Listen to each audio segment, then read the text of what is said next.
Yo, what is happening, y'all?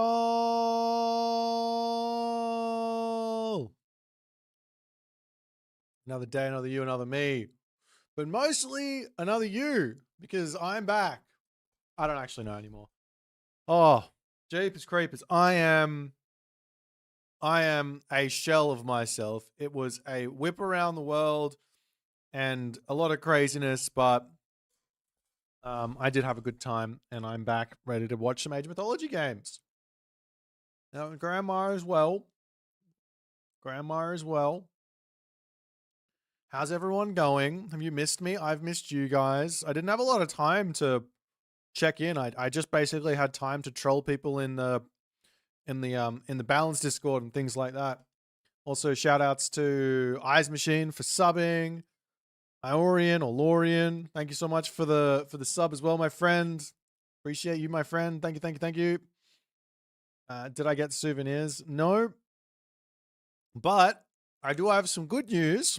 The merch is on the way. It's very exciting. So I am preparing myself, so to speak. Preparing myself. Actually, I think it's on the way. Hold on, let me just double check. Yes. My merch is on the way. So we are going to take that to Athens, get it signed. If you are coming to Athens and you don't already have your shirt to take, then you should probably pick some up. What does the merch look like? Well, it looks like t-shirts. I do have one. It's got Prostagma written on it. We've got Great Gods. We've got a whole bunch of stuff. So the people looking after me on that in that side, they treat me very, very well. So I'm very, very happy. So that's what's going on. Have I reviewed Kavoth, Peggy, and Ben's tier list? They're all pretty similar. They're probably all wrong. You know what I mean? End of the day, whenever people do tier lists, it's all just vibe based, and it's not even what they like. It's not even their own. How do I say this? They don't even vibe it off of what they actually think. They just vibe it off of vibes. It's like, you know what I mean? It's like every tier list from every single top player is the most, I just kind of reckon it's this. And it's like, they don't even think about it. Do you know what I mean? They're just like, it's somewhere in the middle. You know? And if you actually think about it, then certain gods end up popping up a little bit higher than other gods than you would, that wouldn't be very much expected. Have you gone and watched Nazar? No, I'm not watching that movie, Mr. Mythology. Doesn't matter how many times you say it. I don't have that kind of time on my hands.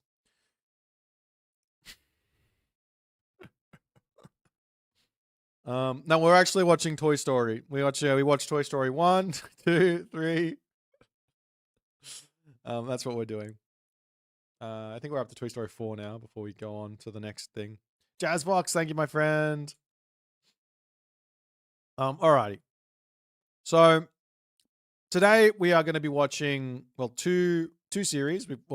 Basically two series. We're going to watch Magic versus Nyan, which happened earlier today, and I don't believe anyone covered it, so hopefully it's new for everyone.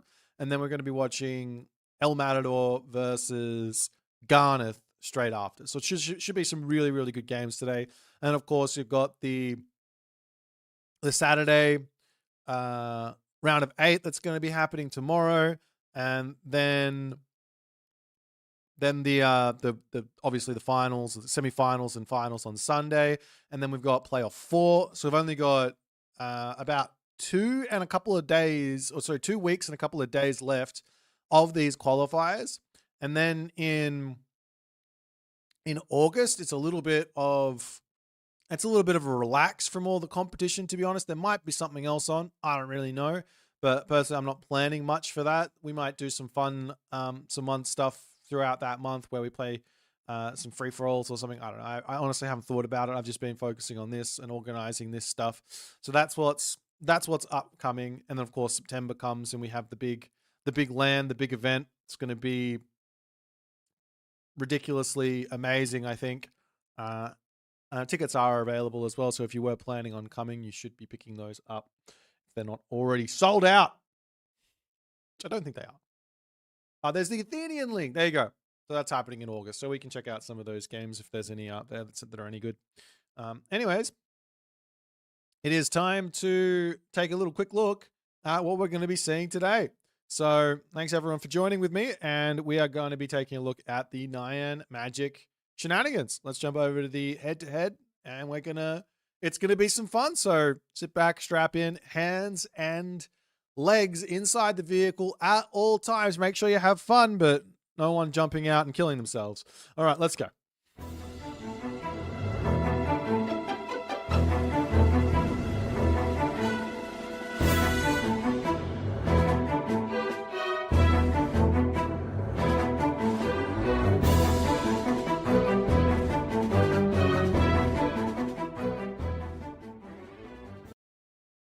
Alrighty, well, we are here.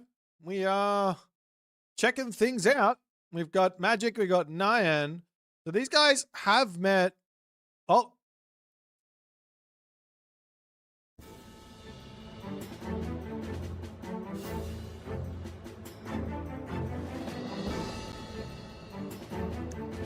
Don't look at that.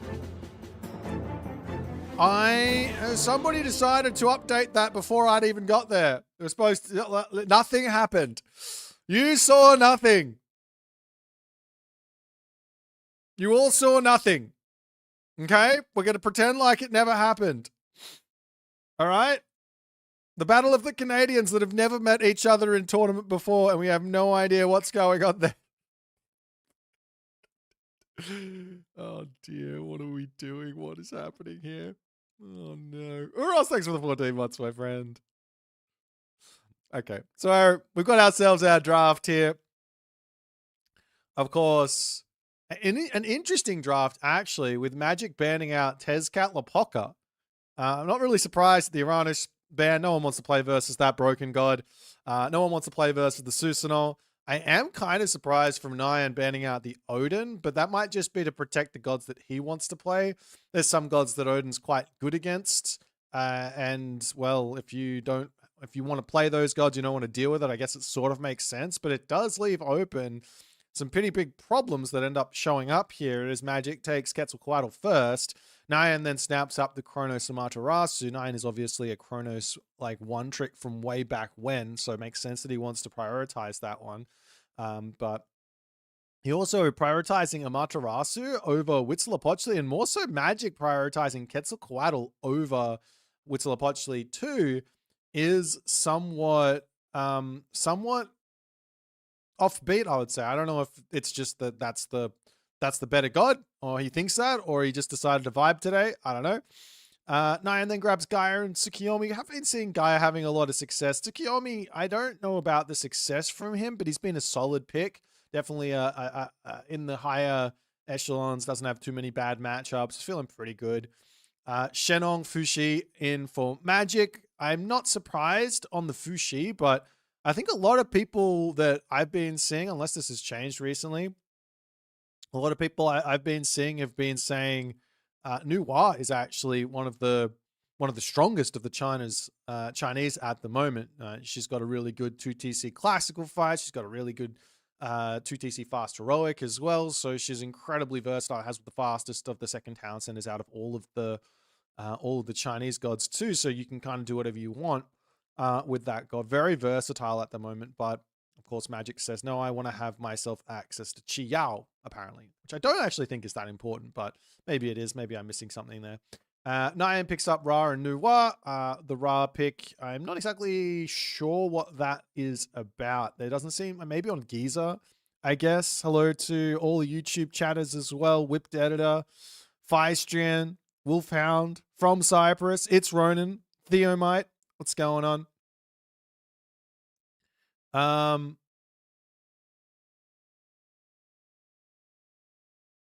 Where was that up to? So there, the Ra and the wait. Have I been doing this wrong? No, Ra and Nuwa. Oh, I have been doing it wrong. Huitzilopochtli and Shenong. So actually, Magic is highly valuing Shenong above Fushi. That's actually also interesting. I wonder why that is. Anyways, I don't think we're going to do any predictions for this series because it has already been played. But next series in 2 hours, so you guys have to make sure you're still here. We will be doing the predictions because that one's live. All right, so then Magic picks Frere and Loki, 2 solid picks. I love that Frere pick at the moment. I think it's really versatile in this tournament for specifically counterpicking the Greeks on maps like Budapest, Mirage, Midgard. Same with Loki, to be honest. But also Frere's got an amazing time versus Kronos as well. So then the Noir for Nyan. Nyan does play a good China, so I am sort of surprised that he left that one to the end. I wouldn't be surprised if he picks Noir over something like Ra on those other things.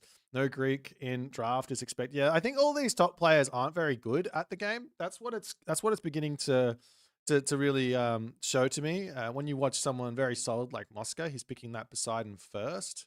So obviously he knows what's up, but everyone else not very good. Mostly these things are just, well, I don't know. I definitely think that the Greeks are pickable. I don't know. I don't think there's like any, like, not even just for Budapest, but you could pick the Greeks on Ghost Lake, on Giza sounds like it could be good too. On a Cloud Forest or a Mount Olympus. If you wanted to pick Mount Olympus and play Greek, that would be solid too. So there's lots on Gorge. I think there's lots of opportunity. Maybe not Gorge actually. There's lots of opportunities to pick that god. But if you wanna bring this up and you want to say some stuff like Greeks are bad, I'm sorry, I'm not with you. I think they got buffed, and I think that people just aren't very good at the Greeks at the moment. That's my 2 cents.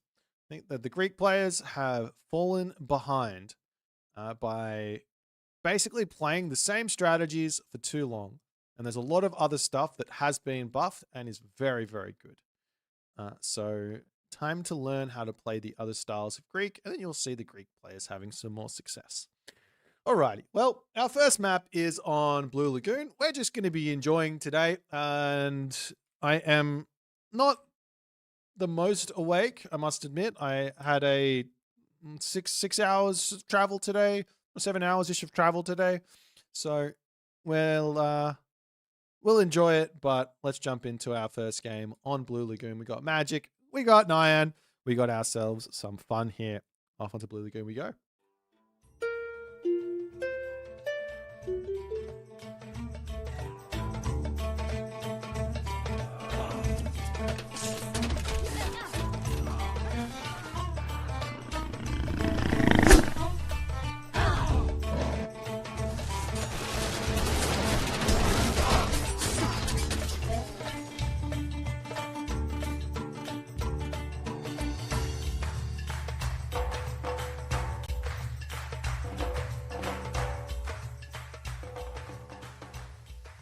Alrighty, ladies and gentlemen, off into our first game of this best of 5 series for the 3rd playoff of the Gameathlon Road to Athens qualifiers here. We've had already a lot of upsets, a lot of really hard-fought games, and I think that the longer that this month goes on, the higher the level is getting. Everyone is getting better. Everyone's playing a bunch of games and training and trying to be in peak form. There's 8 spots up for grabs and 5 have already been taken, which does leave only 3 left. So it is must win Age of Mythology today for both of these players. It's a single elimination every single week. You could call it a pentuple elimination bracket. So it's not a double elimination, pentuple. I don't know if that's exactly how it's going to work. But anyways, in the top of the map, we have one of the goats here. We've got Magic Quetzalcoatl here. A little bit of a surprise to see him still in the tournament. He's had a little bit of troubles getting out of the round of 16 and now past the round of 8 as well. Been playing some really solid Age of Mythology, but also you can clearly see that there's quite a lot going on in Age of Mythology right now that is outside of Magic's comfort zone. He doesn't really know what's the best way to play those really early stages of the game. Once he gets into the game and he's in a solid position, he's very rarely losing those games. So we'll see if he's going to be able to get off to a good start here, or if Nyan, who is his opponent in the bottom left playing as a Matarasu, is going to be able to make his life difficult. Now, Nyan, he is known for his cheese. He is known for playing a very gambly style of Age of Mythology. Very rare to see him want to play into a late game and play like a slow game of Age of Mythology. Is going to be going to try and kill you, catch you off guard, and hit you with any type of timing or cheese attack that he possibly can. As the Miko will be moving out into the center of the map. We've got ourselves some relics to pick up. Feather of Jingwei is always nice for just a little bit of wood trickle. Not really one that I ever bother rushing out if I was the Japanese. But anyways, got the Nine-Tailed Fox Charm over on the right. Not the most important for either of those gods. You've got Pandora's Box on the left, though. That's always nice. And finally, we've got ourselves the Nose Sphinx in the center of the map. As we've got Minakata Tomi coming through for Nyan. And this has become more and more the standard.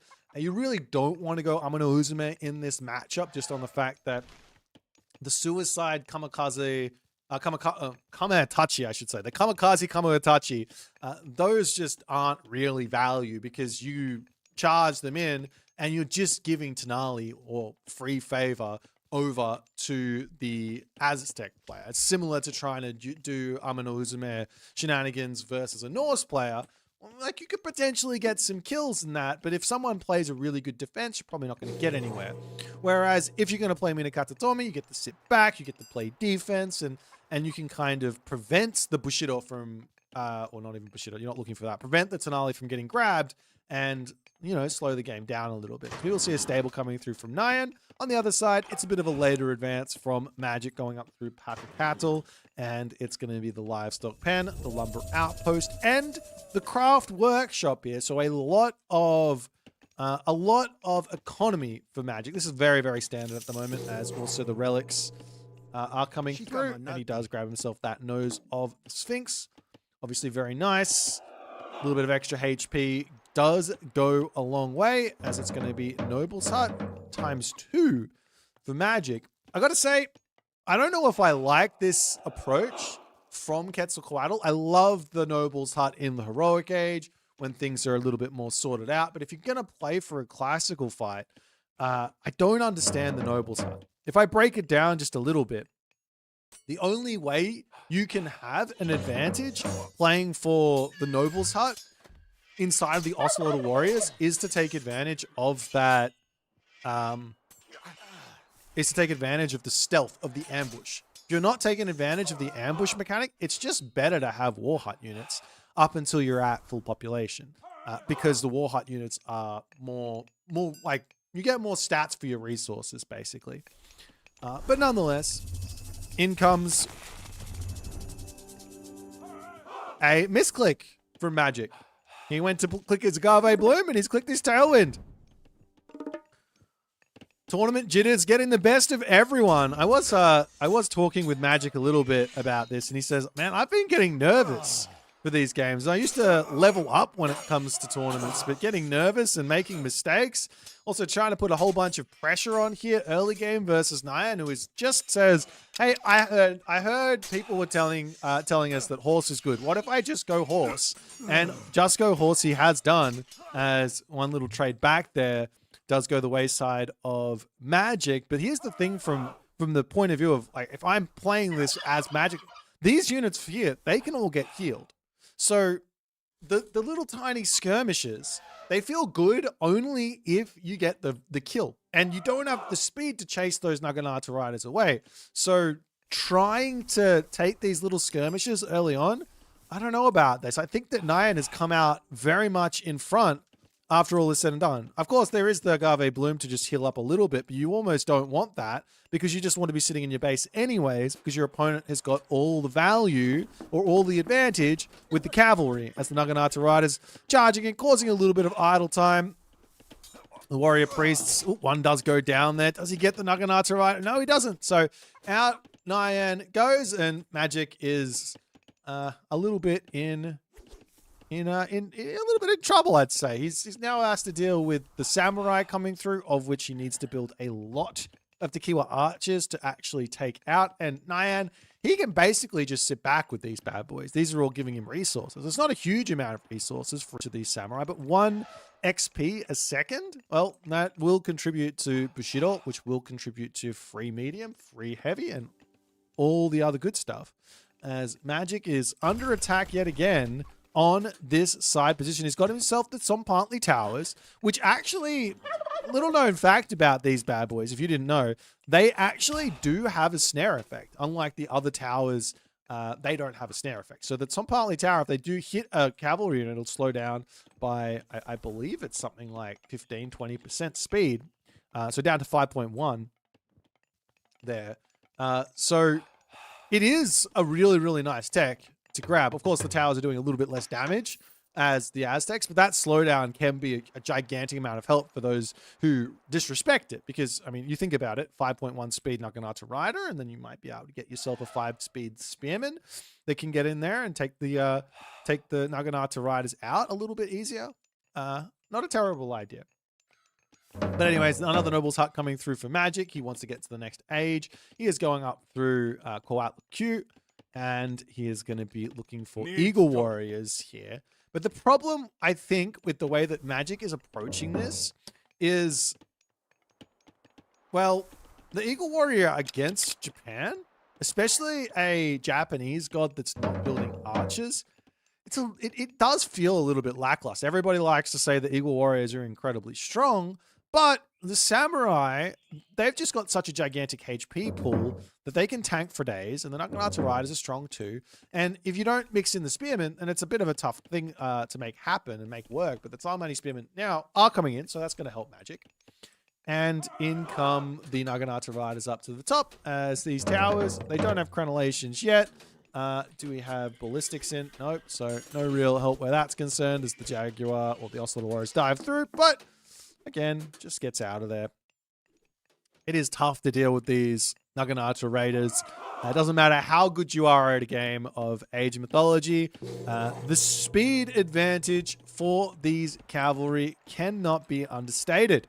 It is all on the it's all in the hands of the cavalry user as to whether or not damage, well, not damage gets done. You can generally defend it, but whether or not you actually lose any cav on those fights. As into the Eagle Warriors comes Magic, and it's going to be Spearman, it's going to be Eagle Warrior, which honestly, this is making me even more confused as Magic charges forward. He now sees those samurai there and he goes, whoops, I better get out of here. He'll turn around and get a couple more shots in as the Earth Monster does get dropped, but this here is supposed to be a bit of a retreat for Nyan, but after the units come out, I don't think this is going to be an issue at all for Nyan to just turn around and fight. So Magic's got to be very, very careful here. Oh, there goes the Solar Shield as the units will pop out of here. The Athochley might need to be left for dead. He could try and use the special. No, not going to happen. Turns around, gets a couple of kills on the retreat here. Nice play from Magic just to make sure he gets a little bit of value as the 10-pin bowling comes through, sends those units packing. Great fight arc, actually, after all is said and done here. And there goes the Tajipla for Magic as well, as the Eagle Warriors slowly chipping away at those Samurai, and the Naginata Riders trying to get around. The Spearmen here, they need to chase. It's very, very tough here for this fight to go Magic's way, as the Spearman will clean up all of those, the Samurai will clean up all of those Spearmen, and now it's just going to be Samurai versus Eagle Warrior, and the Eagle Warrior can kite for days here, of which they will do, picks off a couple more. Could have kited to chase down the rest of those Samurai and probably killed them off, but Magic wants to spend his time doing something a little bit different, as now he's going up to medium Noble's Hut soldiers, and we will see a movement into one Udor now from Nyan. So to me, this basically indicates that Nyan wants to stay in the classical age, which, you know, honestly is a little bit offbeat. You generally want to get that heroic age in with all that favor and build yourself Raiju here as a Matarasu, just so that it's impossible for those Eagle Warriors to shoot and scoot you forever. That's generally the play, but Nyan says, no, we're going to stay classical age. We're going to build one Udor, and this is going to allow Nyan to basically just forward push and not really care. There's not going to be a defensive spot for Magic to just sit on, because those one Udor can take it out.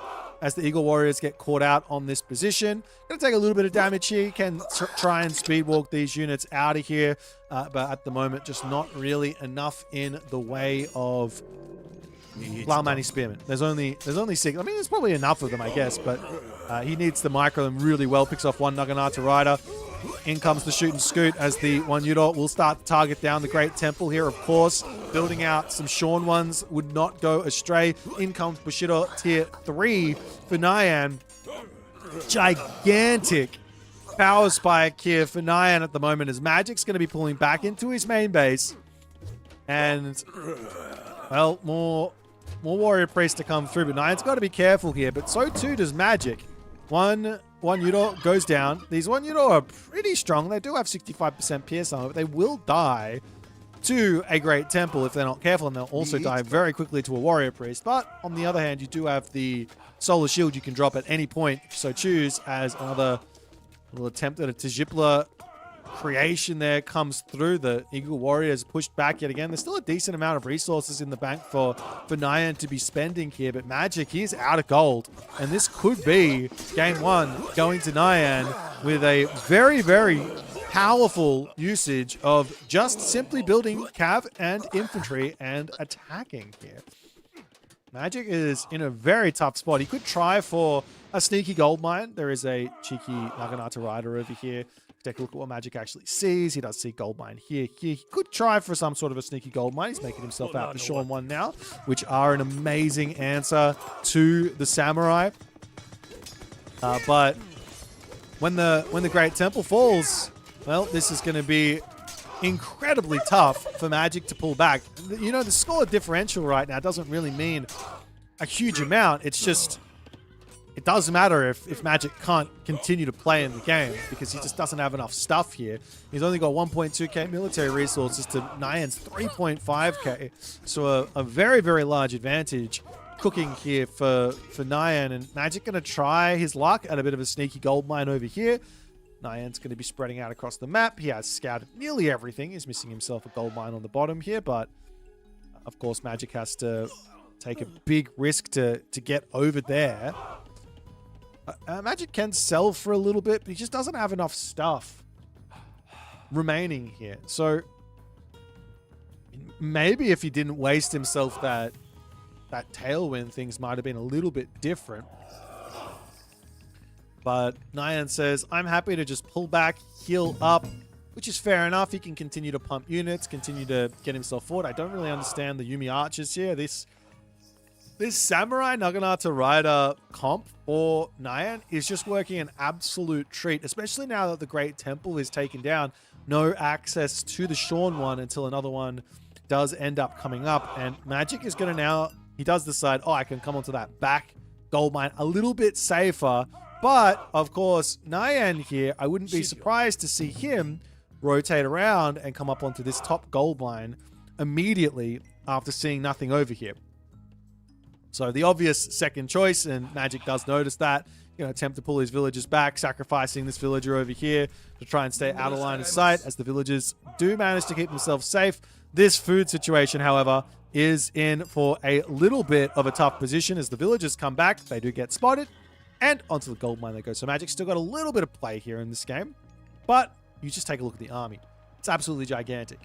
Nyan can cancel everything as well. Does he have his armory upgrades? No, he does. But he can cancel everything and probably go to the heroic age as well. With a Thunderburst could be absolutely game-ending. Magic as well on this forward position.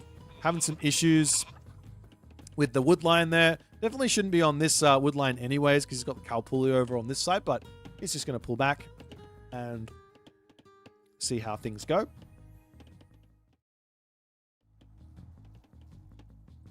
And there goes the Raijin. And this is the safe play. Once you're this far in front, and I do mean this is a big amount of resources in front on tech, on military, on just everything. Once you're this far in front, it is the best idea to just say, look, let's slow the game down a little bit. Give our opponent a little bit of life. It's Magic, so it's a little bit of a different story. You can kind of make something out of nothing a lot of the time. But playing slow and just getting that next power spike, there's generally nothing wrong with those sorts of ideas. As into the main base comes the Naginata Rider is going to be trying to take out the Sompantli towers and everything else.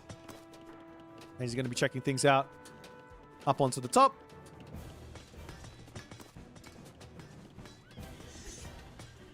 And in come the Clown Spearman for the time being. Still a lot of units to need to come out. And here comes, this is what I mean with Magic can make something happen from nothing. If you're going to take your foot off the accelerator that much, well, the raids will start to happen. But a second town center is up for Nyan. Heroic Age is up for Nyan. Magic doesn't have basically anything other than a Eagle Warrior, Tlaumani Spearman based army, which if Nyan wants to, he can go straight into Shinobi, which should be fine versus all of these units as well. That's Merez in the chat. Everyone likes to say hi to Merez. Got a new game that I want you to check out.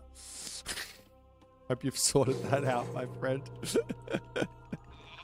Oh, dear. On to the top, we've got the house. Unless I'm confusing that with someone else. All right. And we will have ourselves Hanya Mask as well as a whole bunch of other upgrades.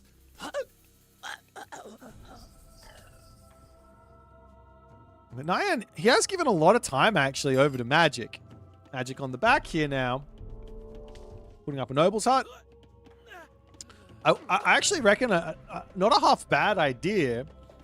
Not a half bad idea would be to sacrifice a bunch of villagers in and actually go for either an Agave Bloom or an Earth Monster to sort of counteract the Thunderdome. In fact, I think an Agave Bloom here would be really, really smart because it would heal off all the damage. It's 1500 HP to bring back. That's not nothing. That's the Raiju coming through. There goes the Thunderburst. No God Powers here for Magic at the moment. And his units are just, simply put, going to get brutalized on this fight. Meanwhile, Naginata Rider is going to hit that gold mine, and I think even Magic, the king of comebacks here, is going to have to think about throwing in the towel for game number 1. With a well-executed Amaterasu game from Nyan Racing Cat there. That was just a little bit too much for Magic. I think it all stems from that early game, though. And I bring this up because this is something that I think it keeps on haunting Magic through this tournament. And it's been him making a decision to go down a line, maybe before he scouts, maybe before he, or maybe just from not having the knowledge. He decides to go down a line of play before anything is sorted, and it gets him into these tough positions. So, for example, opening up with the Ocelot Warriors, with the Warrior Priest, and trying to apply pressure versus an Amaterasu player opening with Naginata Riders. Even if it goes well, you're also just saying that your opponent is going to be misplaying. So, what I mean by that is, those attacks early, well, he's just going to run the Naginata, a good player is just going to run the Naginata Riders and heal them up when they're low HP, and you're just going to take damage. You are just going to take damage. So I think Magic's got to go back to the drawing board a little bit. Maybe be a little bit more in tune with getting that scout off early and making a decision, especially when you advance later.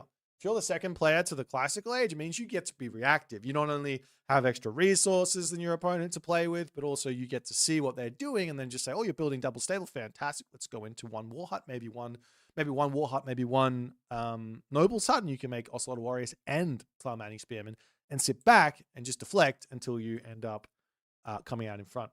But a first win for Nyan. Got to feel good to get a win versus Magic. Everyone has to be feeling good about getting the wins versus Magic. Let's jump back over to the draft and see what game number 2 is going to be bringing us.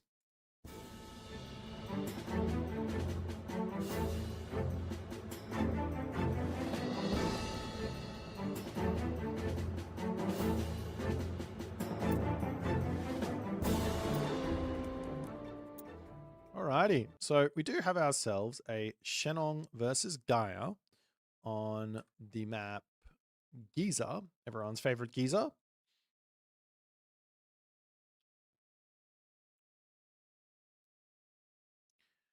Alrighty, so we can jump into this right away. I will throw out there that these games have already been played. We are watching recorded games at the moment. We do have a live game in about an hour and a half that's going to be kicking up with El Matador and Garnath. Predictions will be in then. So I'll see you guys in on the map Giza. Let's check it out.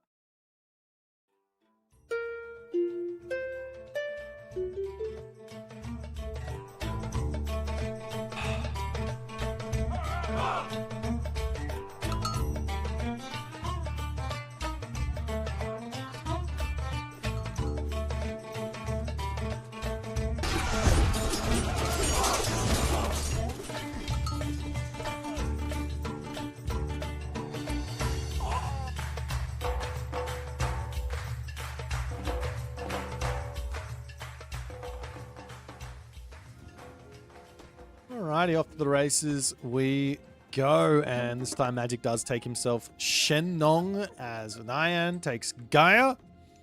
This is a really fun matchup. I think there's a lot of things here that the Gaia player has to be aware that you can't get away with. A lot of players like to kind of play a very certain style of Gaia, and for better or for worse, one of those styles which would work very consistently for many, many different situations, I don't think works anymore versus the Chinese, which is a sit back, relax, don't do much 2TC play. The reason I don't think it works all too well is because the 2TC classical fight on the side of the China from any of the Chinese blows it off the map because of Dao Swordsman.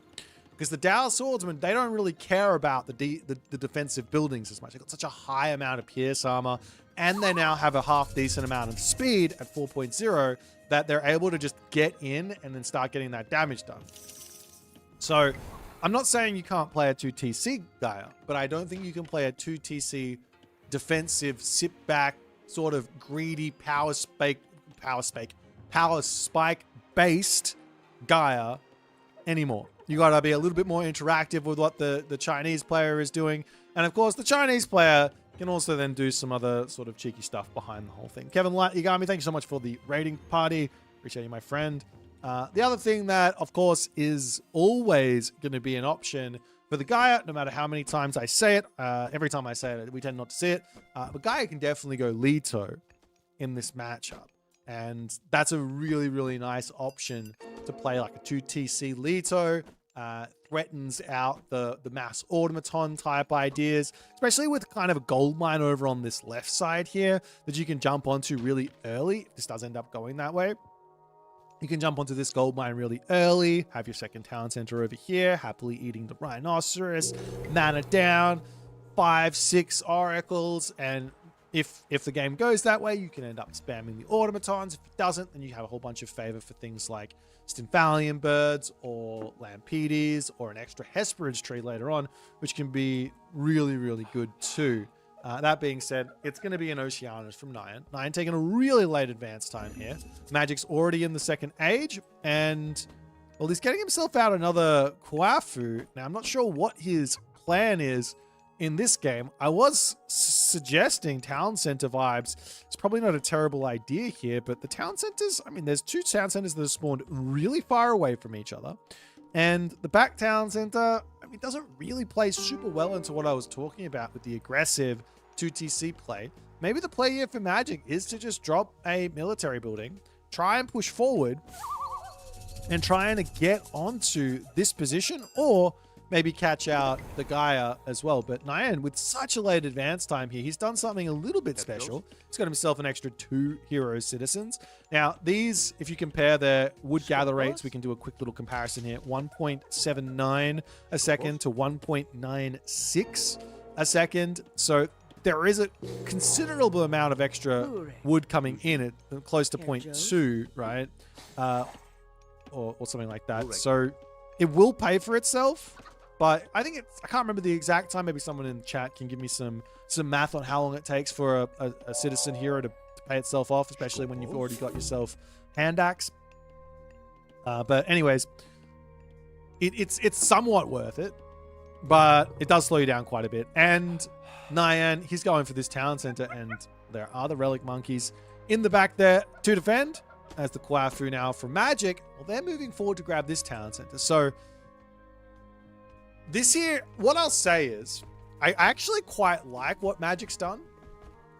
I actually quite like it. He basically threatened something very, very strange.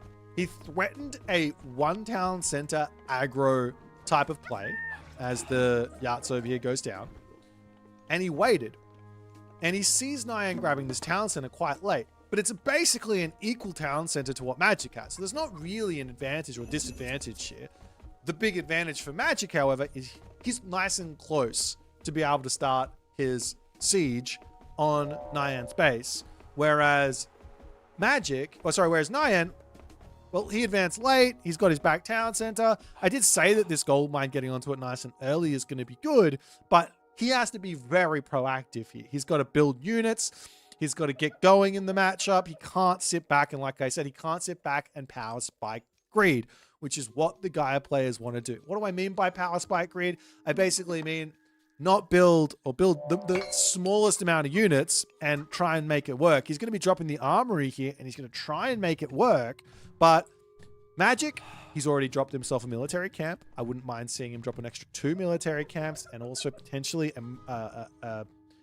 what are they called? Another machine workshop. And then Magic can just go into DAOs. A lot of DAOs. And of course, the big worry here is that, well, the DAOs aren't going to be able to stop like a whole bunch of Contarias from raiding you. That's the big problem. But of course, when they start coming in, then you just get yourself the Halberdiers out and you leave them on the defense, put the walls up, and you're in a really good spot.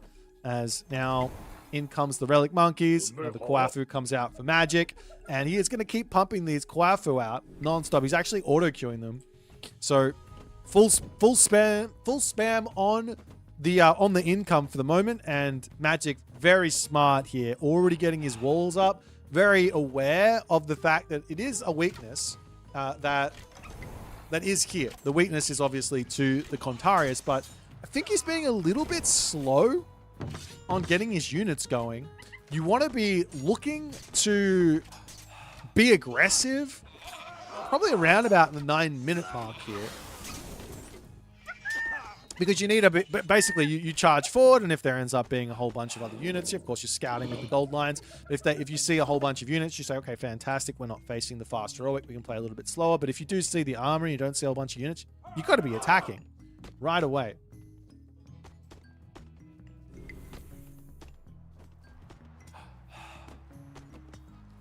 Now, main base for Magic under attack. Wooden wall getting slapped down. It is only a handful of Murmillos, and this could be somewhat of a fake from Nyan as well, because he is going heroic edge, and he chooses Rhea here.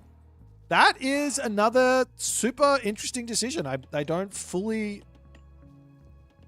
mean, I guess the idea is just to go for the strongest possible infantry he can. He goes Oceanus into Rhea into Atlas and make Fanatics. Has to be the sort of plan. So he's got an option versus late game Shenong, but this is, like I said, this is again a little bit offbeat.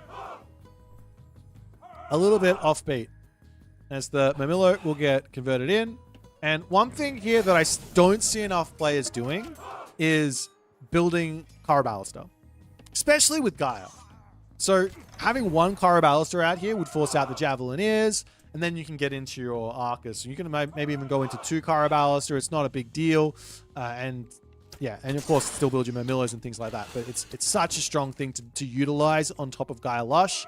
You have that extra speed to stay away from everything. I think you're only like 0.234, maybe 0.4 speed, slower than a Javelineer with a crazy amount of range. It's really, really important unit to be including, I think. But nonetheless, in comes the Rhea, and it's going to be Orichalcum Mail. It's going to be Frontline Heroics, top shields, and I think that Magic just a little bit slow here. You can see he's now moving in. He's got so many resources in the bank, and you can see the difference that this specific push would make had Magic just spammed units. Hitting at this point, this town center would be dead. There's no possible way that Nyan would have enough units out to be able to defend a full push. But Magic doesn't want to, like, he is playing Shenong, so to some degree you don't have to go super crazy, because you do have a very strong late game. But still a difficult game. Still a difficult game here for Shenong. now that basically Nyan's gotten off his outspike greed, so to speak. As in come the Contarius, the raids will be... I don't think they should be too effective here. Of course, the walls are up on this bottom side. The Contarius can come in onto the bottom. Halberdiers will be in to defend. He doesn't really need any units over here. He just needs them up to the top, as an armory will get spotted with ballistics coming through. Villagers underneath the main town center here, making a little bit of damage. He can just jump underneath the farms and eat the goats there. Not have any issues, but Nyan will get off some raids as the Kwafu will jump into the tower. Meanwhile, forward march for the rest of these units, trying to catch Magic out with his rush hole, but I don't think there's enough of an advantage here for Nyan at the moment to do a whole lot.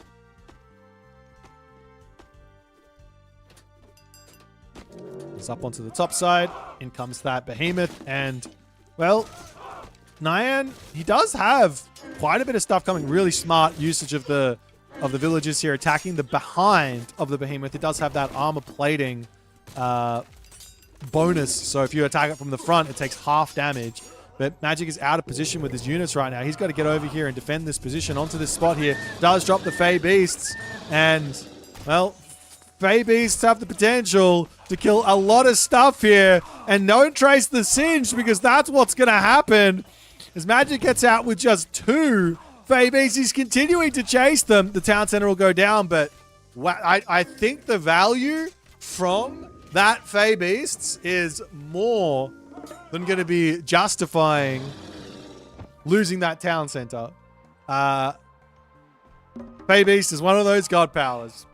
People like to say it's hit or miss, but in reality, if you know how to use it, it's pretty much always hit, unless your opponent's got a ton of heroes out already, which, of course, Nyan didn't have there. And, well, back onto this position. Has a couple of Caladrias to heal everything up. He could step onto the Lush, get everyone back to full HP, but the upgrades are coming through. Divine Judgment not in just yet, as Magic did decide to go for the big shield upgrade first and foremost, but he is now staring down the barrel of a lot of Murmillos as the Baihu gets traded away, and Nyan now looking back into the main base for a little bit more value there, a little bit more damage. There's another Baihu over here who could be used to take down the Nyan Racing Cat one.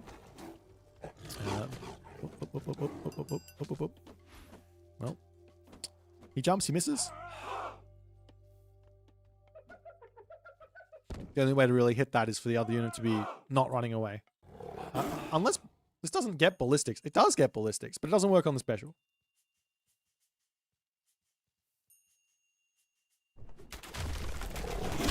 Alrighty. And in onto this position comes the army, as there goes the lightning weapons. And that will be a very simple retreat for Nyan. Nyan has found himself in such a good position here. Such a good position.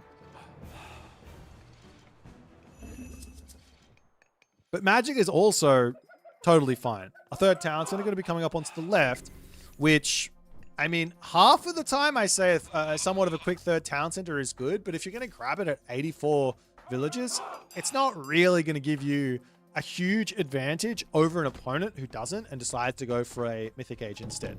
Basically, in other words, if you're on 2 TCs, you haven't really lost a huge amount of villages. Let's call it 70 plus villages. It's probably better to spend those resources on a ballet or a palace in this situation and just go Mythic Age. Going town center and trying to apply pressure with the extra population is another idea.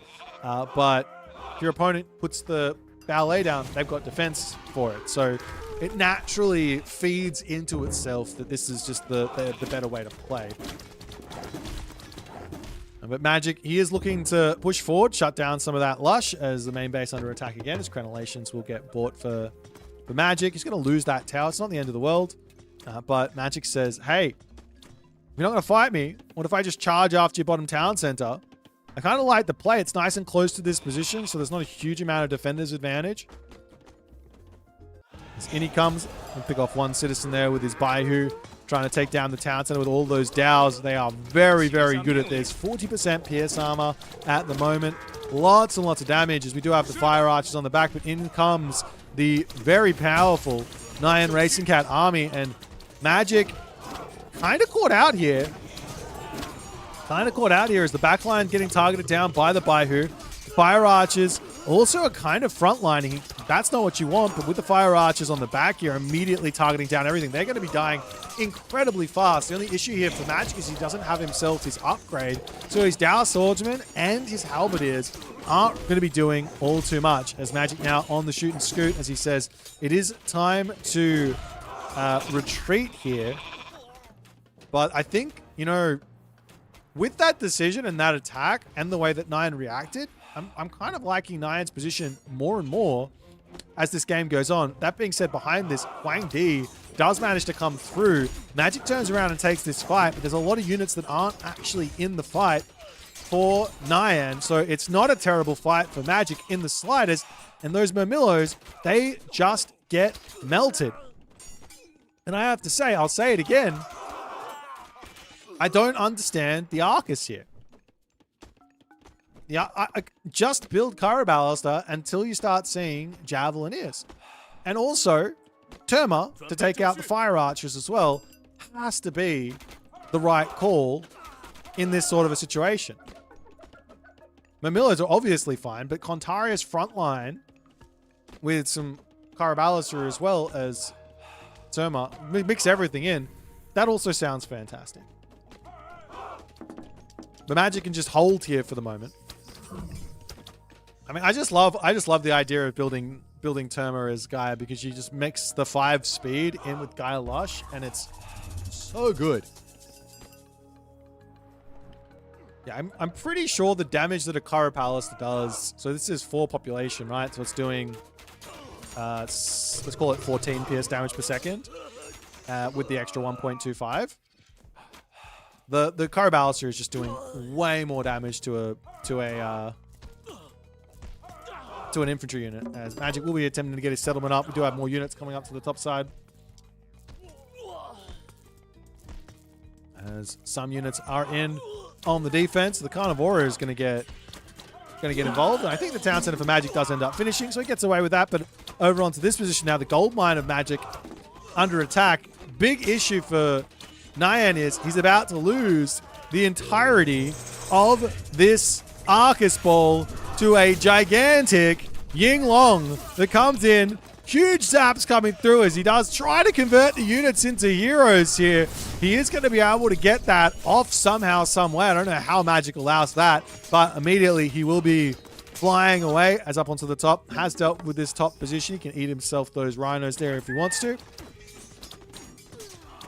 And, well, now it is pain time for Nyan, because, well, Yinglong survives, Hero Arcus die, and Nyan, he's now stuck in the Heroic Age. If he, actually no he's not, he can definitely get to the Mythic Age here. He's not stuck in the Heroic Age, plenty of resources, lots and lots of wood. Thought he would be stuck in the Heroic Age after that, but I think Magic pulls this game back in a big way with that Yinglong usage, and with Nyan yet again sort of falling for not having the heroes prepared in his army. If the Arcus were all heroes at that point, or alternatively he had, I don't know, let's just call it 4 hero Caraballister, that would have been a completely different story. But nonetheless, now Magic has got all of his Huang Di unique upgrades for his Dow Swordsman. Every single one of them, except for this. He just needs this one for his units to get the HP. It's not the most important to rush, but once it comes online, those Dows are incredibly tough to kill, unless you're facing up against those fully upgraded Fanatics, of which Nyan has gone into. He is very well prepared, understands what the problems are here, understands how to overcome them, but he's a little bit behind the 8 ball.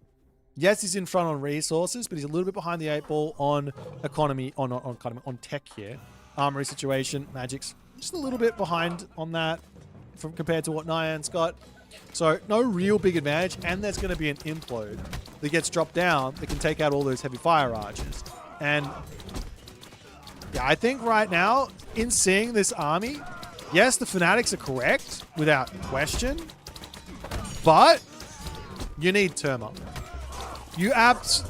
if you had 10 Terma in this army to take out all those fire archers, all of a sudden, this fight here that Nyan probably shouldn't be taking, he should just be waiting for Implode, would be a win. But in come the Contarius just that little bit later. They're going to be somewhat of an issue for Magic to deal with, as the Leju's Silk now on the way for even more of a boost here. But this is the big thing here is, the big issue to some degree for Nyan is, you can't take a slow fight like this.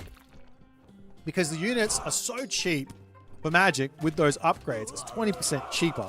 24 food, 44 gold. They just come back out near instantly. Near instantly. So you have to take some decisive fights and you've got to get that gold under control. This is the last gold mine, I think, for both Magic and Nyan. Nyan's gold over here under attack. And no trade route started yet. Is that true? Oh, there is a couple of llama caravans in for Nyan, so there is a trade route started, but we'll see how Nyan goes, because he needs to, one, take out the Yinglong, and two, he needs to stabilize here. Of course, he's got the Implode, which is not going to kill a huge amount of units, and also Magic is playing smart, splitting up his army a little bit, but again, it doesn't really matter if he loses an army at this point. But what Nyan needs without question here is the trade route sorted, gold getting grabbed, and all the other good stuff. As there goes the Implode. Units here looking to charge in and take out everything, as the units will get spread back out. Of course, Magic, he can just retreat. There's a lot of healing for those units to actually need to, may not be a terrible idea to just just sacrifice the units and rebuild them as the mechanical ox caravans on the way for Magic. He's not going to go into these bad boys. Probably wouldn't be a bad idea for him to do that, because he's not going to spend the favor on much else. Well, I guess you can go into Hundun. They're very, very effective.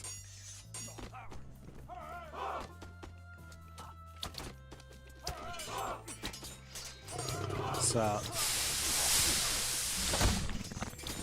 Contarius charging straight in to all these Dow swordsmen. The problem is, with the Contarius, they just fall off a cliff, where they're sort of useful versus the Dows earlier on, but the more upgrades that come onto the Dow, the more damage they're doing. They don't have any bonuses versus cavalry, but they're doing hack damage, so that's kind of a big deal in of itself.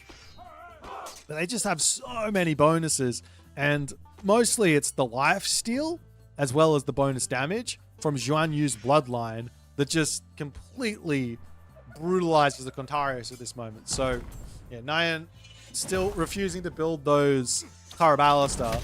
And the thing is, right, people will say to me, I can't build Karabalista because my opponent's just going to build Javelineer and kill them. To which I say, well, your opponent's not building Javelineer at the moment, and you're building Arcus. So clearly, you want to flip your opponent's unit composition around if you can.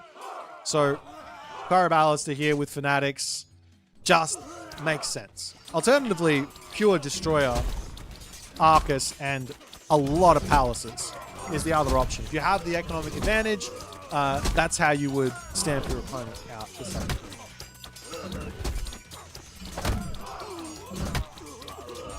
He's onto the bottom side now. Magic is doing magic things here as he just charges in, taking the citizens. You cannot afford to lose this amount of villages at this point in the game, because this is where that food is so important, because he needs that for trade route. His gold mine is... How is the Yinglong still alive picking off citizens here? Magic is making it work better than... It doesn't even make sense. There's 3 Arcus, not heroes, not heroized, and Nyan just doesn't have any gold here. He is getting absolutely brutalized at this point in the game. Now the Yinglong is down, and finally Nyan can get onto his gold mine, but now Nyan needs to build 4 lots of llama caravans, 3 lots of citizen, and he needs to build Fanatic. It's just not possible. It is just not possible. And all Magic needs to do now is take control. Kill the town center, put a ballet down, anything is fine here. He's charging forward. He's finished up his own gold mine, but he does have a very healthy trade route. The only issue for Magic, not even an issue, it's actually looking quite good. You can see that the trade route gets just a little bit of a boost from being on top of that favored land. So you do want to do the similar thing to what Gaia does with the Lush of the trade route, and just make sure that your trade route is following fully on the favored land for full amounts of gold there. But in this situation, does not matter. And Magic strikes back to win game number 2. A well-played game here from Magic. It did not look good for him, though. I think Nyan had the advantage, and several big mistakes here from Nyan through this game. No hero units on the Fey Beasts. No hero units for the Ying Long. That third town center was a little bit of an odd decision. And of course, just not dealing with that Ying Long on that back gold mine, where economically you should be in a really, really good position. You can actually probably take a look. Economically, you can see how far in front Nyan was in this game. But those late game raids just brings this back to near equality, which it doesn't really matter for Shenong because the units are cheaper once you get to Huang Di. But if you're near equality versus Shenong in economy, that's just pain. That is just pain. Well, a well-played game from Magic. We'll give him his win, and we will jump back over to the draft to see what they're going to pick for the next Gimmity game.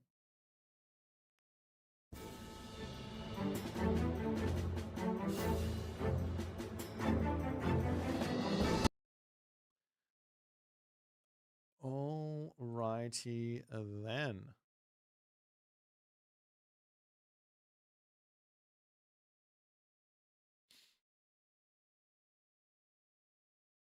So, what is the next game here? Who said that game was on Gorge? It definitely wasn't on Gorge.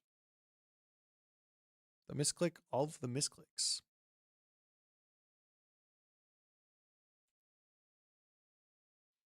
Alrighty. So our next one is going to be Elysium. It's going to be Huitzilopochtli versus Tsukiyomi.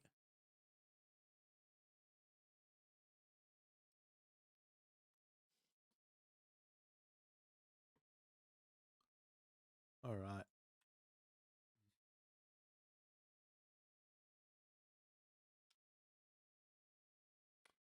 Let's jump into the next game. Are they playing on a special patch? No, we're watching recorded games. They played earlier today when everyone else was asleep. Boreas, thanks for the kind words, my friend. Hello everyone over on YouTube. All right, let's jump into the next one on Elysium.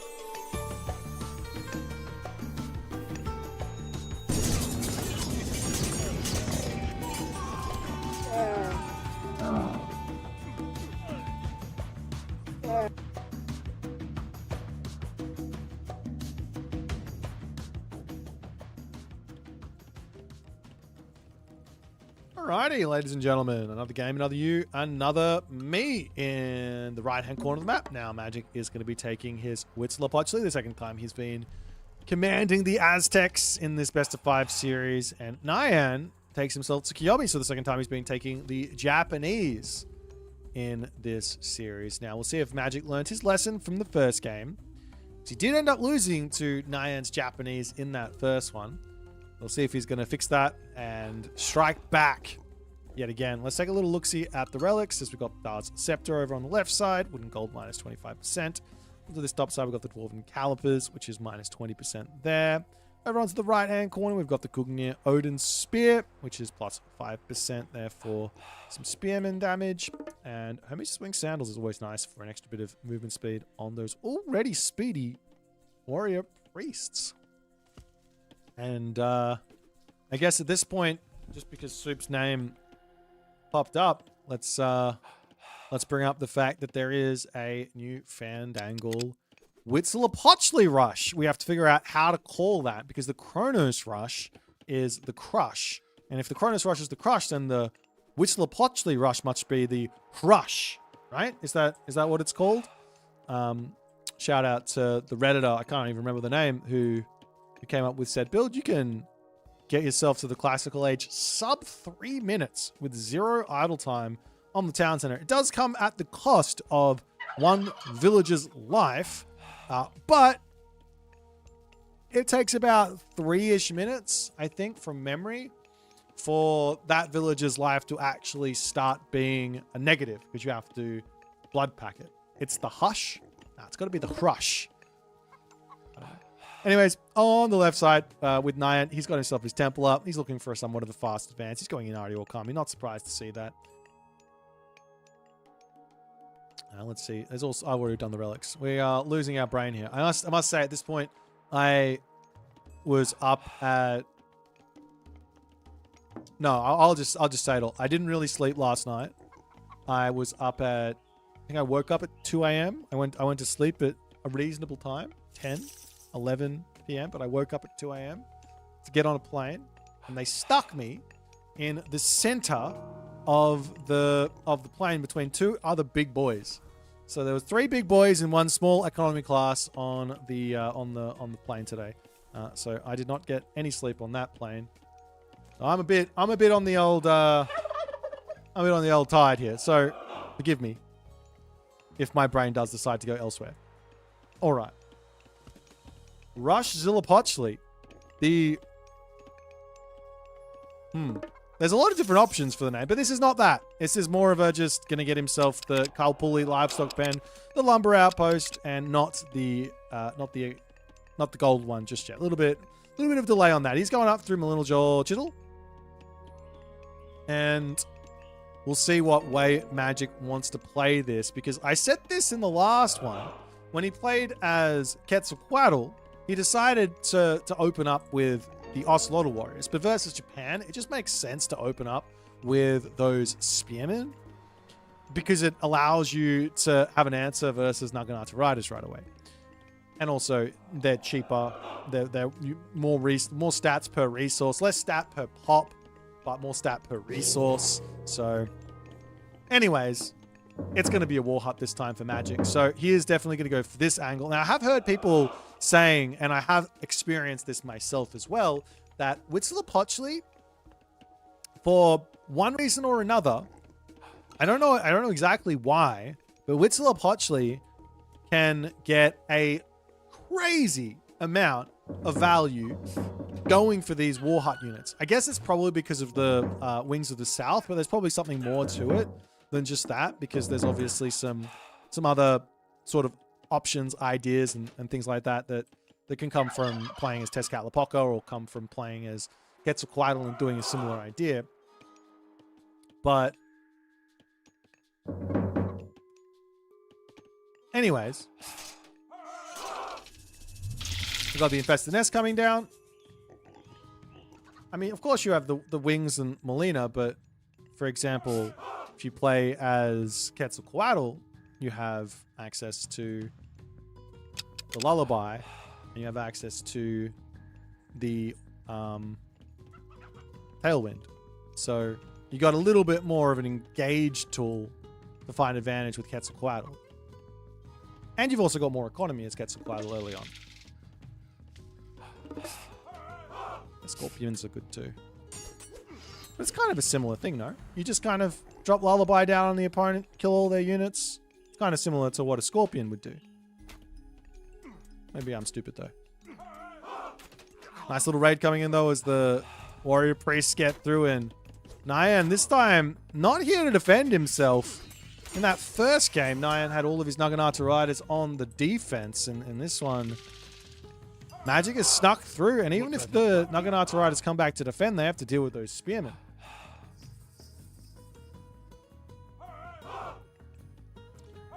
Young Oath, stop giving away mine and Vindicare's secrets, alright?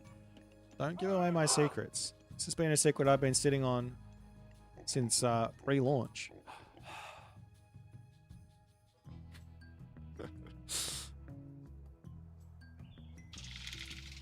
Glorious, thanks, man. All right, let's continue along in this game as, well, Nyan back into his main base. Onto the chicken. And of course, there's a lot of wood income here, actually, for Nyan at the moment. As it looks like he's trying to make the Yumi archers, yeah, which is another thing you don't often see from not from Tsukiyomi, but from Tsukiyomi. Yumi archers here, like, this is not a unit that Nyan built in that first series at all. He went Naginata Rider, Samurai. In this one, I think it's just because he's been pushed off of all the food. He can't really afford to go into those heavy food costing Samurai, which he needs. And, well, it's pain everywhere. I mean, the same is sort of true for Magic. He's not outside of his base either. He's just eating berry bushes, chickens, and all the other good stuff as a new moon gets dropped down onto the armory for Nyan. Wild. Gets himself ballistics. Obviously nice. Wait, does he get ballistics? Okay, the units were just deciding they wanted to miss. Gets himself ballistics, but there goes the Swampland as well, trying to keep everything nice, and didn't get a single kill on. He did not get one single kill on that Swampland. 0.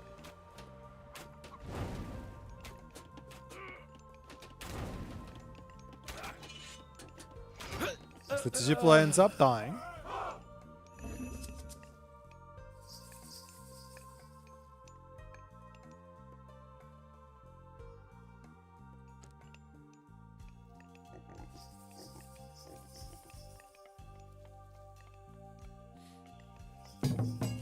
Guardhouse for Nyan. More houses coming up onto the bottom as Magic isn't even trying to hide what he's doing. He's just like, let me just charge in onto this backside. It's just a gigantic advantage cooking for Magic. But you have to be careful. You always got to be careful playing a classical fight versus the Japanese, because they will get to that Bushido tier 2 and then another big fight, and they will get to that Bushido tier 3 as a couple of units do end up falling over into that push. And over onto this side, Nyan still causing problems roaming around the map as a Kalpuli livestock pen will come through here for Magic to defend himself. Another way you can kind of defend is with the large scorpions, because they're going to be building in your main base, massing up. Just leave them on top of your hunt, and that can be another way to keep things going well.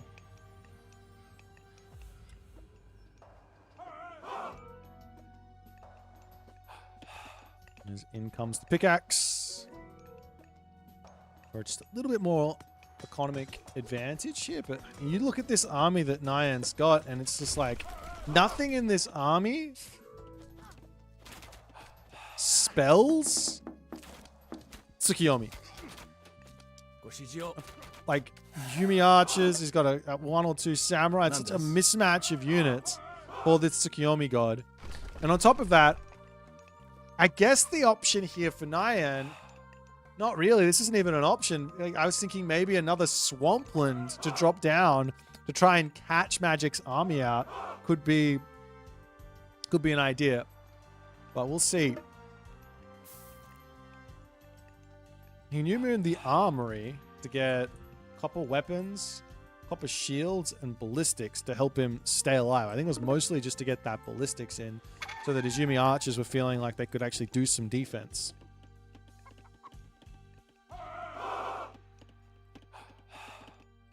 Into the main base comes the Thalmani Spearman. One villager dying. Another villager going down. Nice snipes there as the villagers will pull back into the main base. And these Thalmani Spearmen will wander up to the top left side.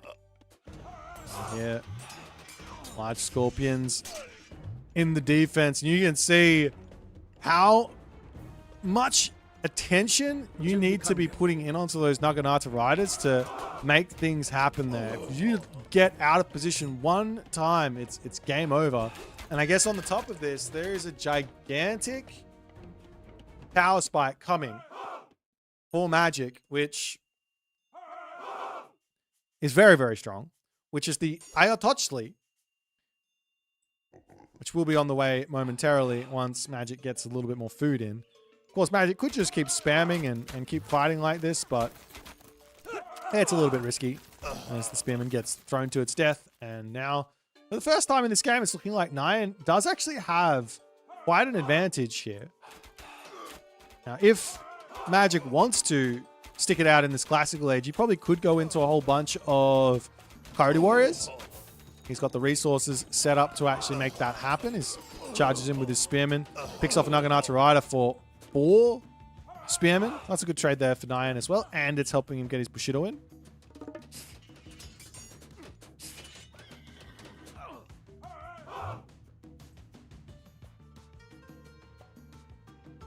And in comes the next age, Coatla Q. One of the most popular, I think, Heroic Age gods for most of the top players. Like, you don't normally see, to be honest, in this sort of a situation with this amount of Yuumi archers, I would probably consider going for nice snipes onto the village. That's a huge find from Nyan. I would probably consider going through its Papalotl, making butterflies. You've also got Purge to take down a whole bunch of those Yuumi archers. But yeah, this is such a popular god because it's so solid. It's got a timing advantage or an option to get damage done with the Ayatollah. It's got a really strong god power to drop down. Magic is trying to just bait Nyan as far back as he possibly can.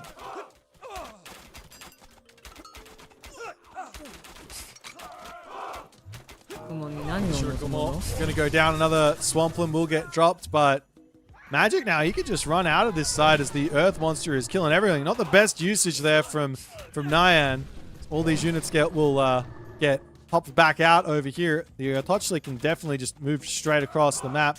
Village on this bottom side, trying to retreat, trying to stay alive, as the medium Tekiwa archers will dominate these Yuumi archers. The big advantage the Yuumi archer has over the Tekiwa archer is range. So if they are not utilizing that range, well, they will lose very, very hard to these Tekiwa archers. You can see 6.7 pierce damage per second. Yuumi archer, 6.4 pierce damage per second. So that's quite a big difference. Considering I think there's a armory differential here. No, they've both got the same armory upgrades. But anyways, now the big pain point is the Ayatollah to come through, and the only real way to stop yourself from losing a town center in this next moment is to have the heroes and have the scout on the Ayatollah and be attacking it before it even gets close. So you need to meet him over on this side already. But at this point, Magic's got a overwhelming army advantage, and he can just walk across the map and cause a lot of problems. We are seeing some Bushi now coming through.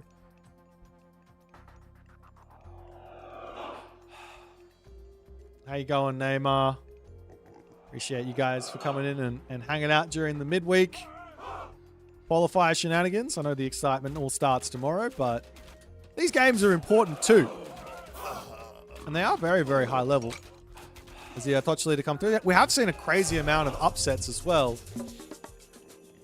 But it looks like Magic here. He's going to take the town center down. There's not a whole lot of military left. Options of also another potential Earth Monster to come in 2 minutes if Magic wants to sacrifice the villagers for it. But it doesn't really look like he needs to, and Nyan's not even attempting to utilize these Yuumi archers with the shoot and scoot. Gets himself up to the heavy upgrades here mid-fight, but only after that does he decide to start retreating. The way to stop the roly-poly is easy for Tsukiyomi, is it? How do you stop it? What's the idea? I guess you have the Shogun, so if he decides to charge forward, at the very least you're going to get a couple of samurai out of it.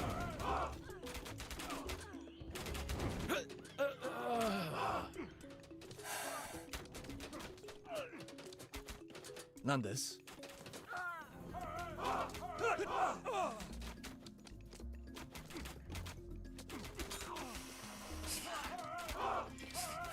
Magic here has the town center down. He's slowly going to be getting a villager lead. Didn't really lose a huge amount of units, as now he's just trying to bail out of this position. Of course, he can try and get some commoner kills as he gets out of here. But while that's going on, another raid over onto this top gold mine. And Nyan, he's fighting. He does have heavy. He doesn't really need a town center here. You can get a gold staff.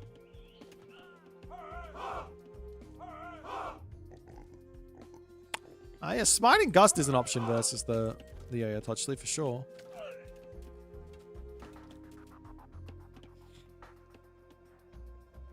There are a whole bunch of creative ways to deal with that god, right? Aren't there? Like, of course, Bolt works. Making my brain try and figure it out. I thought about a bunch of them. Purge works.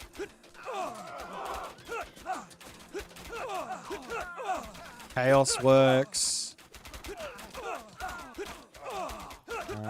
Frost works. Frost Giant works, obviously.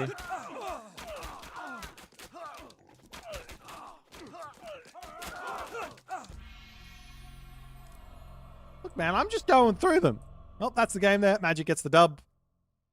Very, very solid. Well, I mean, it was a little bit sloppy, but this is definitely a better option, I would say. I definitely think opening this way as Quetzalcoatl would have been, and you can definitely then just go into the Noble's Hut afterwards, but definitely opening up for those Spearmen just gave Magic such a better early game presence on the map. He tried to grab that in the Quetzalcoatl game, it just didn't work. So bit of a learning pains. I think that's something that he's probably going to start doing a little bit more of with his Quetzalcoatl versus Japan. Anyways, off we go to the draft to see what we're going to pick for game number... What are we up to? Game number 4.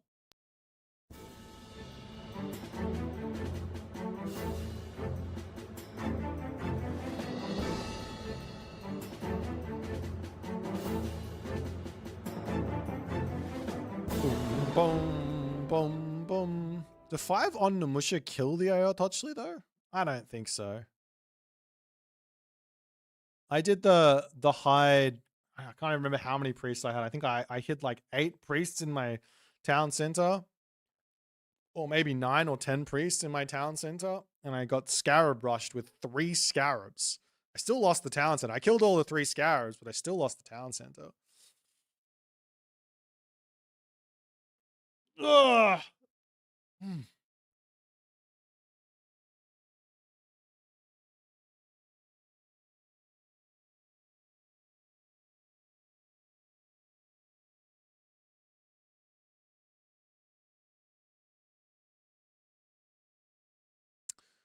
Sorry, my brain stopped working again. Earth Monster Devastating Armies wins so many games. Yeah, I think Earth Monster is a little bit strong.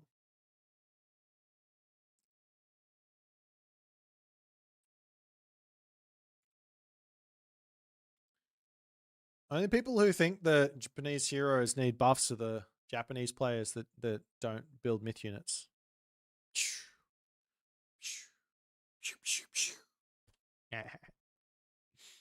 More myth units, more winning.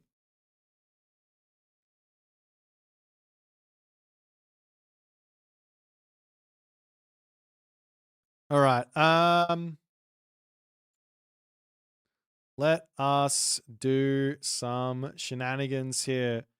Ushi Kronos. And we are going in onto Budapest. Pegasus Zeus player. Even more reason to build myth units. All right. Let's jump into Budapest. This is game number 4. And see if Magic will be qualifying for the weekend or not. Let's check it out.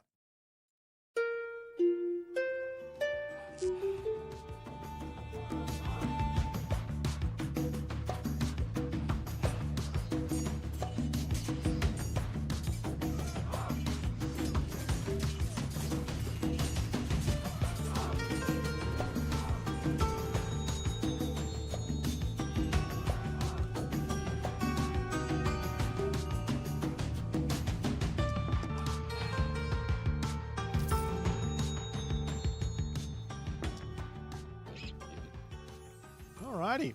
Into game number 4. Magic 1 win. Oh no, I had to do this thing. Magic 1 win from qualifying for the weekend. Nyan. He's always in with a shot, this Nyan racing cat. He's always got something up the back of his sleeve. But in this game, he's up against Frere.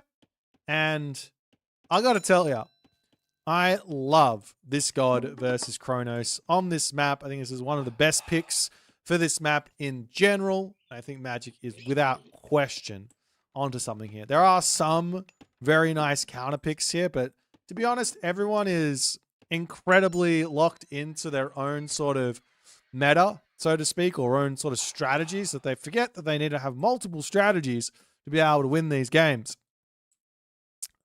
So we'll see what Nyan's going to be able to come up with. He does decide to go for the double docks, and he is going for a fish boom. A stock standard fish boom. I don't know if I fully agree on this specific approach from Nyan Racing Cat. I don't mind going for the early dock, going for a couple fishing ships, but I think that a really quick advance to start putting pressure onto the Frere is really important, because if you don't, and the Frere player goes for this second dock over here, well, now Magic here, he's just going to be loving this game. Magic is going to be in an amazing, amazing position here. Whereas if he was getting under attack really quickly, all of a sudden things are a little bit different. He probably has to drop the Cool and Bursty right away. He might even get pushed off of the gold mine. You don't even have to worry about the fish. You can then go for your own docks to tell time shift over onto the side while you're advancing and things like that. I think there is a lot of opportunity here for Kronos to punish this type of a move. But then again, you ask the question, well, maybe you're planning for the Frere player to not go for that dock and instead be trying to play a little bit more of the quicker advance themselves, and you're trying to get the eco greed in. So a little bit of mind games here. That being said, Nyan, he didn't get the scout on this side. Didn't get the scout on this side. So he doesn't really know what's going on. And he might kick himself a little bit for the slightly delayed advance time, but it's not too bad. It's a 5-minute advance time. Doc's getting time shifted up to both sides, and he might even throw a fourth dock down to try and sneak it over onto here to put some pressure onto the Magic fishing ship. But Magic, smart, temple behind his base, advancing shortly after. And one thing that has changed recently, which basically has made the Kronos power on the water map just a little bit worse, a little bit less power. That just when you go from a S tier water god pick to maybe like an S minus tier water god pick, it's not much of a big difference. It's not much of that big of a difference, but it does help out the Norse defense, is that the Herso now has a little bit more Archaic Age damage. So it used to basically tickle the Prometheans when they came through. Now it feels like a little bit of a light tap. So you can kind of defend if you can get those Herso out while you're advancing and things like that. But anyways, Nyan, he isn't putting the pressure on at all here, which to me, this is crazy. This doesn't make any sense to me, because the more time you give over to the... You just can't beat this army that the Frere player can make. Once the Frere player makes themselves Huskal, throw an Axeman, Draugr, Herso, you start going, what do I do here as Kronos? Now, of course, there is an angle here to go for a really, really big Theft of Fire boom. Because you've got a huge amount of extra food from all the fish, it does sort of make sense. But I've never seen anyone attempt it, and I would not recommend it. Anyways, Magic now fully set up. He's getting himself his hand axe. He's got himself Persane coming through. He's got the 3 docks over this side. He's only got the 1 dock over on this side as the deconstruction does get dropped down. And, well, there is a Promethean over here. Definitely taking out the Berserks is going to be huge, but the Draugr is dominating there as the rest of the Herso come through. And we'll finish off the dock on the bottom side. Force Nyan to actually have to do a little something. He'll get himself a Bareem out here. There's just no units in just yet, as a Mamilla hero will be wandering down to the bottom side.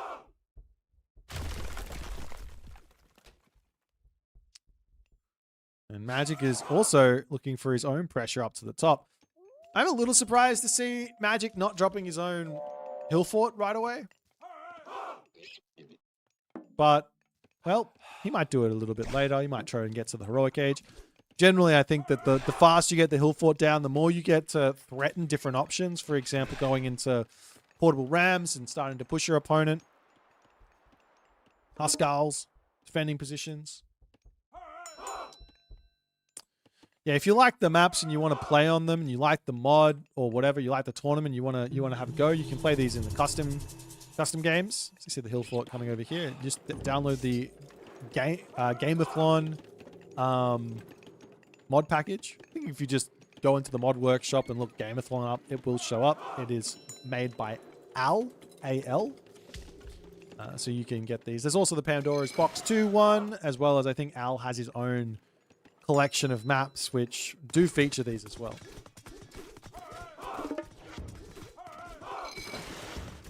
Nyan Racing Cat will be losing this dock on the bottom side, and well, this is just a gigantic advantage for Nyan. Sorry, not for Nyan, for Magic. Magic wins the bottom side. He's basically won the top side as well with the 3 docks already up. It's not going to lose it at the very least. And we are going to be seeing a little bit of pressure onto this bottom side, but Magic is simply just going to wander down here, knock the dock down, potentially kill off the Oracle. And Nyan is just falling further and further and further behind here. More Mamillos on the way, and Magic here feeling like he can kind of just go heroic age. 900 food in the bank, nearly 500 gold.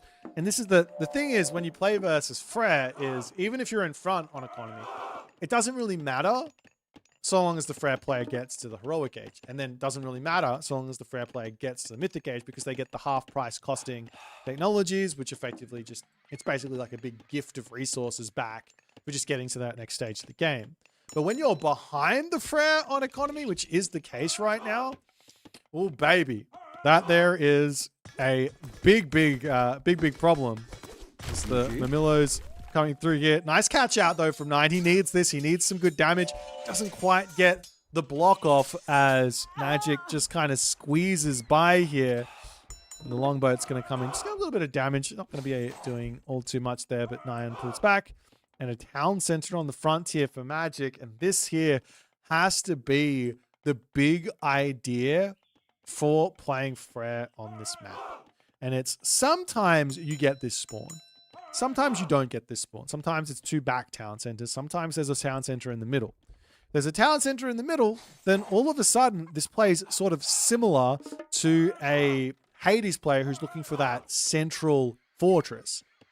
Well, instead of it being a central fortress, it's a central town center that's got a Ghoul and Bursty to drop down and look for a very big amount of pressure. But now the heroic age for Magic is in with A gear, and Nyan wandering through here. There goes the Tempest. There goes the Ghoul and Bursty, and well, you got a little bit surprised there. Nyan's going to take so much damage on this retreat. He loses so many units to that Ghoul and Burst. He's already done 1,300 damage, going up to 1,400 quickly. And Nyan in full retreat here.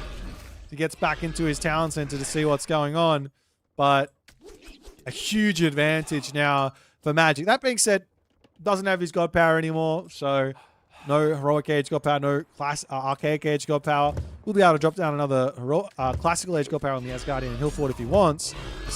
Ghoul Bursty gets more value. What are you doing? Just run. Brutal. Couple of great hauls to come up for potential to go into Jarls. Jarls are always going to be good here for Frere, especially when you have all this extra food income from the fishing ships. But the big pain point is going to be when the rock giants start piling in.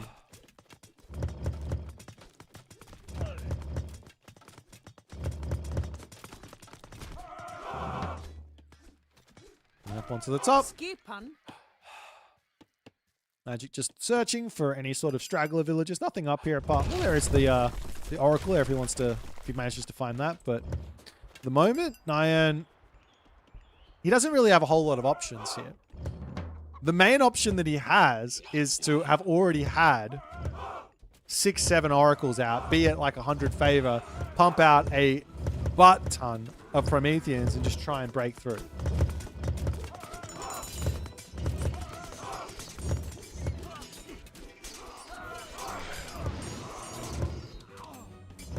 And Magic here does realize he has a little bit of a difficult fight ahead of him. So he's going to pull back for the time being. It's about equal on military diff, but the big problem is that the fact that these Karabalas are here. Now, if Magic has got any Huskal out, he can go in for a little bit of a garrison technique to get onto the back line, try and take those Karabalas out, but doesn't really need to do all too much here as Nyan goes full send and does end up saying, no, not going to be able to win here. Time to tap out. And Magic gets the dub as he will be going through to the weekend to play someone else for his opportunity to get to Greece.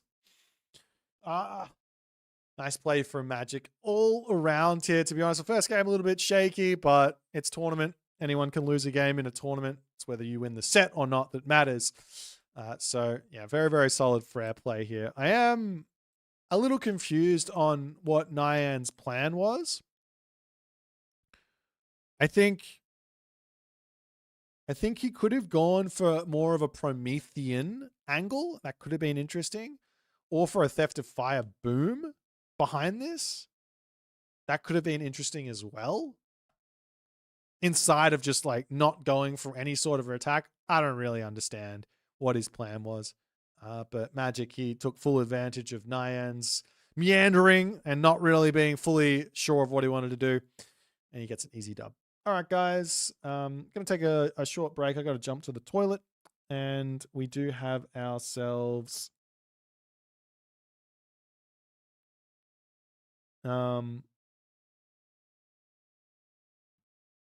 am I saying? We've got ourselves an actual live game happening in about 20 minutes. I'll be back soon. You guys go nowhere.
Alrighty.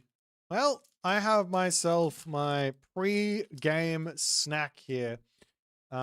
With we got El Matador and Garnath playing in or starting in 20 minutes. So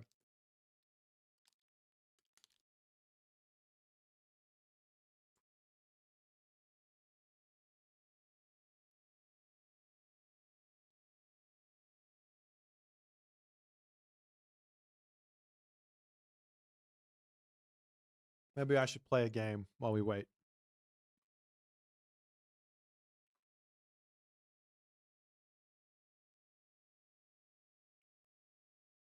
Maybe we should play a game while we wait. All right, let's do that.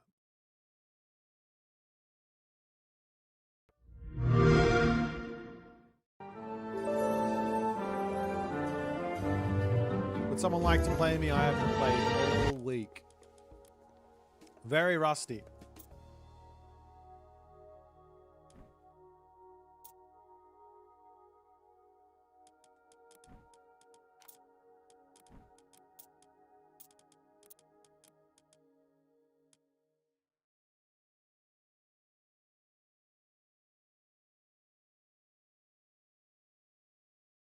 No, super rusty, Boit.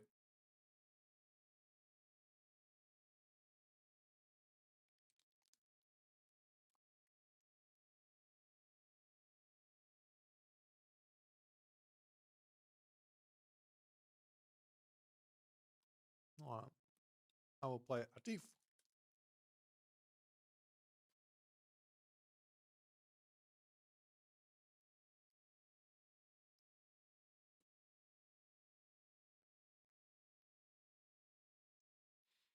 All right, we play one game and then we're going to be watching Matador and Garnath play.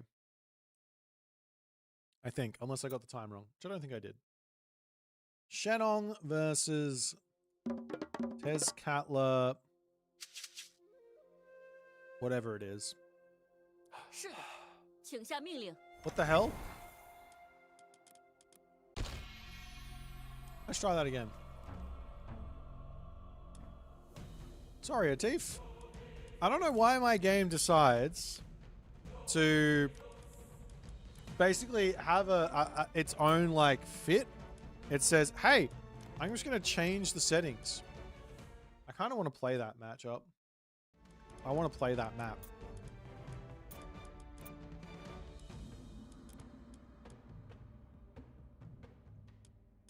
Is everything else normal? It's just the one thing that they decided to change.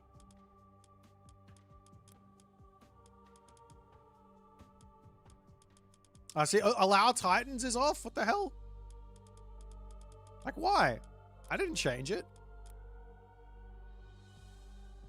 What's going on is me and Atif are going to play a game.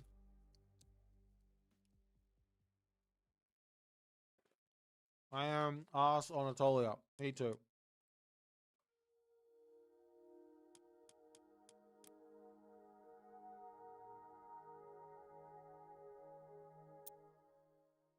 Oh, we got the same matchup basically.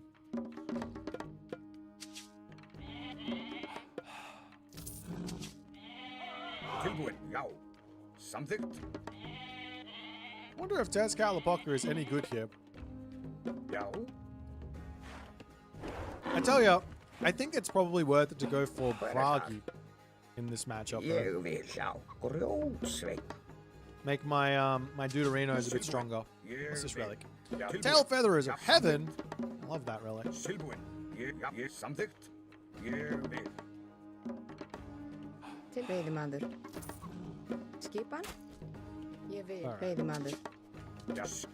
Well, that's nice. A nice little start off here. I'm gonna try. Oh, actually, yeah, no. Oh, he gets the Ghoul and Bursty. That's not good. I'm gonna run back home after this. I don't want to take 1 billion points of damage from the BS Kimmichin Spy doing BS amounts of damage while my guy doesn't do any. Look at this guy. Actually, they're kind of similar. Actually, I might go this way. Just in case. But I want to be on both sides anyways. So he does have Ghoul and Bursty, which is somewhat scary. But I will also have Golden Burst. So he's over there. I'm not going to even try and take his spots. Just want to go here and onto the bottom side.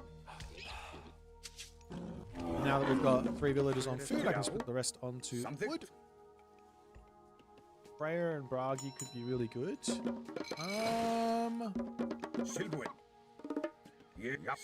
Nah. I don't believe that I'm going to be able to get through the spearmen easily enough to make Cav work. Very, very tough to make the Cav work here. So, Bragi makes a lot of sense.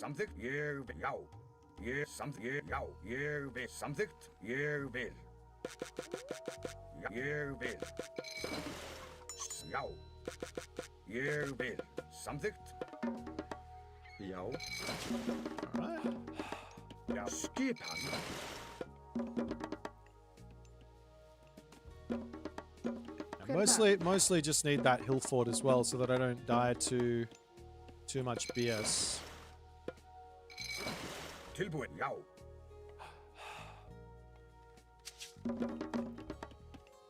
Okay. Go get another dwarf. You guys can do this before I forget.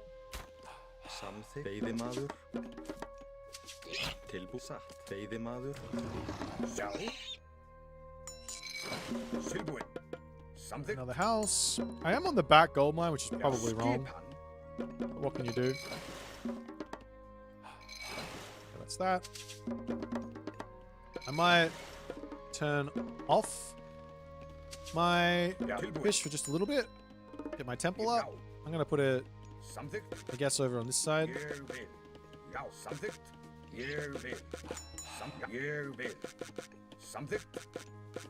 One temple, please, and then we start our fish again.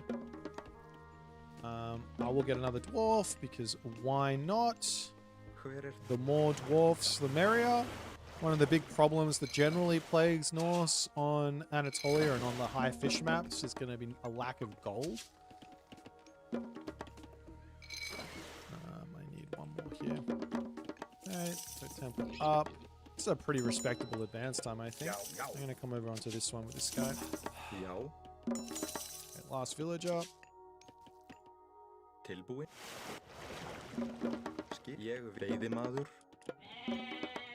And I do need to get another Herser out relatively quickly, I think. Right, you can come onto this. Now we can go for this and for this. You can start going this way. I should probably just check. Please drop that off. Okay, that there is what they like to call a bug in this business. Okay, he's over here. Come on. I should have put the thing elsewhere. I should have put the dock on this bottom side first. The second dock on this bottom side first. Something.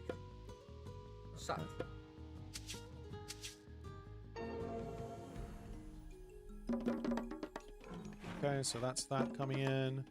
Let's put villagers onto this. Got another house down. Put a barracks down. I might put the hill fort on the front here right away.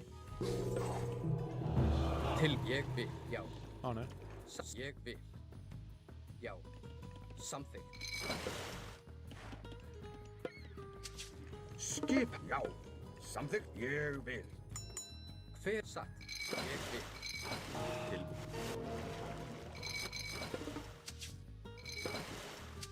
Yo, something. Skia tilbu ég vi satt. Fit something yo.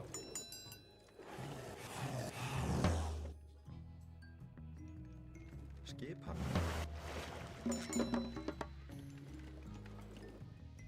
Did I overbuild fish? Hver þar?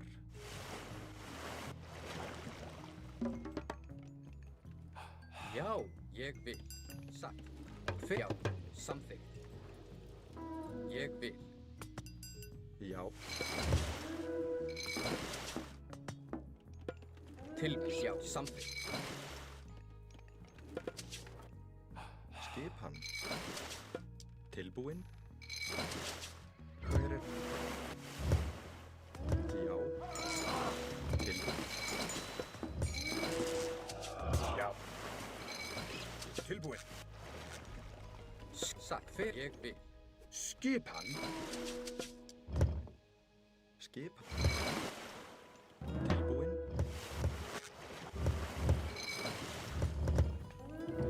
Já, Okay, I want to try and take that other Já. town center in the middle, I think. já. Ég vil. Satt, Hver er það? Tilbúin.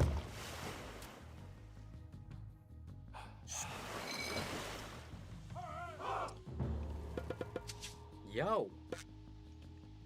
Ég samþykkt. Okay, Já. Já, samþykkt. Til...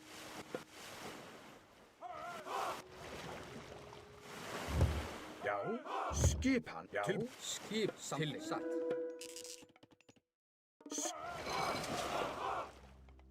Já. Ég vil. do I Tilbúin. have... hver er það? Já. Samþykkt. Ég I'm just gonna get a whole bunch of these down, get my upgrades in. I need to Yeah, confirm that he's gonna be going for the watch me buckets, you know what I mean? Til... Hver er... Skisa. Samþykkt. Já, skip, tilbúin. Ég vil. Tilbúin. Já. Já, satt, hver, já. Já. Satt. Já. Skipan? Skipan. Hver er það? Já. Skipan. Já, samþykkt. Satt, ég samþykkt. Tilbúin skipa satt. Hver er satt? Já, samþykkt. Satt. Tilbúin. Já. Hver ég vil samþykkt. Ég vil satt. Samþykkt. Skip, já, tilbúin. Já, satt, samþykkt. Tilbúin. Hver er það? Tilbúin. Já. Já, ég, já. Skip. Já.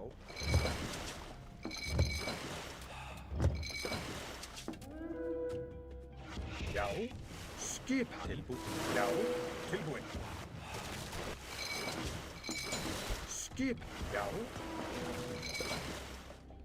Satt, samþykkt. Hver? Ég vil. Já, til orustu slag. Já.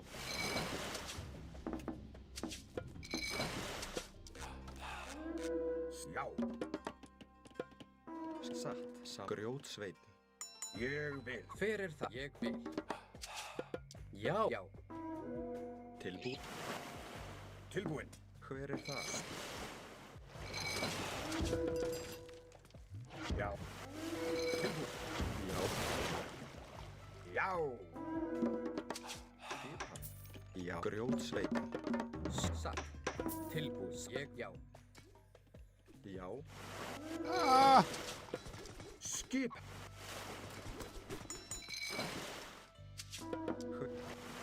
Já. Dude, this thing is fucking OP. Tilbúin. Já, já, ég vil. Skipan. Tilbúin. Já. Já. Tilbúin. Samþykkt. Samþykkt. Skip. Já. Tilbúin. Fyrst samt, ég vil. Já, satt. Skipan. Ég samþykkt. Já. Ég vil. Já. Samþykkt. Já. Tilbúin.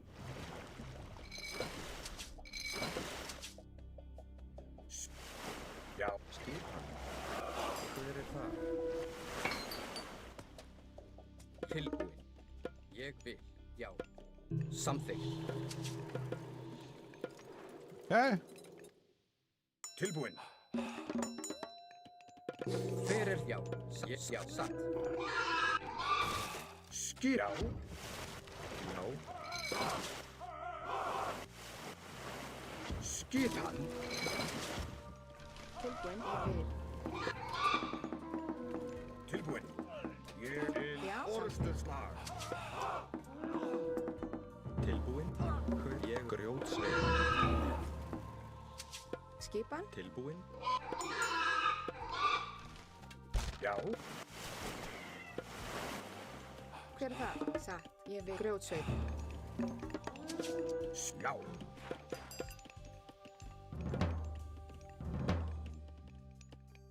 Já. Ég vil. Já. Ég vil. Samþykkt. Já. skipan, ég vil. Grjótsveit, Hver er satt? Satt. Til. Ég vil.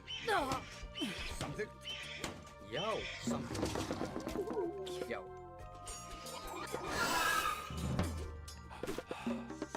Okay. Já. Didn't quite get the Tilbúin. move like I wanted it to. samt grjótsveit, Ég atrá. Samþykkt. Skip. Definitely need to get myself some Til. Ég vil. Samþykkt. Skip. Já.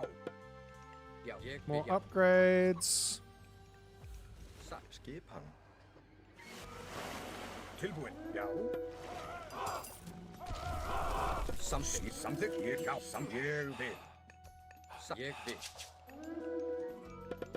Já. Ég satt. Ég vil. Tilbúin. Já. Já. Já. Ég vil. Tilbúin. Já. Satt. Ég vil. Til. Já. Atrá. Já. Samþykkt. Skipan, Fyrir Okay. það. Tilbúin. Skipan. That worked well. Ég vil. Já. Já. Til orrustuslag. Tilbúin. Já. Já. Samþykkt. Fyrir þá. Til satt. Ég vil. Tilbúin. Samþykkt. Já. Já. Atrá. Já. Já. Satt. Til orrustuslag. Já. Já. Ég vil. Já. Tilbúin. Samþykkt. Já. tilbúð satt. Samþykkt. Já. Ækið. Já. Ækið. Já. Tilbúin. ég vil.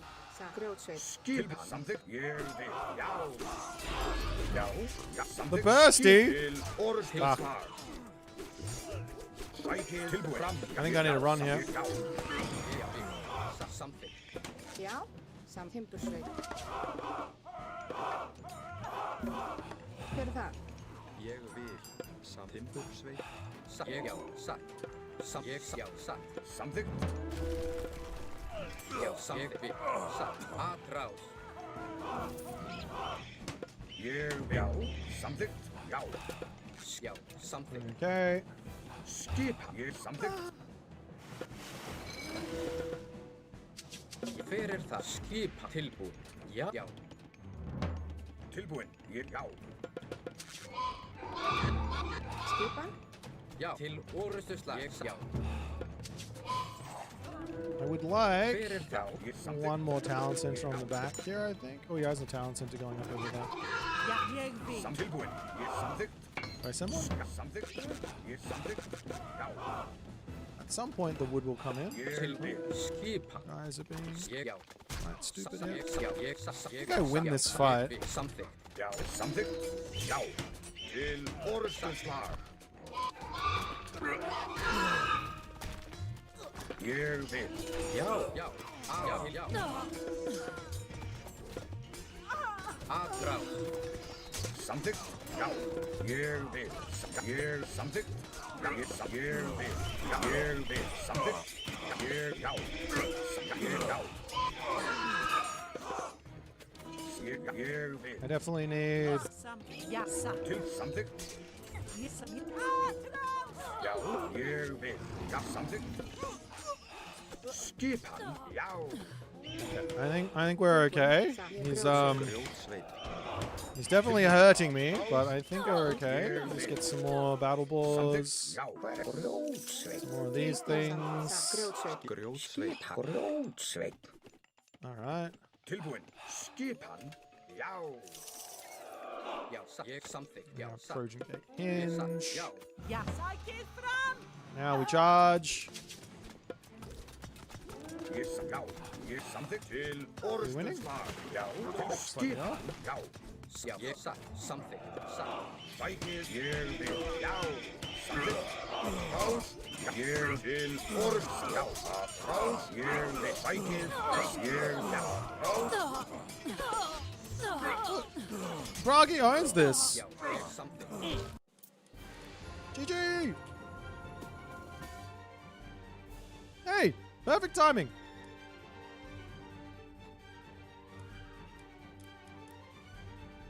All right, back to. Oop, I forgot to turn off my recording. Back to this scene.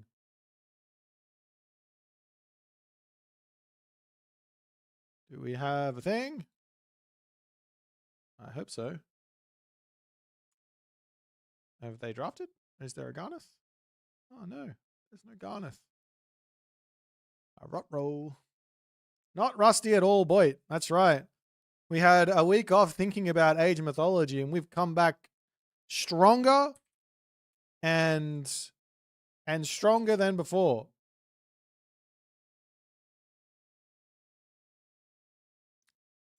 Sometimes all you need is a week off the game, and your brain gets to decide what's going on again.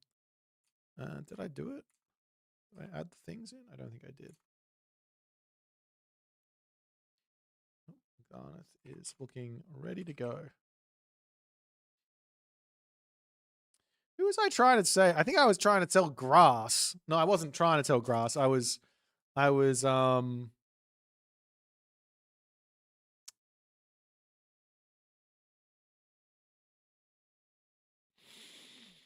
casting, and I was saying that if you're playing Norse versus the Tezcatlipoca thing, it just makes sense to go Bragi over Skadi. If you play Skadi, it's just you're playing like a little scared child that can't micro. But if you play with Bragi and you make Battle Boar and you make Herdman and you make Herser and you make Throw an Axeman, then it's a tough game for the Tezcatlipoca to make that work.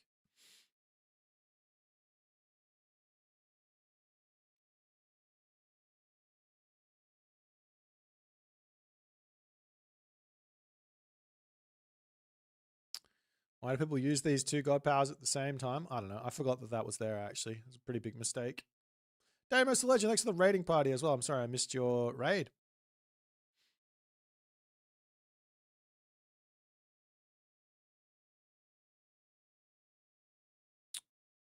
All right, we're just waiting for these guys to have a little cheeky draft, Rooney. They have picked the maps, and I'm very disappointed in the lack of Mount Olympus getting picked, but hey, what can you do?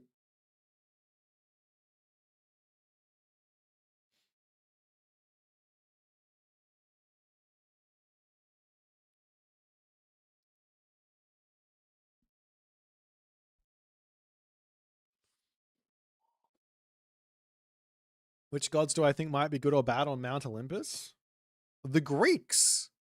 Obviously, the Greeks would be amazing there. China. Not the gods that everyone thinks is OP at the moment. Like all those gods are going to start losing. I guess they're all saving the Mount Olympus pick for Gameathlon. You know, I've been threatening that it will be the admin pick in Gameathlon, but yeah. How was the Outback? What do you mean? I guess I went to the bush capital of Australia. I went to Canberra. It's not really the Outback though. It's like it's nice. It's a nice place.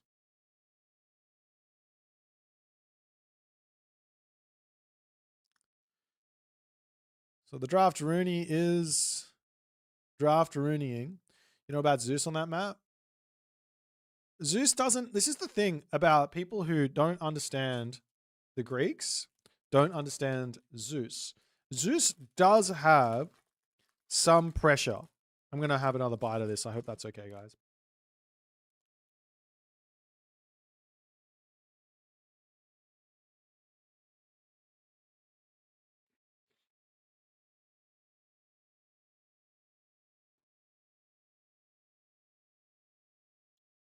Zeus does have pressure.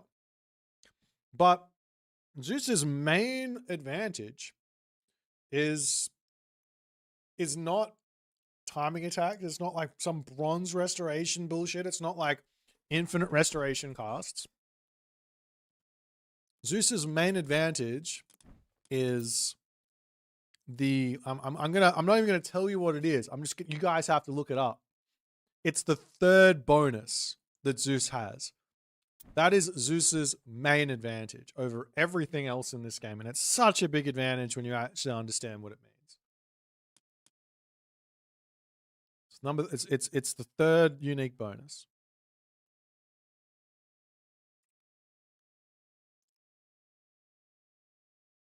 Alrighty, we do have a draft, so let's get this show on the road.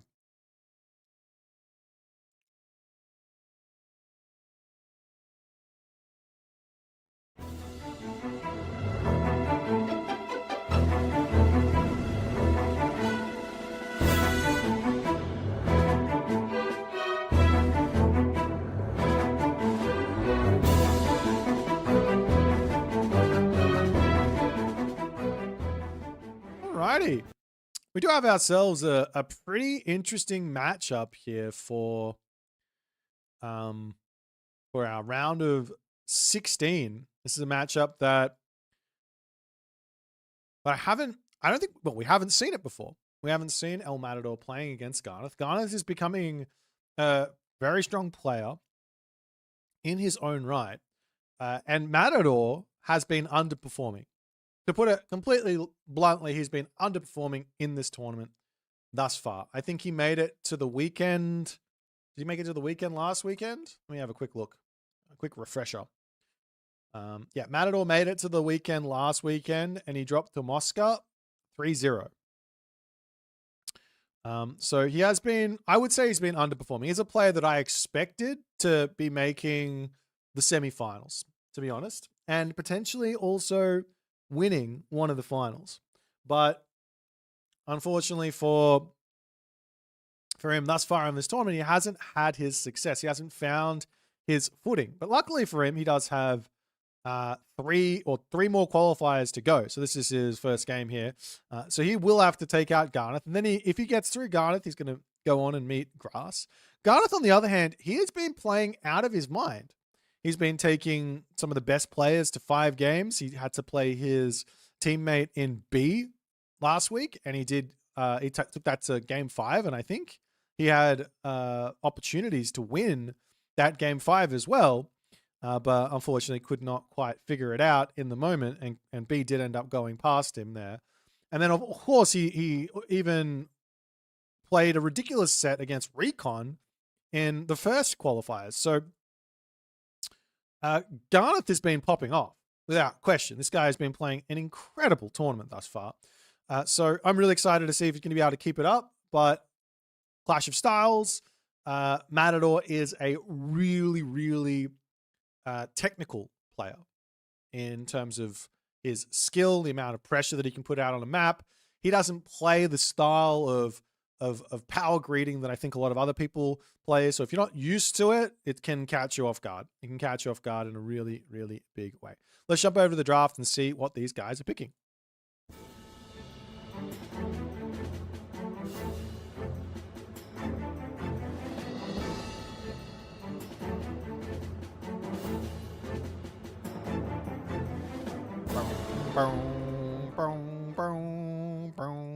Alrighty.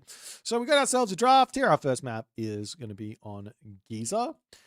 So this is going to be pretty interesting. Talking through the draft here just a little bit. We've got Oranos and Tsukiyomi as the bans from El Matador. And Garnath does ban out Thor and Quetzalcoatl. So that leaves up the 2 Aztecs, which I think everybody is prioritizing these gods. Now, the more I watch, I do believe that Huitzilopochtli is incredibly strong.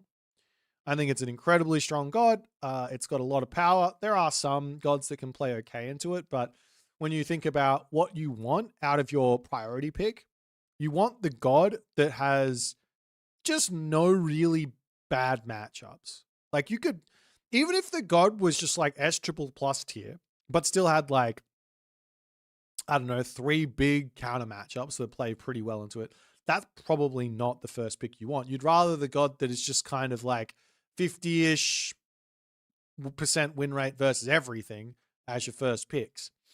That way you can pick that god anywhere.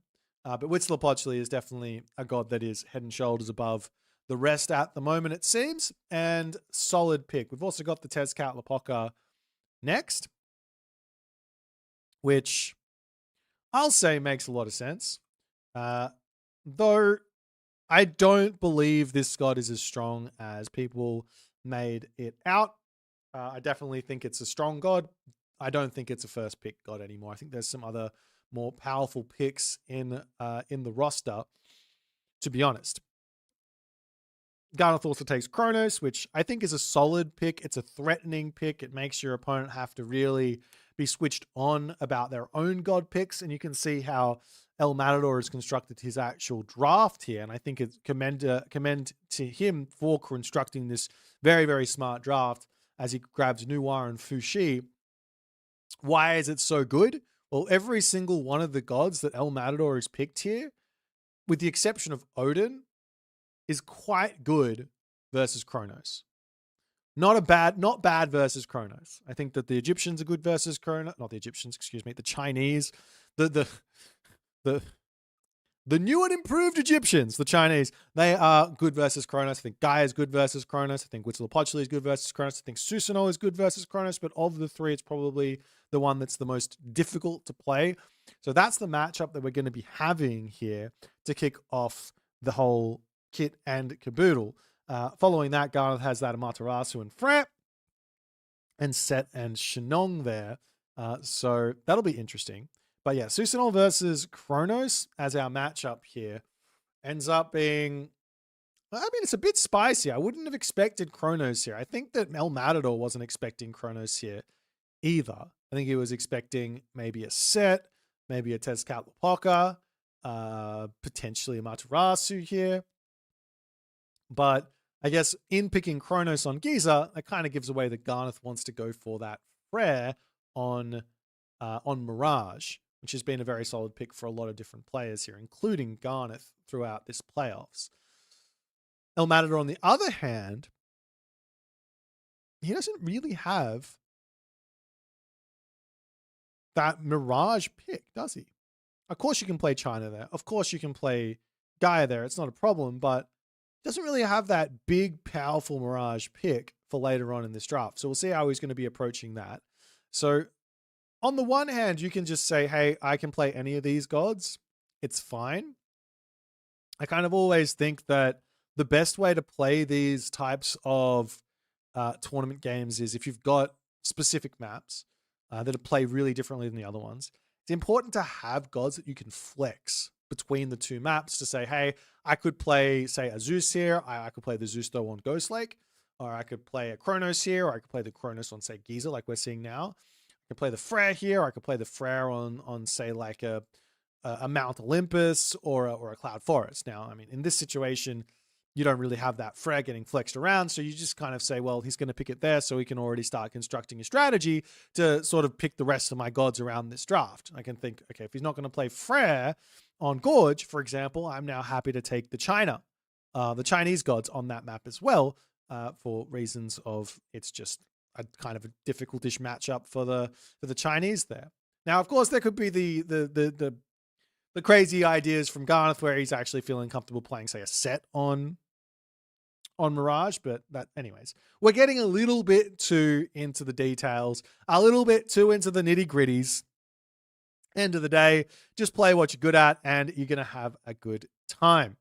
So with this matchup here, Susanoo versus Kronos, of course the Kronos Rush is on the table, but I've seen things like 5 Miko openings being incredibly strong and a really, really great option to just shut that down. The other option that I think is actually quite good in this matchup is playing for economy, playing for a defensive actual Kronos, where you're saying, come at me, Susanoo. I'm going to play on the defense. and you have to make it happen. And that can be a really, really strong way to play by, one, heroizing all your citizens. That plays around Kitsune raids, which are kind of difficult to deal with. And then two, you've got later on into the game with all your extra economy, all your hero units to kind of convert in and make that work. So that's an interesting way to try and make the whole situation work. Anyways, guys, we're going to be jumping into game number 1 here. El Matador versus Garnath. This is live. This is in stereo, and it is going to be on the map Giza. Let's get it.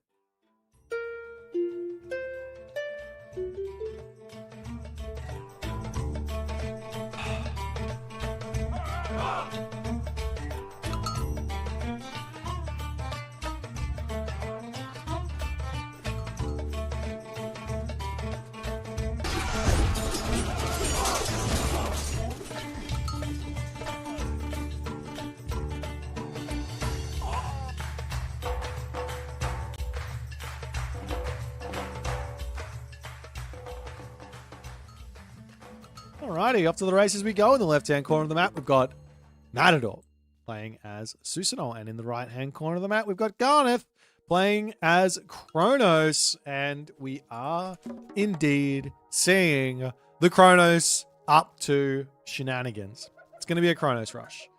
Now, will this be Matador in trouble? Or will this be Matador being prepared? Matador, I give him so much credit because I think he's an incredibly strong player. But this type of tournament setting where every game matters, it's not about a volume of wins, a win percentage chance. It's about what is the best play right here, right now. And Matador did not scout his opponent early on. So he's not going to know exactly what he needs to do to hold this Kronos rush. That being said, he will be able to get himself out his Mikos, and he will be able to react to it at some point. Now, he misses the temple coming in, and we will be seeing Garnath actually going for Leto here. So normally you see Prometheus in this spot, but Leto as the option. Temple coming up onto the back here for Matador. And, I mean, he can start to advance. But here's the thing. If he advances here before getting these Miko out, well, I think there's going to be some problems. Because you need a handful of Miko to actually heal your own Miko in order to actually deal with everything.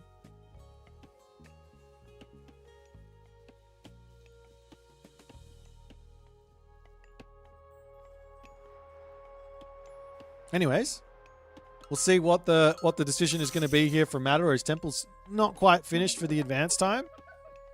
And one more villager to come through as the temple will finish up. And there goes the Leto. And this has to be a reaction into Miko right away. And it's not going to be that in the slightest. Minakata Tomi on the way though. Deconstruction onto the temple as well. As the Miko, well, that's going to go down pretty quickly to those automatons. Yes, the automaton takes some damage, but that can just get healed up as the temple will come back up onto the left side. Needs that one unit to come through. And following this all up, we will start seeing Garnath. He's going in for his Terma right off the bat here. As Goat's getting caught, not able to get in onto this spot. Matador has got himself so much food here. He does have a back gold mine. So even if he gets pushed off of this forward gold mine, it's not the end of the world. And Garnath, well, he's scouted his back gold mine, so he knows that it's there.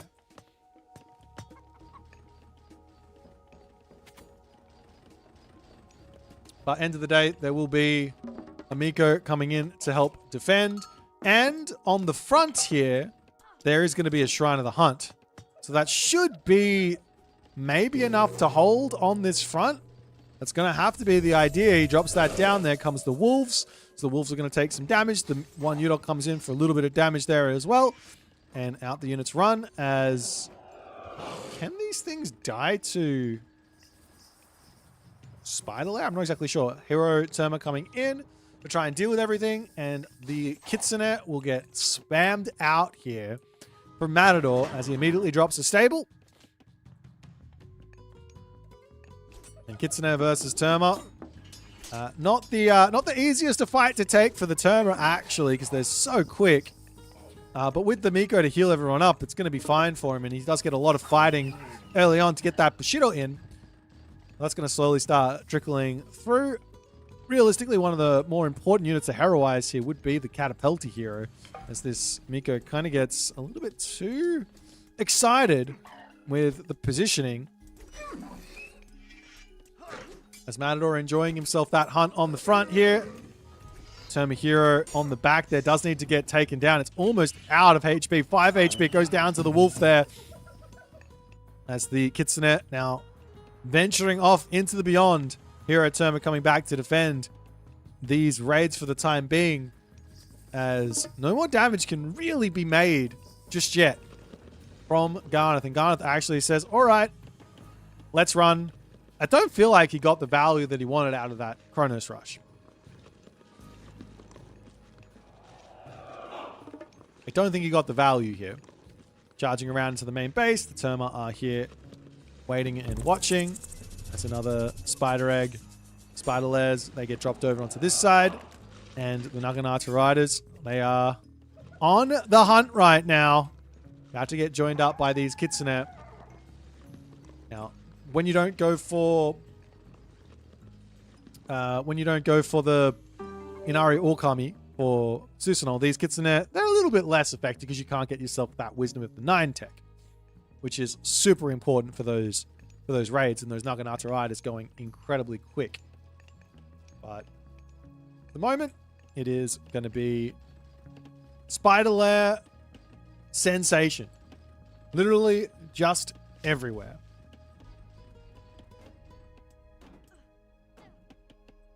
Villager on the bottom here deciding that she wants to get involved with a bit of shanking action.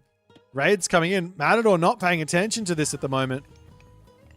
Loses 2 villagers to these automatons. I have to ask the question, what's going on here? How has he not noticed? That's 3 villagers down. That's a huge amount of damage. Absolutely gigantic for Garnath. And here's the thing. If Garnath wants to, and I definitely like this style against Chronos, and just not against Chronos, against Japan. But if Garnath wants to, he could definitely go into 4 or 5 more oracles right away. Continue to build himself the catapulties, make some hero units, and be in a good spot. But there goes the Kusanagi, and that should be a citizen kill or 2 here. 1 citizen goes down. The other citizen attempting to finish that one off. Doesn't want to overstay here and lose any units. Gets the citizen for the Kusanagi. Not the worst of trades there. Also going to be taking out the Terma that does have that Shenong's Okra Whip. One Naginata Rider for a hero Terma. That is value every second of the week. As the double mana's up on the back for Garnath. He wants to go for a town center here. He's sending the citizens up. This is risky. Now, of course, Matador, he can play slowly here if he wants to and go for a town center himself, but I don't know if the Leto Chronos can defend what Susanoo can output here off of 1 town center. You just go into like 4-ish more, 3 or 4 more Miko, and all the myth unit come in. We do have 1 spider lair picking off 1 unit, but turning around for the rest of this fight. The samurai in hot pursuit, villagers as well getting into the action. They need to get sent back to work, but now Garnath is going to be in for some pressure. He also does need to make Karaballister into the mix if he's not going to be making himself those automaton. But even if he does make automaton, he needs to be making the Karaballister so they can take out those on the musha.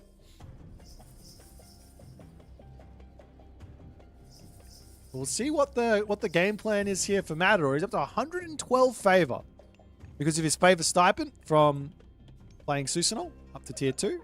So he can very, very easily say, all right, let's go for 5-1 unit, and we just charge. Of course, there's a lot of spiders on the middle here, and this is what Garnath is trying to bait Matador into. But if you do pay close attention and you move forward with these guys, you will spot the spider legs as you get close. So you do know if they're there, and you can avoid them. The nice play there from Matador, paying attention onto that, as he's going to be charging up to the top side, and he will confirm now. He knew the manners were here, but he will confirm now that the town center is up, and that he is on somewhat of a timer. Around onto this bottom side, looking for everything he possibly can find. See some goats. There's no real way out there for those goats. Those are going over to the back pocket of Garnath here, as he's going to be enjoying them. Naginata Riders can't really do a whole lot here, but in come the one Udor. You can see the villagers slowly starting to stream over onto wood. Houses coming up, as well as the this one bushy is just chilling over here on patrol, making sure that no myth units get back into that to get that damage anytime soon. But the upgrades coming through, and Matador, he is definitely in. I think he's in a position that I'm not sure he likes all too much. Naginata Riders back into the main base. Causing idle time is perfectly fine and reasonable. As the spider eggs get dropped down over here, and Matador says, fantastic. Eggs on that side. We don't need to go there anytime soon. We will come up onto this top side and spot all the eggs over here. Now, easy way to also never miss this too is to drop a building on top of the eggs. You can build over these. It's not a big problem. But Garnath is going to know that the villagers are here. He has line of sight. And you'll see the army there as well, as more one Udor will stream through. And with all of this happening, Garnath has managed to get himself up to 5 oracles. Walls coming up to the top, and sneaking this gold mine is pretty wild. Of course, Matador has got no idea that that gold mine is there. 1, 2, 3, 4, 5 gold mines? I guess he probably knows there's a gold mine. Well, he doesn't know there's a gold mine behind him. He does see there's one here, so he knows there's one up on this black, in this black area here.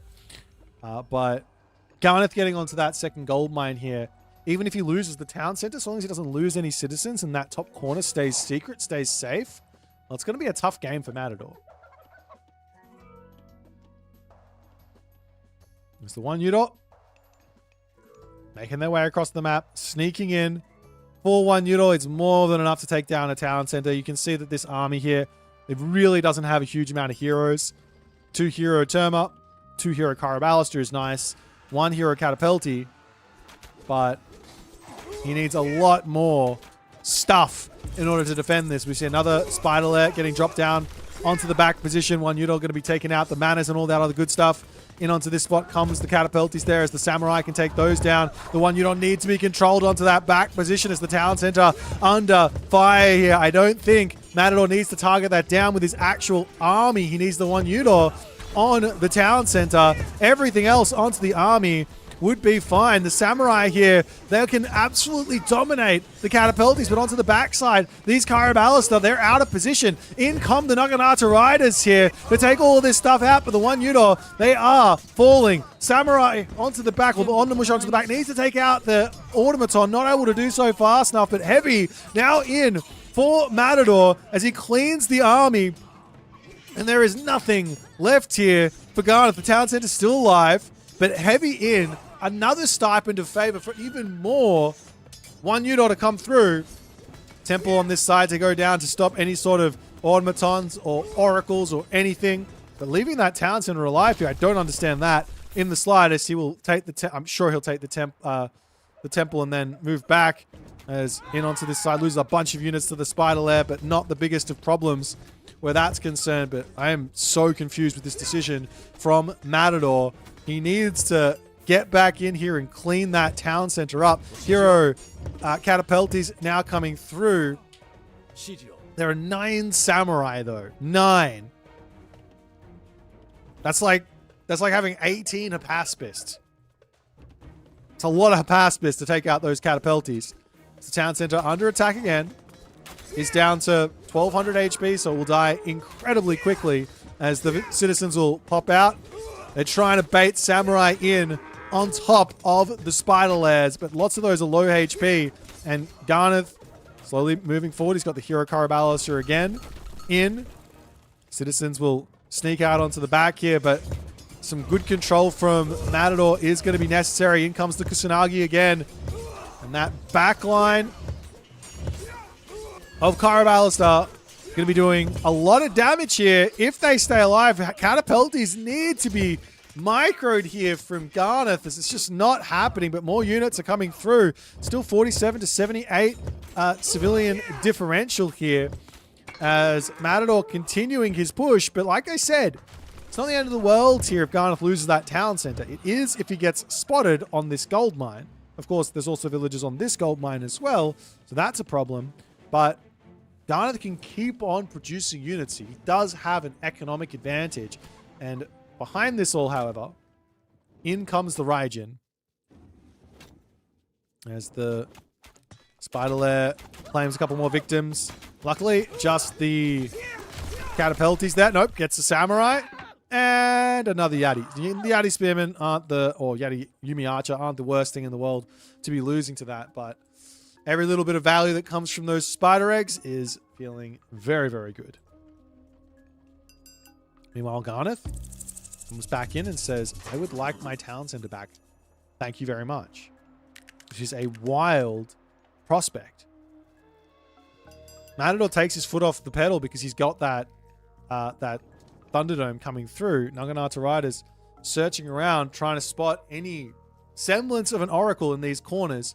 He hasn't had the luck, but there is one that's going to be hiding right here. So taking that down is going to feel very, very good. Oh. There he goes. Does spot that, and it's going to be a dead oracle.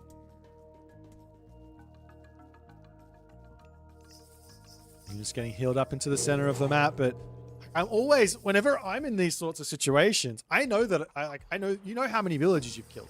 You get a feel for it, right?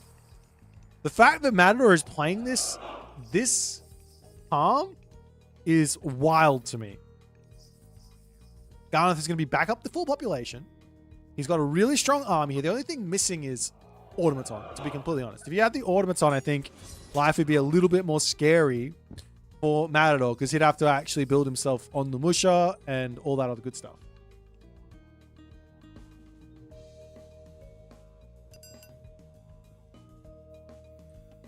Over onto this side, the Naginata Riders smartly not chasing those citizens to their death. And Matador, well, he's looking to go after the main base, but Garnath is getting a very healthy amount of units out here. Raiju, Yumi Horse Archers coming through. There's the Terma charging forward. A little bit of risk here. And I mean, I guess the next play for Matador, if he wants to go full all in, full send, is just drop a castle down. And off to the Mythic Age we go in an attempt to get max value with a Dragon Typhoon. One citizen goes down. Second citizen going to be going down onto the back here. That's the Catapulties charging after this.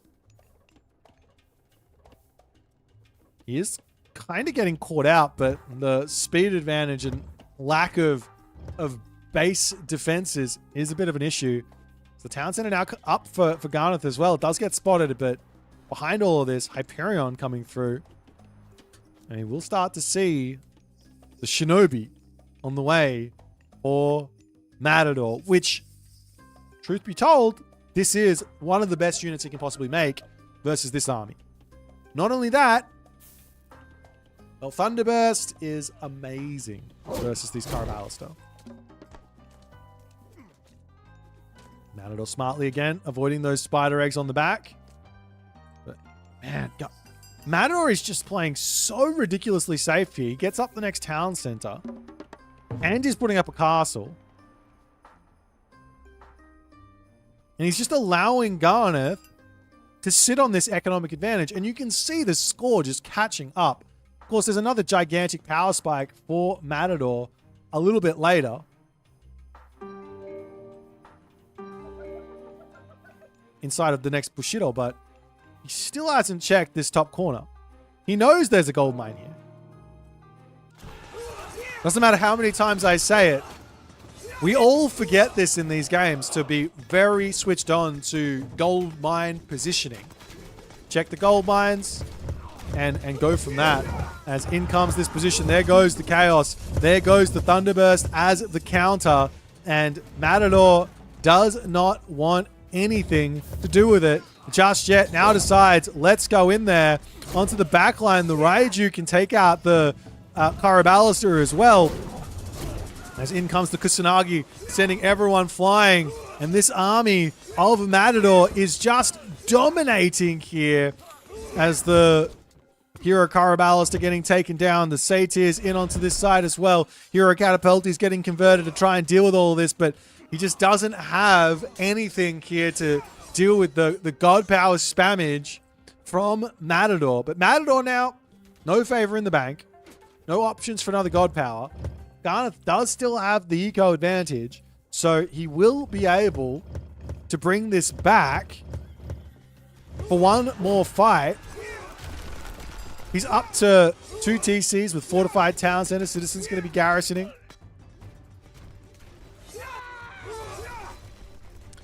Matador is getting architects. It's a decision. Not a wise decision, but a decision nonetheless. I guess he's worried that he might get Helios. I don't know.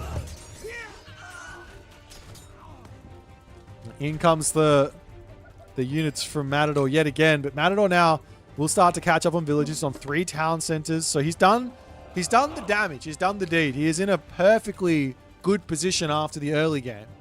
The only thing lacking for him right now is going to be gold, and in comes the heavy destroyers. So I guess the answer to why Architects was getting built lies, or getting researched, lies in the fact that these heavy destroyers are coming in. Raiju is through here to put a stop to at least some of this. The special does cancel the heroization there as well.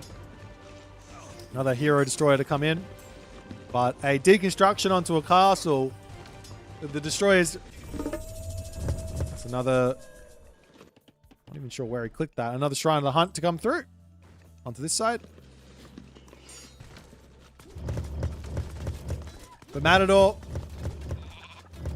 still playing incredibly safe in this game. And onto this position comes the Catapulti army. It's such a scary army. Trying to get the ghost building in. Can he get it? Well, he could, but he misclicked. Shinobi coming in onto this spot. Do get sent packing for the time being. Now Garnath gets himself off a Mythic Age. So, well, one player's Mythic Age will be in. The other player's Mythic Age is not too far behind. Does Matador have line of sight on this bottom gold town center? Not just yet. I'd love to see Matador setting up around this, walls, and just preventing it from being a simple option for Garnath to grab. And unfortunately for... I mean, it doesn't matter. Actually, you know what? Maybe the Hero Karabalister would survive the thingamajig, the Dragon Typhoon.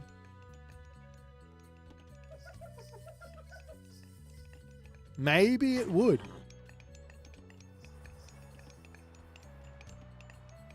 If you heroize all of them, they get the upgrade as well for the heals.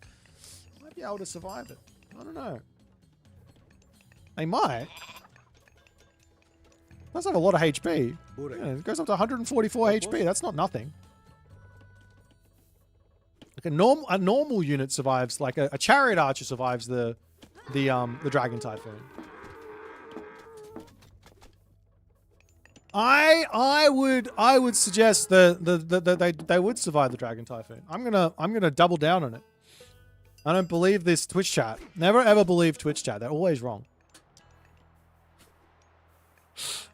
Anyways, Matador spread out, lots of resources in the bank, but not a lot of gold. And this is where this game can go south. Now, if Matador would ever check behind his base, he sees the gold mine here, so this should send alarm bells off that there's a gold mine behind his base. Absolutely should. In comes the Atlas. In comes the Argus.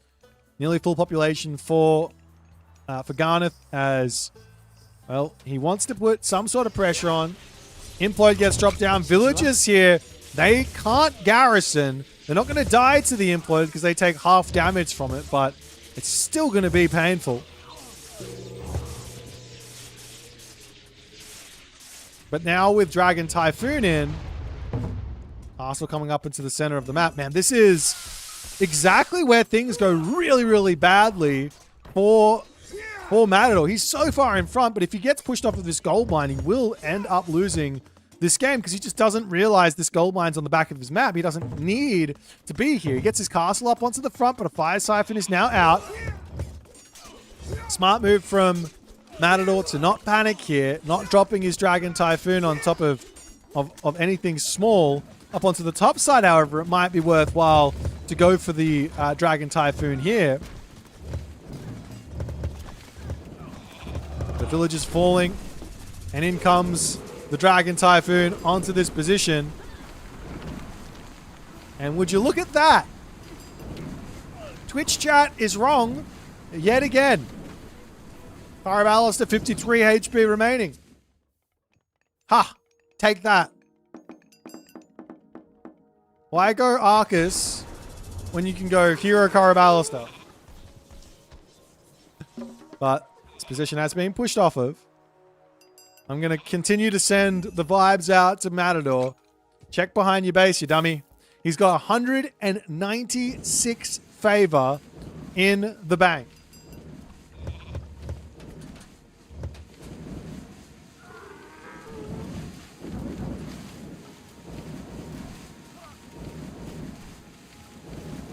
Onto the top side, trying to take out the fire siphon while pressure is coming in onto the bottom side as well. Villagers here with 1,000 gold remaining. As Garnath has to feel like he's getting Matador into a difficult position, taking the villagers out.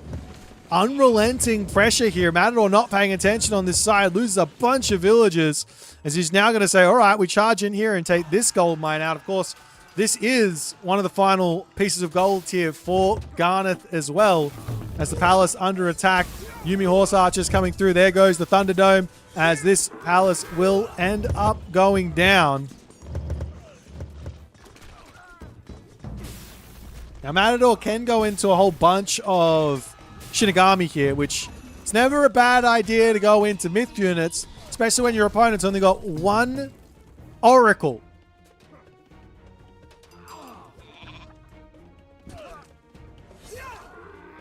One Oracle.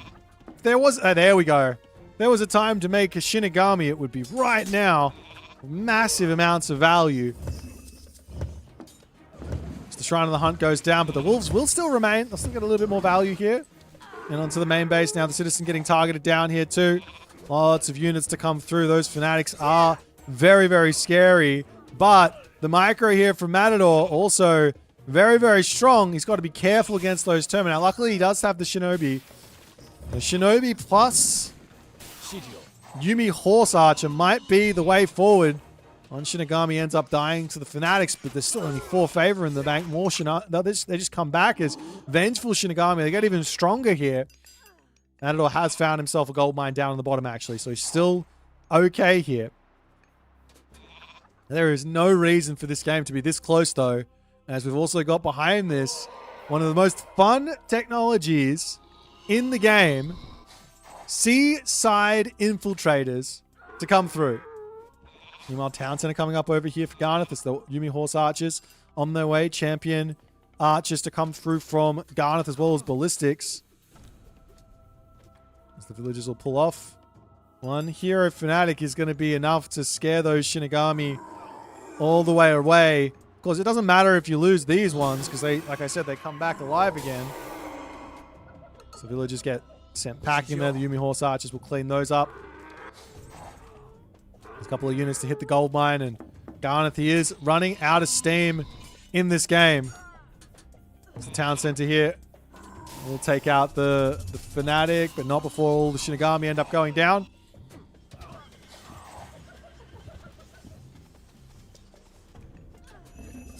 onto the gold mine. Garnath has got that all sorted out now as he decides let's charge back over here. Continue to keep Matador, Garnath off of a gold. No real trade route started for Garnath either. And it's looking like Matador is going to be winning the gold control game after all. Yeah, surely we see some Shinobi here.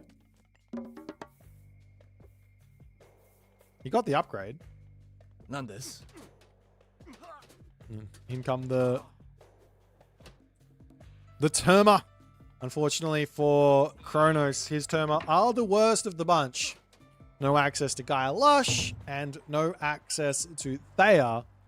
Does mean that they've only got 5 speed, which is the same speed as the Yumi Horse Archer. So the Yumi Horse Archer will always just run from them.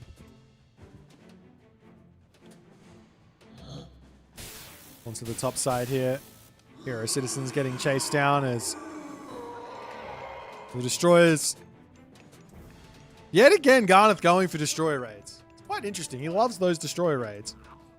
But still, Matador. I mean, I'm looking at the game. It is not looking good for Garnath. 117 pop, 68 villages. Terma trying to shoot and scoot forward, but in a game of numbers, 22 Yumi Horse Archers is a lot more than 10-ish Terma, and they will win that fight. These are 3 population, right? Versus the 2 population Terma, so you need to go quite a bit further along on the numbers to actually win that. And that there ends up being game number 1 as Matador holds on. He did the pressure, he got the advantage, he got a good position, but man, did Garnath make that hard for him. And to be honest, Matador made that hard for himself by not scouting this back gold mine.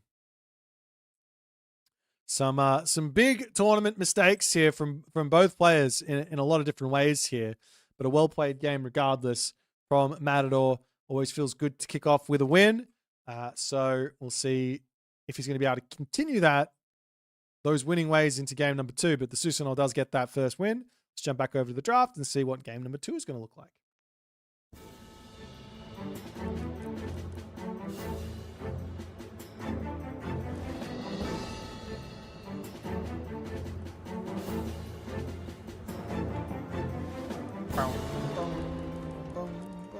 All right, so we have ourselves a Mirage game, and it is going to be Huitzilopochtli versus Frere.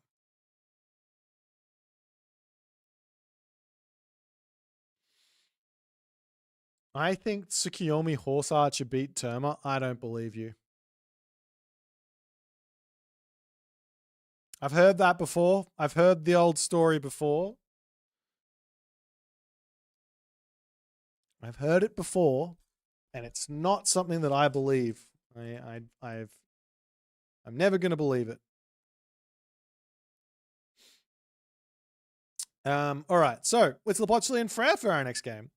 Happy days. Let me get ourselves a little bit of timer on. I'm going to have the shortest of breaks because I do need to fill up my water bottle. So don't you guys go nowhere, and we'll be back in less than 4 minutes. Huitzilopochtli Incarnate is here.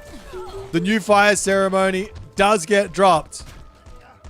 Of course, B also sacked his own units, get himself out something, but there's 2 Tajiplas. Special attack coming in. It's a boost of damage for the Garnath army. As he's breaking through the center, there is still a pillar of Tlalocan to drop down on this position to help B stabilize. But he's not doing it. And in comes it now finally. There is the Huitzilopochtli, but that does not have much HP left. Sitting underneath this could be very, very dangerous. The town center ends up falling. The Atontan smashes will start coming in as well.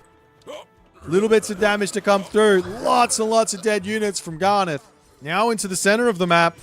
this fight, I don't know if it's quite good for Eric BR. Izamato is looking incredibly powerful here. Missing himself his actual upgrades, though. He needs that next tier of Bushido. He's still a little ways away from it. There goes a nice Valkyrie spawn to help him out, but the Juragumo is... And we are back. So, next game.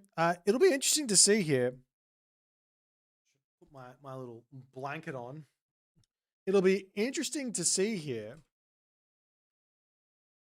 Oh my god, can we please just... What is happening here? What is happening? Doesn't even make sense.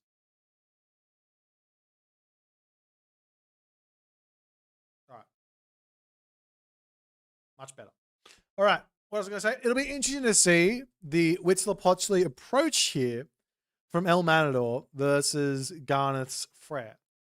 I've played this matchup on this map a couple of times, and I did find a lot of success here with the Norse against Huitzilopochtli. But since those early days of the Aztecs, nerfs coming in as well, not that they would have really helped the matchup, but definitely players getting better inside of playing Huitzilopochtli. We'll see if Matador is going to be able to make this work in a different type of way, or if Garnath has got something up his sleeves here to make things work.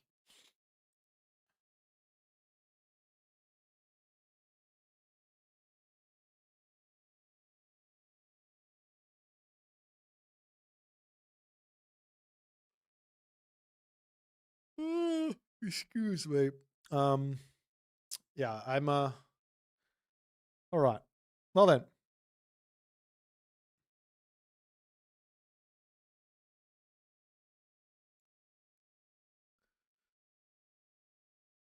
Who is going to win this one? What do you guys reckon? Matador? Garnath with the 20,000? Nobody putting their faith in Matador for this one. All right. Yeah, there are a couple of offbeat strats you could try with Huitzilopochtli, like a rush. Go for the blood pact rush, those types of things. I don't think that's really Matador's style. So, I mean, he'd be very good at it though, but I don't think that's his style. Norse feels quite good into Aztecs. I mean, you'd think that, but there's definitely some weaknesses that the Norse have versus the Aztecs as well. It kind of goes both ways, in my opinion. Well, it's time for game number 2. 3? Game number 3? No, game number 2 on the map Mirage. Let's check it out.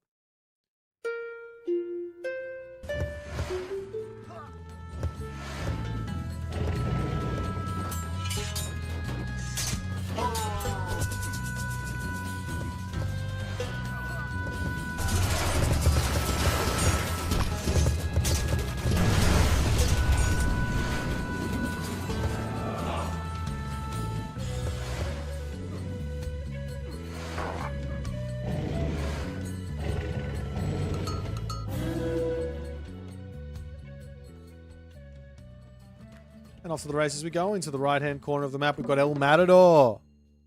Does open with his dock. And he is playing with Huitzilopochtli. On the left side, it is Garnath. Also, no shenanigans in this game. No one is up to any weird stuff here. Where the map is Giza. No, that was the last map. The map is Mirage. You can tell that my brain is not 110% switched on at the moment, but that's okay. All right, let's check out the relics, and then we'll take a look at the map. We've got the Scales of Echidna over here. Love, love, love this relic. Huge relic here for Garnath, actually. There's a really big, important unit in the Mythic Age that this is going to be incredibly helpful, very, very useful for, and that's the Fafnir. On the other side of the map, there is the Bridle of Pegasus. Pegasus for free every 60 seconds. And we've got ourselves the Titan's Treasure here, which is Age Ups and Secrets of the Titans. Food and gold cost minus 10%. Always nice. And then the Eye of Ornlu on the back to make, in this specific matchup, Sean 1 and Throwing Axeman slightly more effective.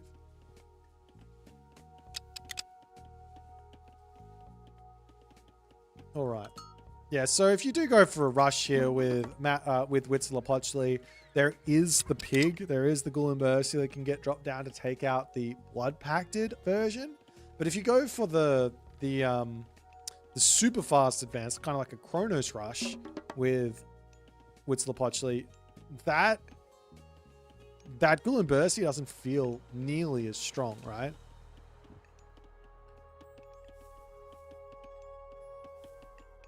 I think it would be really... I mean, when you look at the advance times here, could you just imagine? You just imagine there being a whole bunch of warrior priests already in this base getting damage done?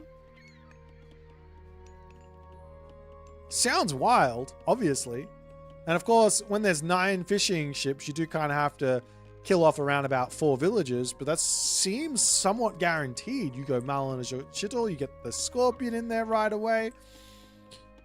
Huge amount of pressure could be happening here. I mean, in hindsight, I think Huitzilopochtli is a ridiculously scary god to play against on this map.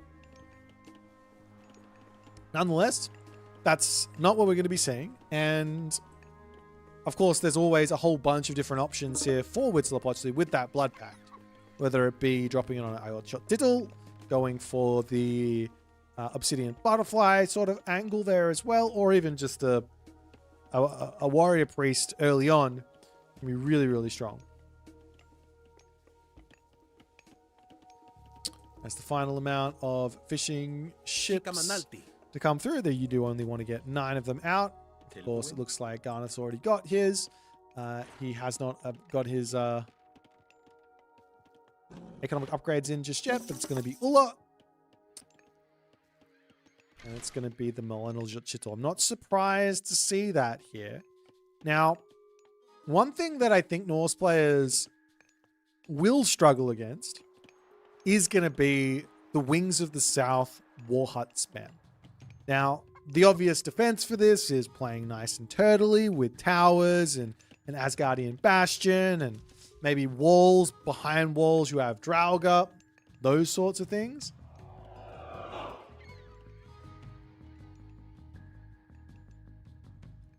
But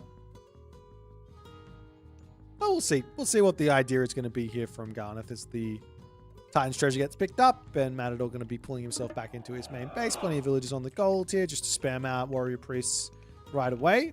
You don't really need that many villagers on gold if you're not planning the warrior priest spam. And to be honest, you really don't need that many early on. But nonetheless, it is advantage for Garnath right away as he decides to actually drop the Asgardian hill fort in his main base, which, you know, I'm a fan of. The reason I'm a fan of this is mostly because if you really need a second one, if you really need a second Asgardian hill fort for a gold mine, you're probably going to have yourself the 60 favor in already to drop it. But if you don't drop the Asgardian hill fort, chances are you haven't even tried to take a fight yet. So there's that. But if you've got the Asgardian hill fort, you feel much better about those fights, as immediately it is going to be a little bit of the Tekiwa Archer and the Thalmani Spearman. As Garnath is going to go for a dock up onto this side, just looking for a little bit of harassment, a little bit of annoyance. Probably won't get a huge amount of value done unless he decides to like garrison 3 boats in and then send them over here to get the damage done. Most people are a little bit too impatient here when they do these attacks. If this goes unscouted, garrison the boats, build yourself 3 boats in first, and then go on attack, and then it's a lot harder for your opponent to actually defend it. In comes spike traps from Matador as well, as he is looking to shut down the map. We have an armory coming up onto the back here as one dragon ship to start causing some problems, and one hammer ship to come in from the Aztecs. Now, I've got no idea what this is called. Tepotzli canoe. One canoe to come through. Nice, the pressure onto the front coming through, but the Asgardian hill fort is in there already. And that will be almost a dead warrior priest. Nope. Still alive. than one piece here. Now there are the 3 to 1 ship, and this is a big advantage actually for Garnath on the water. There's another dock now coming down from Matador. He's going to try and deal with all of this, but I mean the other option is for him to just go full send on the land and just say, hey, enjoy the extra fish. I don't care about it. I'm going to try kill off your villages and all that other good stuff. Your gold mine is going to expire soon, I know. And let's just get the traps everywhere and you're not going to have any gold to play with. So we get stuck in the classical age and it can be somewhat of an advantage for the Whistle of the Potchley. As the Atlatl siege canoes are coming in. But there are plenty of boats here now for Matador to fight back. And so he'll be able to take out the longboat. Except the Tepotli canoe here. Oh no, that's not what it's called. The Dreki from Garnath is also a little bit of a nuisance. Most of this side of the village is just going to pull back, jumping into the tower, and they are good to go. We will see a cheeky little Tajipla to come through for consistent, I don't care about your watchtower shenanigans, I'm sacrificing myself anyways. Let's get in there and look for some villager picks. Up onto this side though, the Talmani Spearmen getting pulled back as these villagers. A little bit risky, but they do get away for the time being. As the Sting of Yapan is now coming through.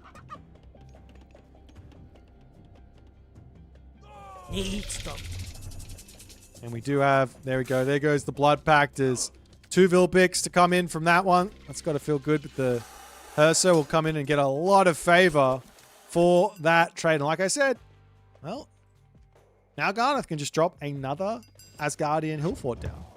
Almost. He just needs another 3 favor, which is going to come in very, very quickly.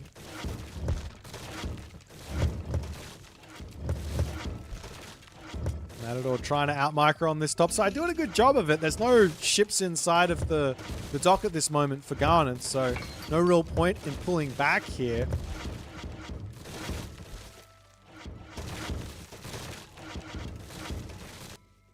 Meanwhile, our Skull's getting taken down slowly. More units to come through here, though. And Matador smartly says, all right, I'll pull back. And in comes the Ring Oath, as well as a Draugr, actually. Kind of surprised to see the Draugr. I do think that they're strong, but in this matchup, the 5-speed Warrior Priest is a little bit much.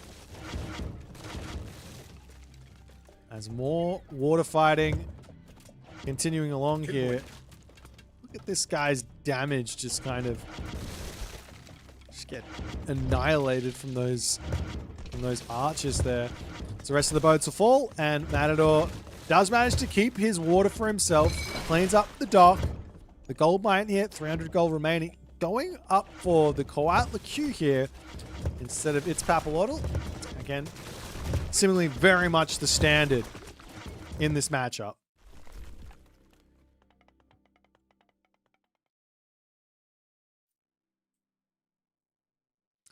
Marker comes down from Garnath. And a town center as well, because why not? You can also drop the other Asgardian Bastion here if he wants to. So thank you so much for the gifted sub, Scooby Doo Grat. Appreciate you, man. Thank you so much.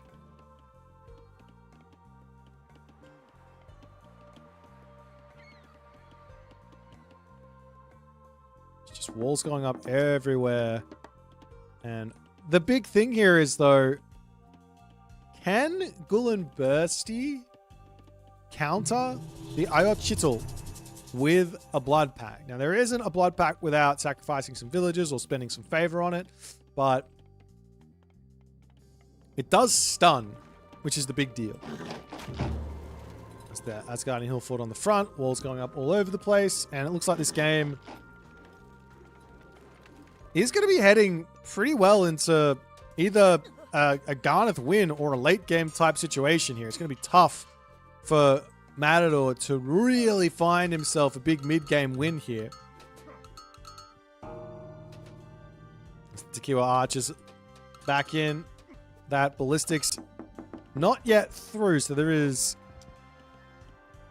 somewhat of an issue there as the A Huskar will sneak out past what looks to be walled off, but it does indeed have a slight gap there.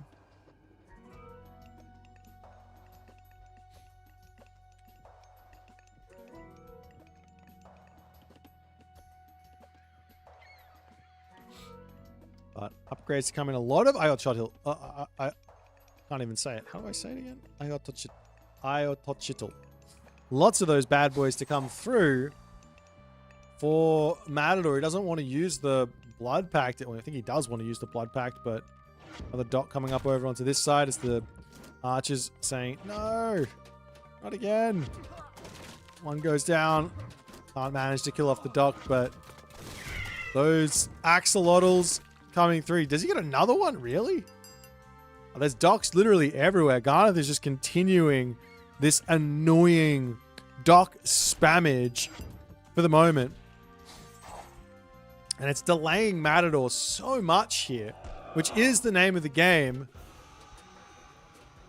if you are a fair player. So that's Guardian. Hillfort under attack.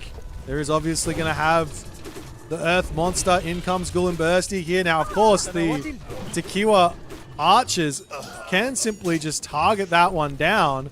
And look at how fast it falls there to that amount of archer. As the Ayototl to come back in. 7 HP and a dream on that Gullimbursty.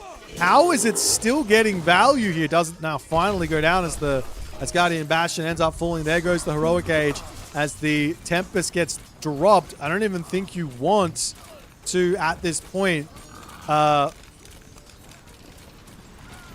from that. He just pulls out of the range. But all of his siege units are dead.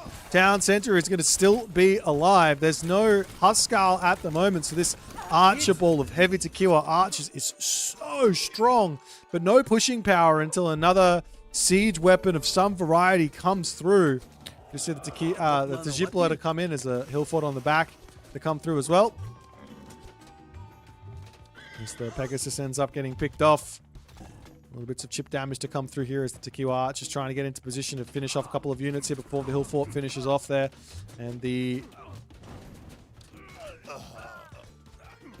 units here for Garnath, they look scary for this Archer mass. What Matador needs, and would be even more scary, would be Sean one. A Great Temple and Sean one here would be absolutely terrifying for Garnath to deal with at the moment, because then he has to go into raiding cavalry, of which they've already got spearmen that can deal with them.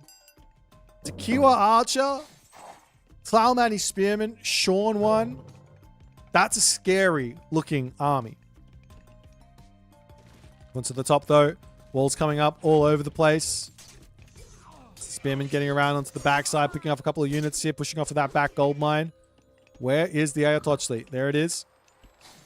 He does have himself access to a Blood Pact. More spend where that's concerned.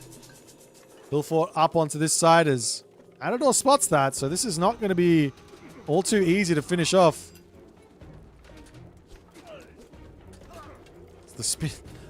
These archers are so strong. In they come. Big damage. The Spearmen frontlining beautifully against those Huskar. You're like, but Huskar kill off archers. They do kill off archers, but not when there's this much of a differential in military pop. Heavy comes in now for Garnath as the Spearmen coming back in yet again.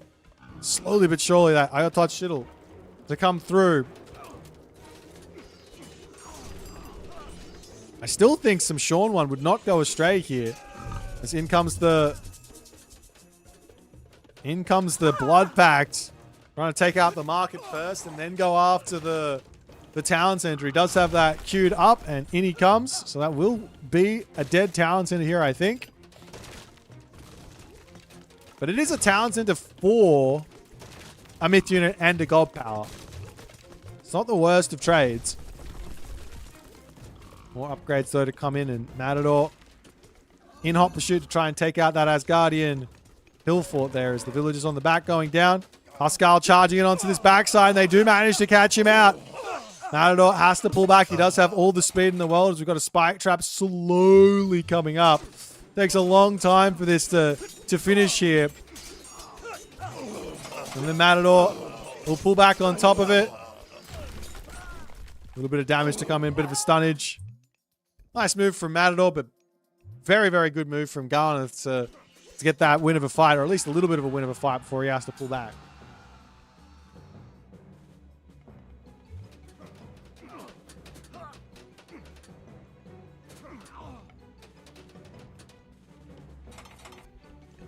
We've got even more of the armadillos on the way.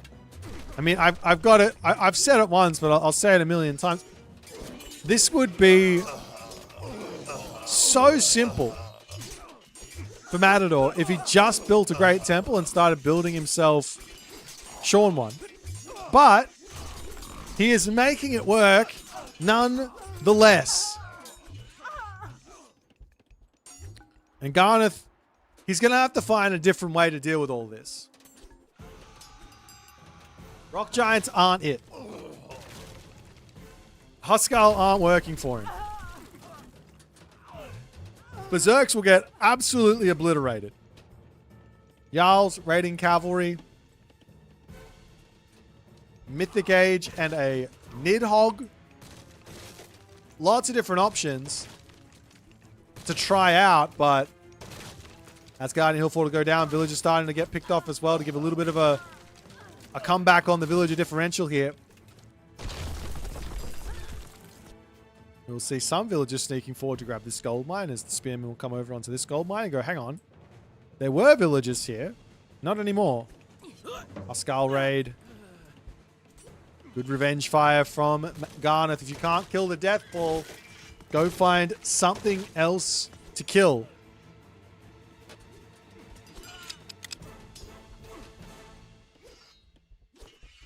And behind this, Tlaloc now on the way. So there are Mythic Ages. We actually see Vidar as the god of choice from Garnath. Now, I like Vidar if your plan is to go into Fafnir, but the gold situation is not looking amazing for Garnath. And I think he should just be going for the Nidhogg to relieve pressure at the moment.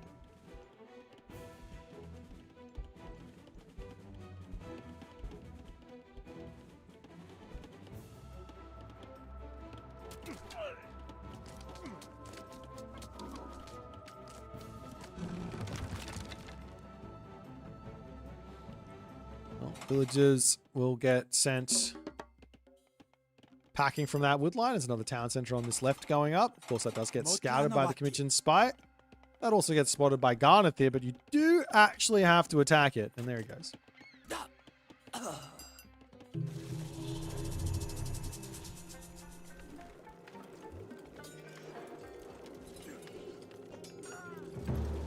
Garnath after another Asgardian hill fort there as the spike traps coming in.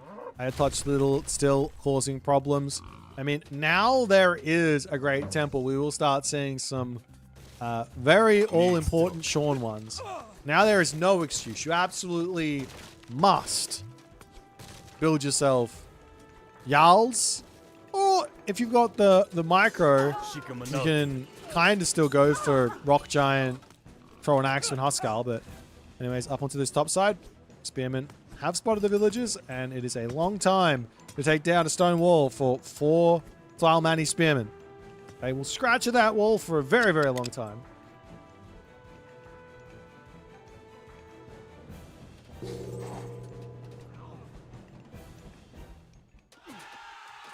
As in comes the Tlaloc, and onto this top side. Matador just says, you are not allowed this gold mine, my good sir. Please leave. And to the top here, the villagers can pull through this stone wall, but there is a great temple already waiting. And of course, Matador has already got himself the turkeys ready to go. Where is it? Oh, we just used it on the pillar of tile can. Fair enough. These Bergreezy will just finish that off, so fair enough.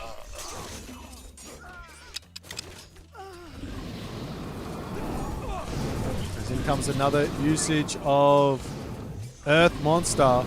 Wanted to try and take out a couple more of these units here. Of course, one Fafnir is, honestly, it's never that good.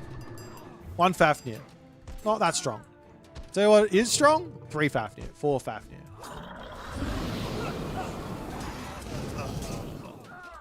These units pop out to the back here. Trying to take out the heroes and all that other good stuff.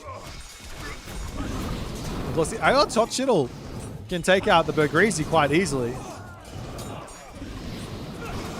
Matador getting more upgrades in. He's getting the 4 jars. All the big upgrades in. And we will see new fire ceremony to come through. As Matador says, all right, give me 264 favor here. For what? Well, of course, I don't expect to see myth units. I should be seeing myth units. But I think he did that one a little bit too soon because he still has 2 minutes on the next Pillar of Title Cam.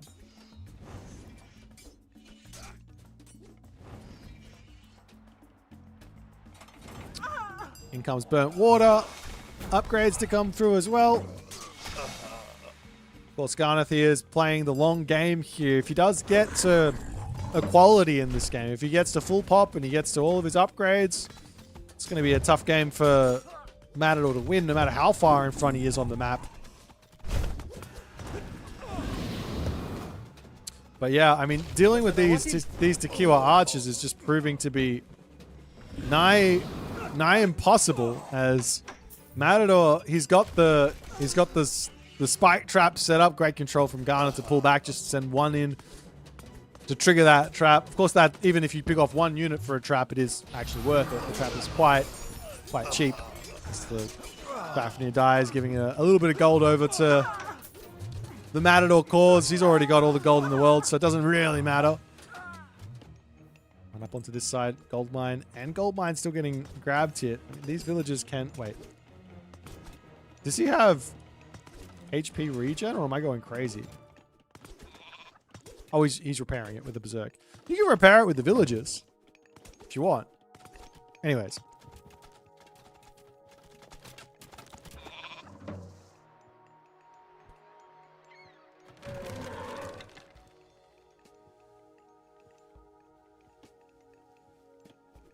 Yeah, Draugr would be pretty good versus the Tequila Archers as well. Draugr, Battle Boar. Plenty of options, but Garnath will say that there is going to be the end for him in this game. So well played game from Matador yet again. Didn't go too crazy, played it nice and slow.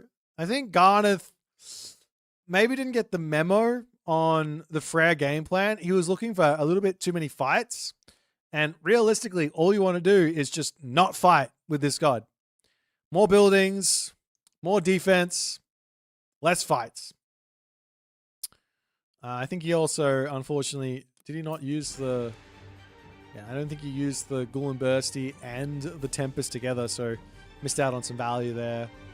And just could not stay equal here with the Freyr.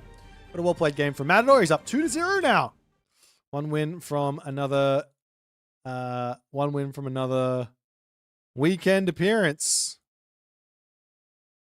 Let's jump back over to the draft and see what they're going to pick for the next game.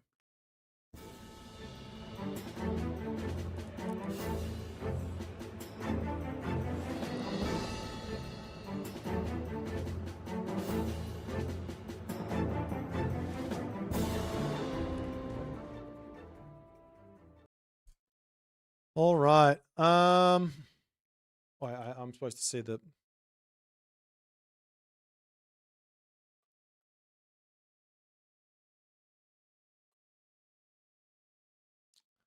All right. Next game is on Step. And it is going to be a Odin versus Tezcatlipoca.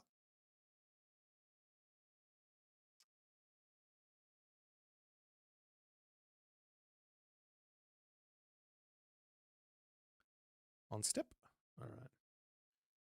All right. I think I might be finishing up after this one. Unfortunately, guys, I'm not going to be able to stay up for the Eric Miniyeti game. I am tired. Not to make any excuses, but didn't sleep last night. Couldn't sleep on the plane. Had a 2-hour nap. I am ruined.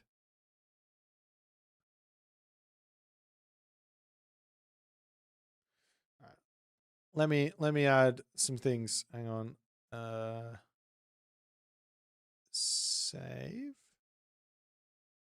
Let's go downloads. Save. I'm gonna add some emotes for you guys to cheer for your favorite players.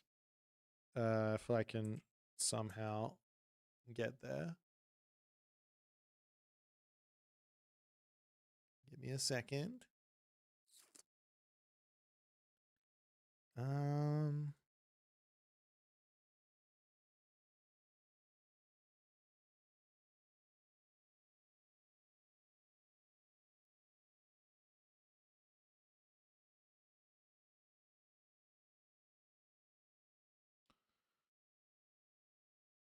How do you add in a...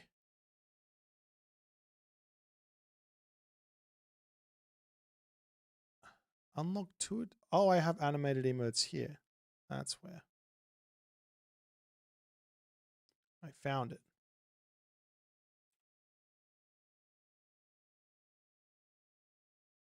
Upload.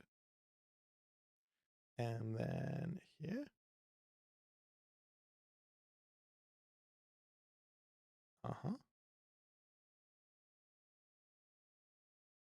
Did that work? Or does it take time?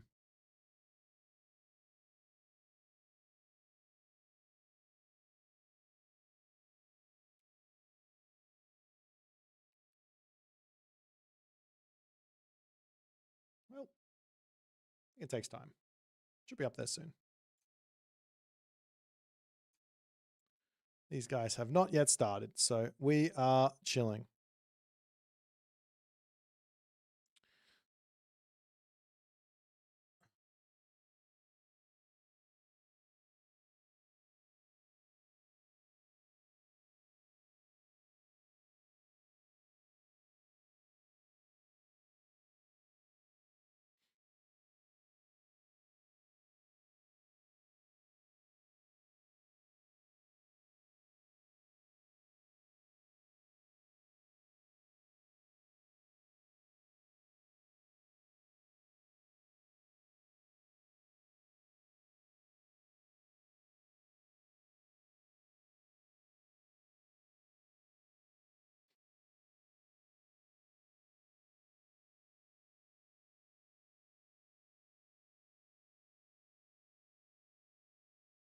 They're off to races. All right. Sorry for the I'm literally going to keep on saying it. My brain is ready for bed.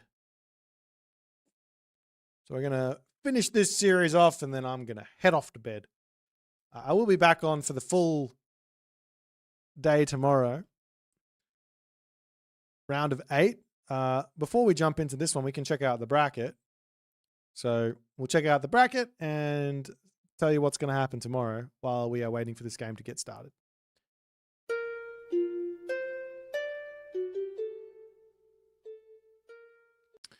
So tomorrow is likely, wait, what did I have here?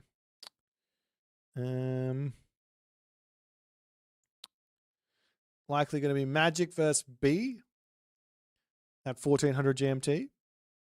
Then it's going to be Mosca versus Eric or Miniyeti at 1530 GMT. Then it's going to be Soup versus Isomatov or Illuminati. Well, in the third slot. And then it's going to be Grass versus Matador Garnath in the last spot.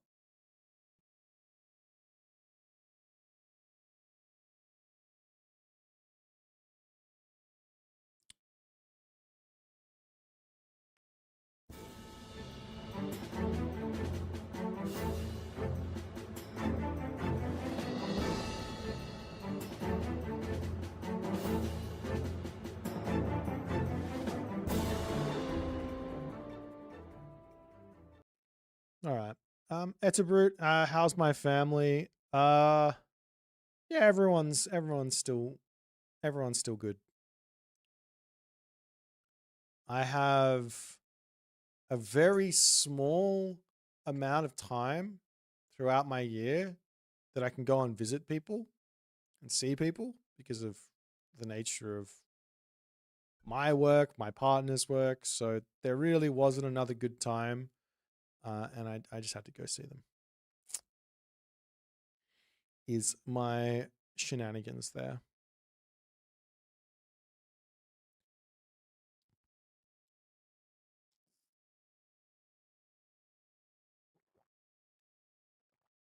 Oh.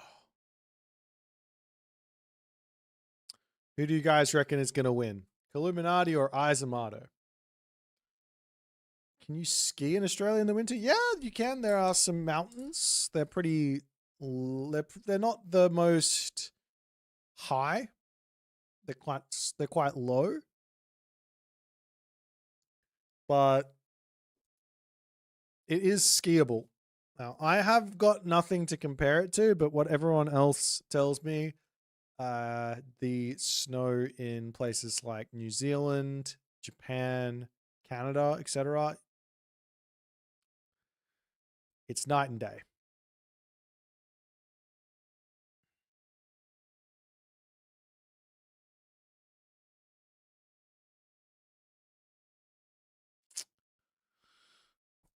I think sometimes it's fake snow, but most of the time it's not.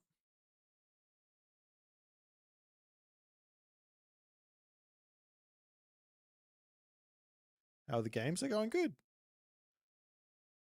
Am I as famous as... Who are you talking to? Me? No.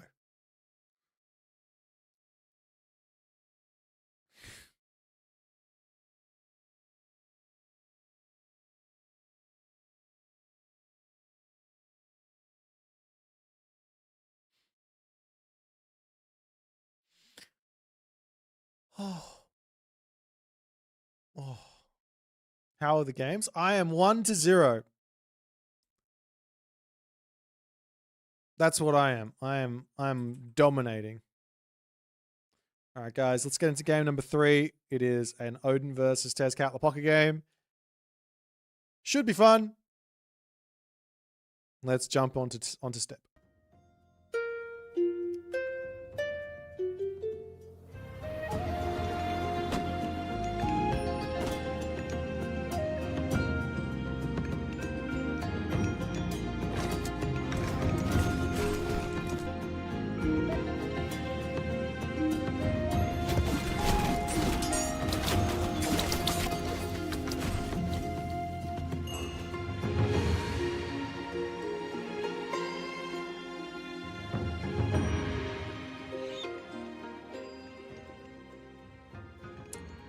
Alrighty, into game number 3 here now. Matador on the Odin, Garnath on the Tezcatlipoca, and Inajib in the chat. No Bragi. Rip Matador. Yep, no Bragi does mean that those herdmen are a lot less powerful, and also no battle boar. The more, like, I literally just played it, so I have some pretty sick knowledge going on in this matchup, but the battle boar are key in this matchup. And not having access to them does hurt. Now, you can I can imagine that you could utilize the Jotun to have a similar effect to the battle boar. And what's that effect? What am I talking about? Well, the fact of the matter is the units you got to worry about in this matchup are from the Great Temple. Tezcatlipoca has...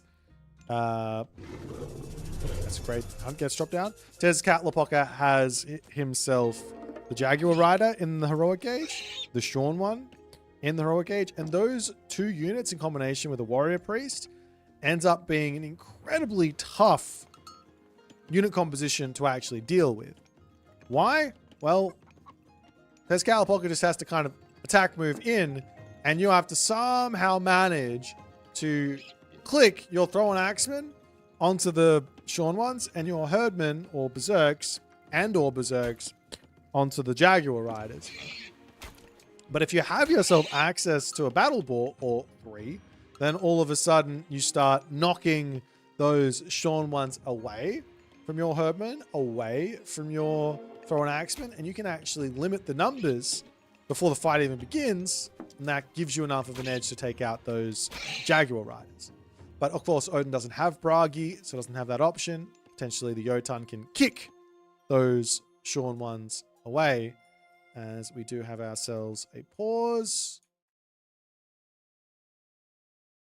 And I do not have any information to tell you, so I imagine it's something the players can deal with themselves while we take a water break.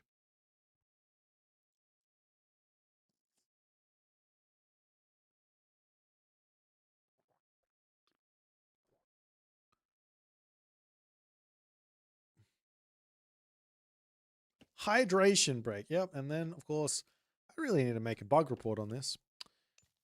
One day.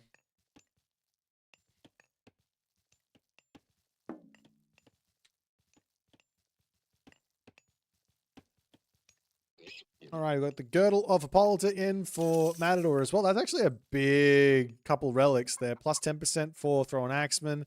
And your Thrown Axeman are 10% cheaper. That's going to feel very nice.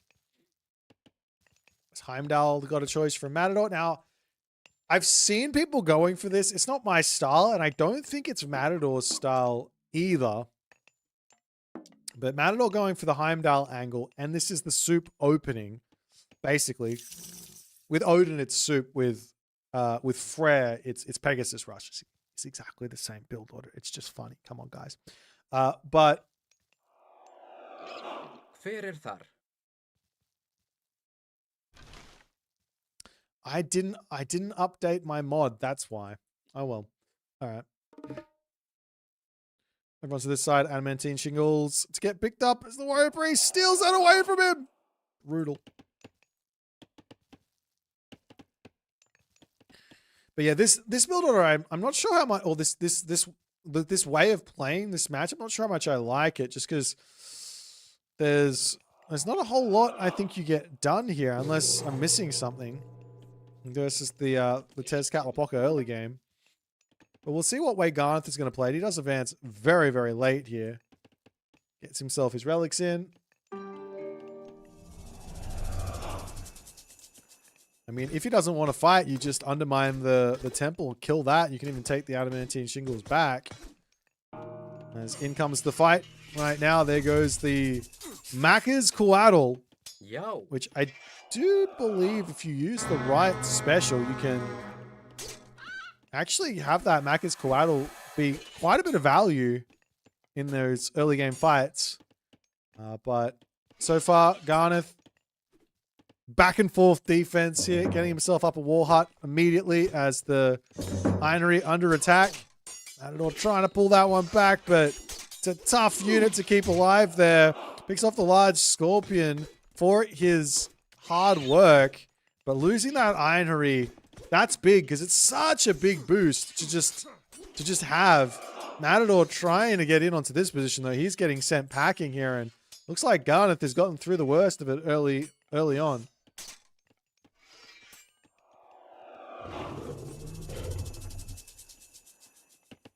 Into the back here as well. Matador moves into the center of the map. Does he have any units to come through? He does have berserks on the way.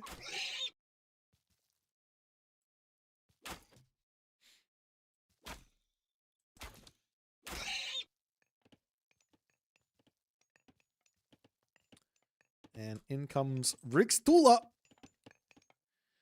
Well, at least it's pre-queued. He's got all the favor in the world, but in comes Rixtula, which is always a nice boost of damage. Matador still looking to get that damage done as a war hut and a wall to come down from Garnath at the top. I like that play, but there is obviously an undermine available. If he really wants to get through that, he could undermine through here. Kill off that tower as well.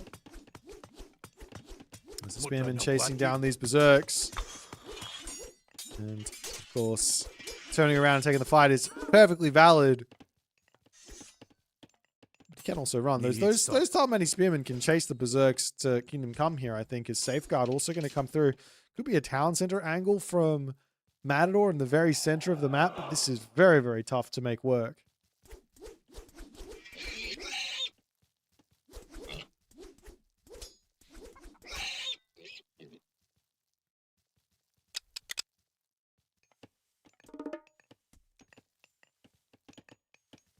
Garnath smartly just on herdables. Gets himself his livestock pen up onto the top. No husbandry just yet. Definitely needs to grab that. But there's no real need for him to be out on the map just yet. He can eat all those herdables, spam all of his units and play from there. As now Matador is going to start his walling ways. He's got Safeguard. He's got Rigstula. He can take the entirety of the map and live the dream.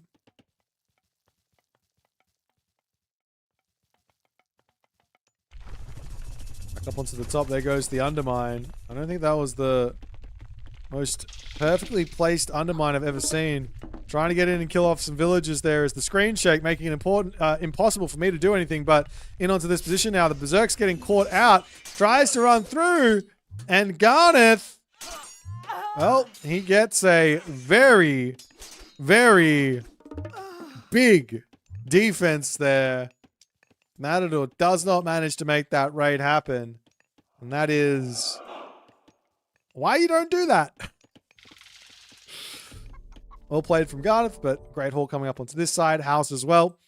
We'll see if the town center is going to get grabbed anytime soon. Yeah, I don't like that undermine usage in the slides. He didn't kill off the tower either. He could have put it halfway through the wall and killed the tower. As the raiding cavalry coming in now. Big fat red blob of units will come out, but raiding cavalry going to pick off a villager or two. Got to be careful not to overcommit here because the Thalmani Spearmen will be pulling back to deal with everything. Onto this side though, Matador kind of getting caught out here as he's not paying attention to this. There he runs through his gate there. He can actually take the fight. I think he's got plenty of units that can take out those myth units. As the raiding cavalry, however, not paying attention on those. They'll get taken down so quickly. Great play from Garnath. He is controlling this situation so well, but this army also does take some pretty hefty casualties.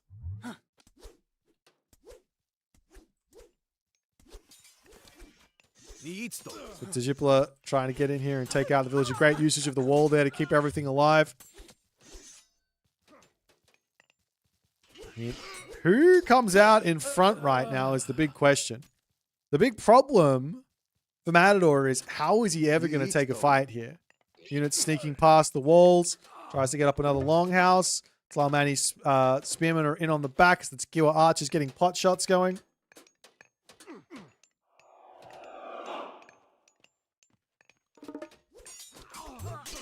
Another throwing action. They just have to target down everything. Any good amount of micro here with the throwing action to dodge arrows wouldn't go astray either.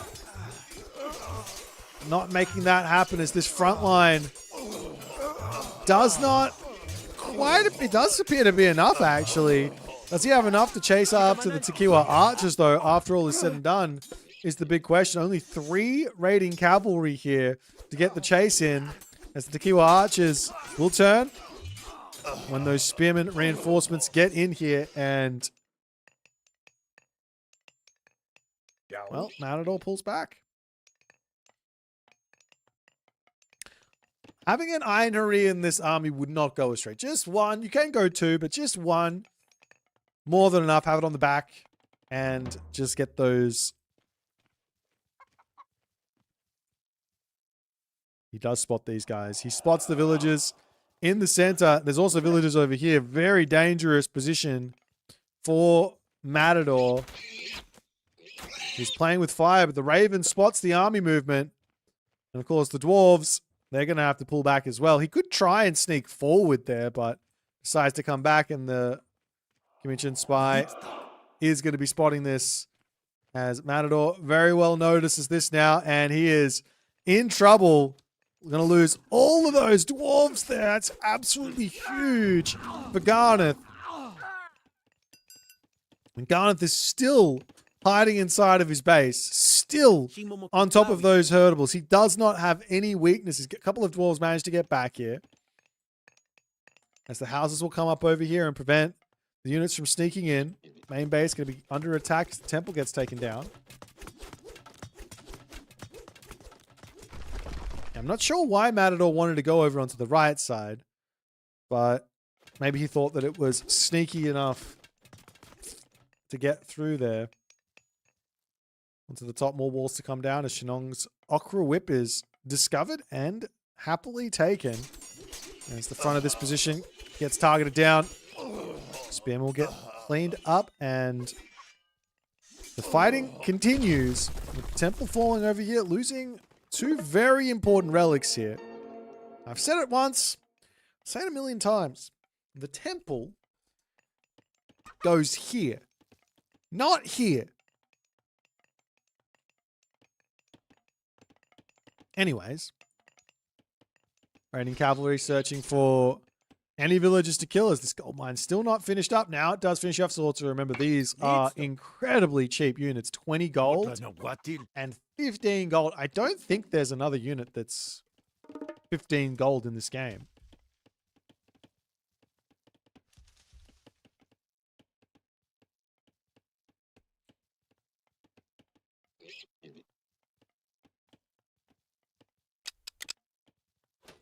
And in comes the Talo Arche Trance.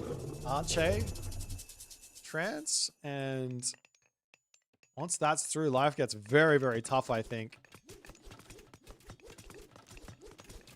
Garnath will get a little bit of damage here from behind.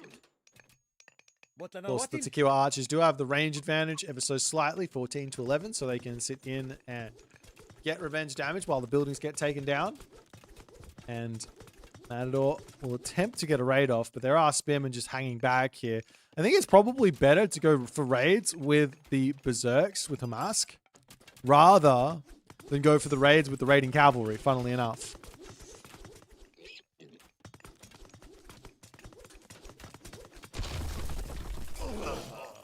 As the Great Hall goes down, and oh, Garnath backs off. He can't get through here just yet, and I'm sure another Great Hall will go up as a response, as Matador is just going to play a little game of I can just run around here non-stop. Oh, never mind. He's going to sacrifice everyone into the spearmen. Macca's collateral coming in here as well is going to be some issues. I don't see how Matador wins this fight at the moment, though. There's just too much stuff here for Garnath. Even if he gets his cav back, he's just lost so much to this Archer Ball as the spearmen pulling back here. Raiding cavalry up onto the right side. Could delete the houses to help out a little bit, but that front line of spearmen still standing strong. And Matador, well, he loses everything here. And that is going to be the game. I mean, we've talked about how good the Witzel-Hotchley war huts are, but Tezcat Lapoka, he can do it as well. He might be missing Blood Pack, but he does have the God Power on the other side. He might be missing the South Winds tech, but it does not matter, it seems. Tough game from Matador, tough loss from Matador, but a couple of early game blunders throwing away Berserks in the main base over here, raiding cavalry left, right, and center, did give Garnath the small victories. And that there is game 3 in the books, with Garnath not going down without a fight. Still much more Age of Mythology to come, as we will pop out into the draft and see what's going to happen next.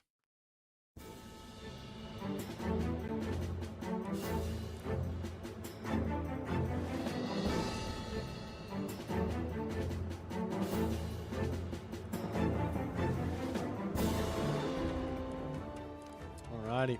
Next game is going to be a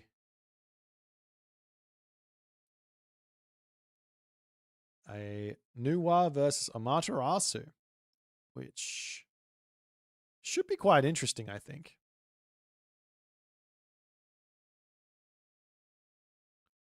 Hey, what was the map? Ghost Lake.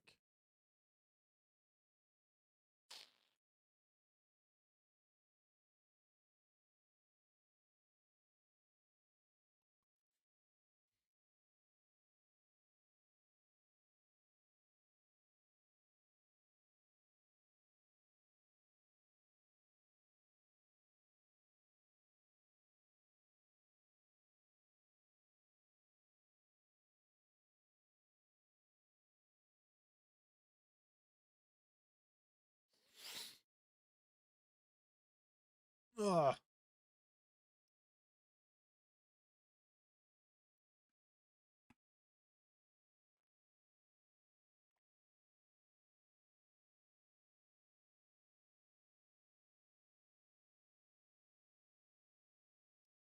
What happens if you draft and don't have all DLCs? Then you have to play a god. You physically can't. I believe that was written in a handbook a while ago. I don't know if it made it into this handbook, but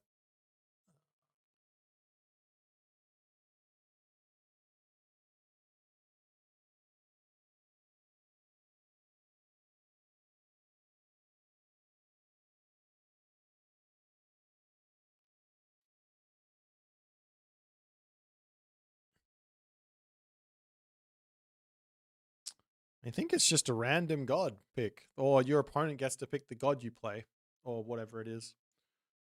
I think that's actually what happens. Chinese Javelineers. Oh, that's right. The Javelineer is 10 gold. You're right.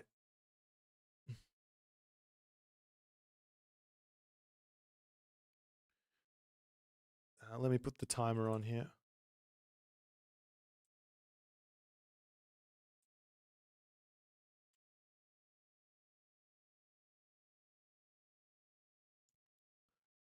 Yeah, I think it's the same thing as if you don't pick a god. I think your opponent gets to pick your god for you.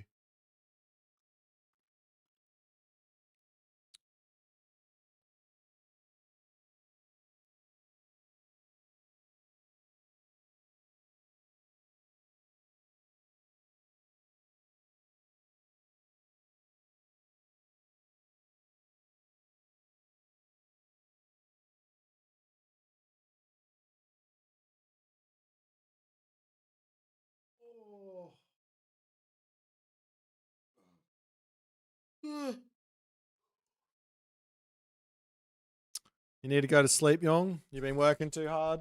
Yeah, I'm going to sleep after this one. We are poop skied.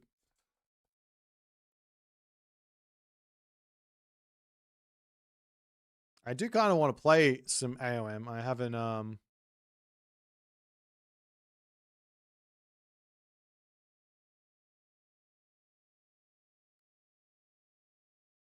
these guys put him in to sleep. Yeah, I watched some Canadians play earlier, and they were very apologetic about their gameplay because it was so boring. And then backing up against this, no, I'm just kidding.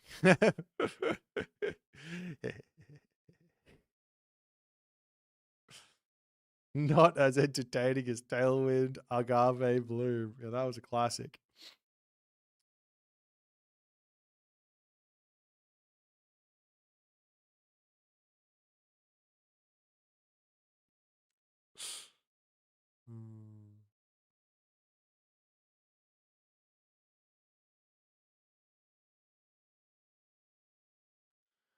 All right. No, I just haven't had enough sleep over the past week. Not close to enough sleep. I thought I tricked my body into the new time zone somehow. I did not. It's not what happened. I was very jet lagged. Because I basically went from European time to Canberra time. Didn't work.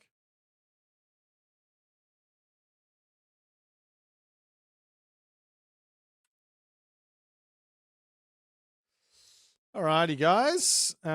Let's jump into game number 4 and see if Matador is going to take it or if Garnath can force the game 5. Off we go.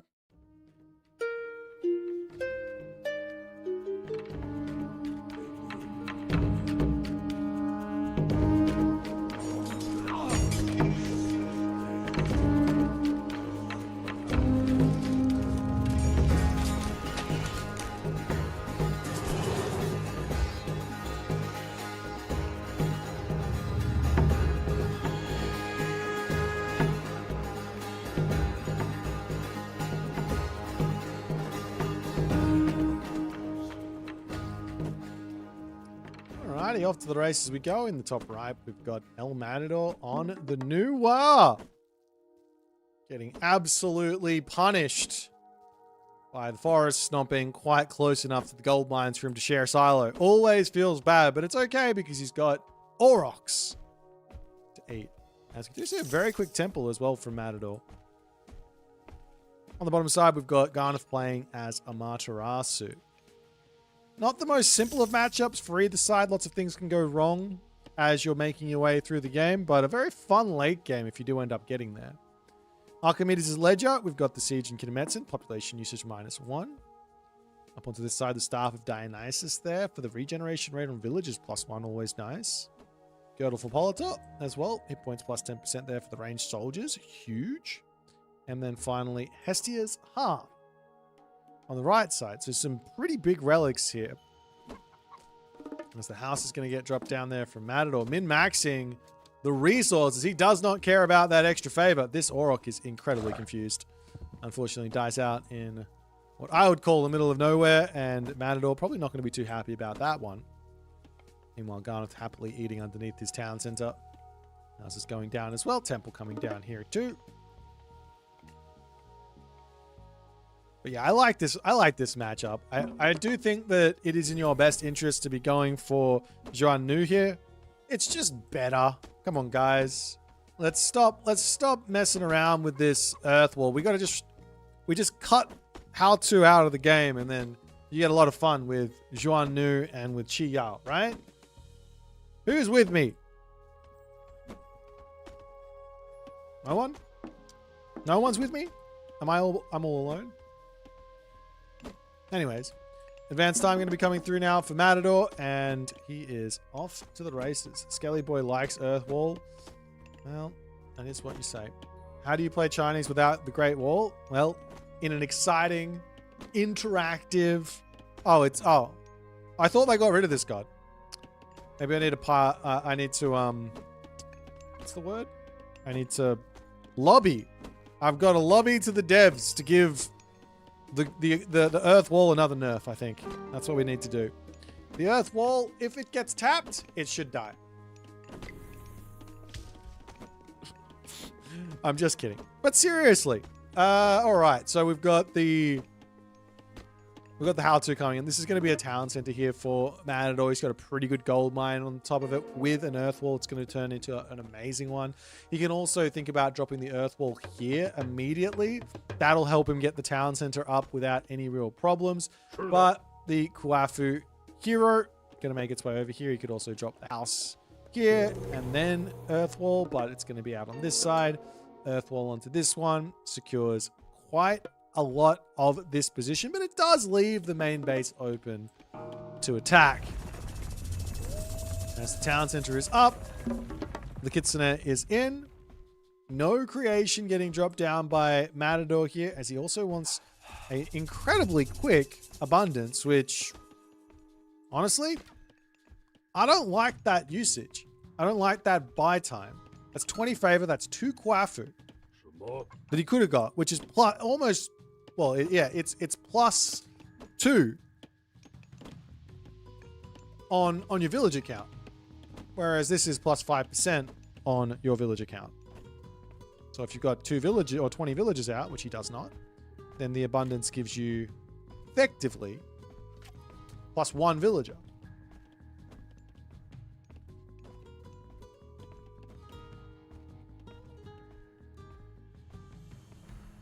Anyways.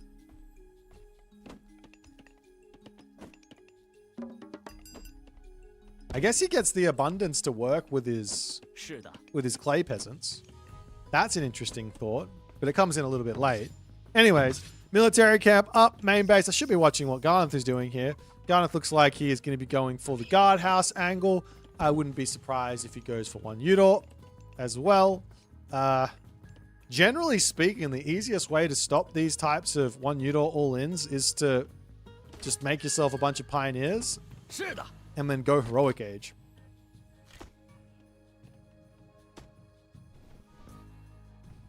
Meanwhile, the Bushi is out. They'll fling some arrows across at Cheongchi as the Cheongchi decides to land. Taking out 1 one noodle here can be somewhat of a decent idea. Funnily enough, it's actually better now to land versus the bushy type units, ranged heroes. It's better to land and run away with the Cheongchi now than it is to fly away. Believe it or not. There you go. Little bit of knowledge bucket there, because the bushy the bushy have got themselves the homing ballistics now, is what we like to call it.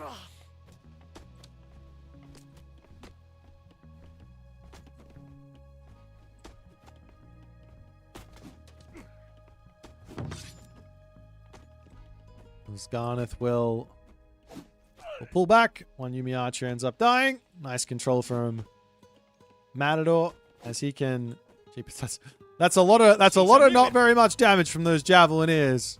So that Spearman just ate a face full of 5 Javelineers before running away. He lives with 85 HP. And that armor is looking incredibly thick there. He must have that cap, that hat, very strong. Good steel.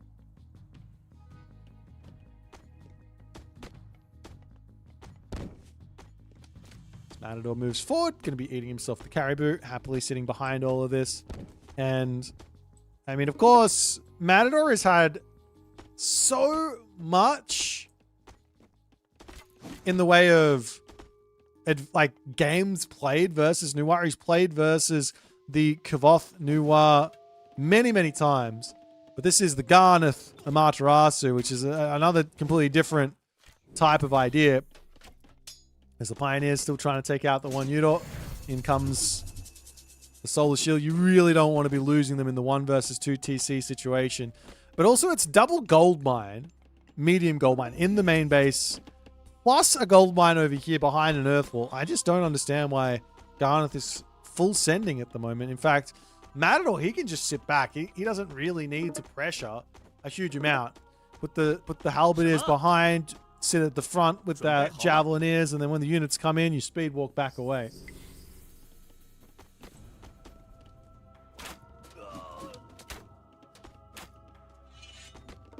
Of course, he went a little bit too far away from his units there, so he does drop a Javelineer. Not the end of the world. As in comes the one Udor. And in comes the very important Condemned Soul, which just gives a gigantic air effect boost to that damage. So Matador needs to be very careful here, I'd say. And there he goes. That's the way with the Halberdiers. No, it's not doing it quite what I was trying to say. But anyways, Matador continuing to pressure forward as in comes the Samurai. Of course, one very important technology here for Matador is ballistics. An armory and ballistics would go very, very far. As Matador getting caught out, he does have a little bit of speed walking here as the Dow Swordsman coming through. Nice control there with the Halberdiers as the Naginata Riders trying to get in here, and he can continue to speed walk out of here. As you look at those Naginata Riders going, hey, I should be able to catch up. We got 6 speed, but no. In Age of Mythology, the units, they really, really like to get into formation. And if they're kind of far away from each other, they will speed up. I'm not exactly sure by how much, but they will speed up and get a bit of a boost where that's concerned. No Kumiki bought. So whoever would make a bet that he didn't have Kumiki, or he already researched it, would have lost that bet. I don't know if anyone made that bet, but no one did.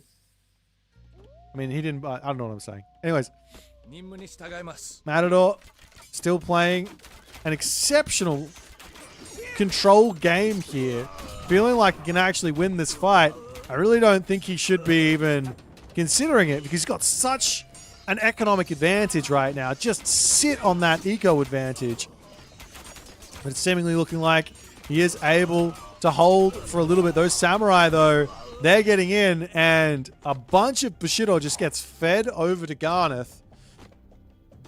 As now Bushido Tier 2 comes in as those Uzu Javelineer continue to get those pokes in. And finally, in comes ballistics for Matador's javelin here. He does need to start considering fire archers, though. In now comes the Raijin.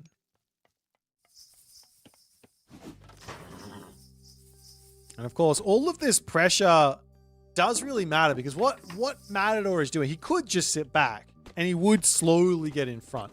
But what all of this pressure is doing, especially the poking with the Javelineers, is it's causing mistakes on the Garnath side of things. Garnath is like missing some macro things. He's got a little bit too much food income at the moment, not enough gold income.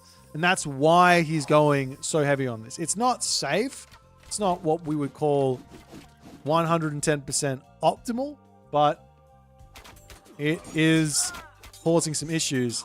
That being said, momentarily here, in a few moments, there will be the Thunderdome, but Matador is close to his wall now, and he can very easily retreat from this. And in fact, Matador just gets the best split ever. Look at the resources for Matador. I was saying that Garnath would be screwing up his macro, but I think on the side of Matador, he's the one actually having some issues here.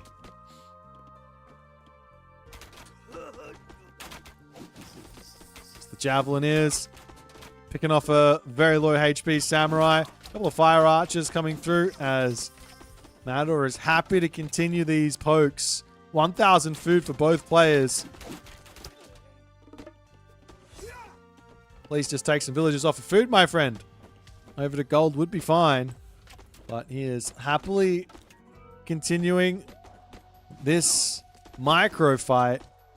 The units spread out into different positions. Great control from Matador. This is not easy to do.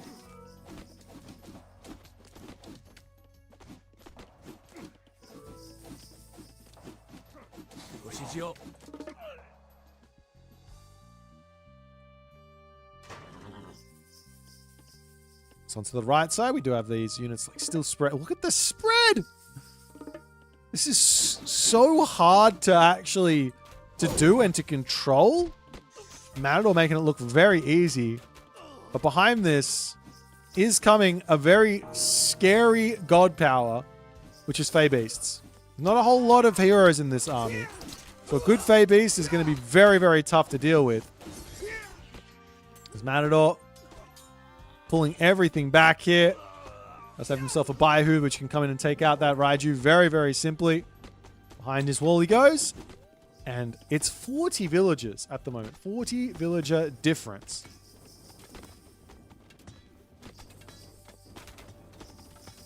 Temple goes down though as Garnath is looking for the attack. He does drop this down. In he comes with the Thunderdome, taking down some more stuff onto that backside. There does go the Fey Beasts. As the units will turn around, take them out quickly. Not the best Fey Beast we've seen just yet, as the town center now under attack. Lots of resources in the bank here for Matador though. Heavy infantry coming through. There's almost Bushido tier 3 on the way though. So there's still a little bit of... There will be a little bit of problems to come in as the Baihu just dives forward, sends everyone flying here. It's a very difficult fight to take. Halberdiers need to be on top of those Naginata riders, but they're just getting minced. As Garnath in a full push for the time being. Matador is having some very big issues. He's got plenty of resources to make units, but he is not able to win these fights all too easily. Villagers popping out now, ready to start shanking things down. Heavy is in. Over onto the left side, reinforcements coming through. Matador gets some units in up onto this side as well, though. It's equal on can't really tell. It's somewhat equal on military resource diff. The big problem is the samurai. These halberdier take out the Naginata riders, no problem. But the big problem is the samurai, and there's only 5 fire archers, as Garnath will pull back now. He did the damage, he did the dash, he did the deed, but Matador survives, and he really didn't lose that many villagers there.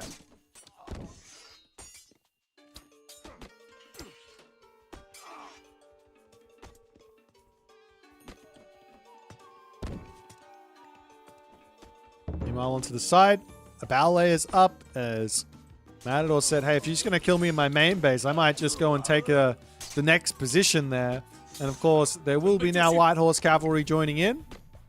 Wafu wandering over here as well. They don't want to wait in the main base either and get caught out, so why not?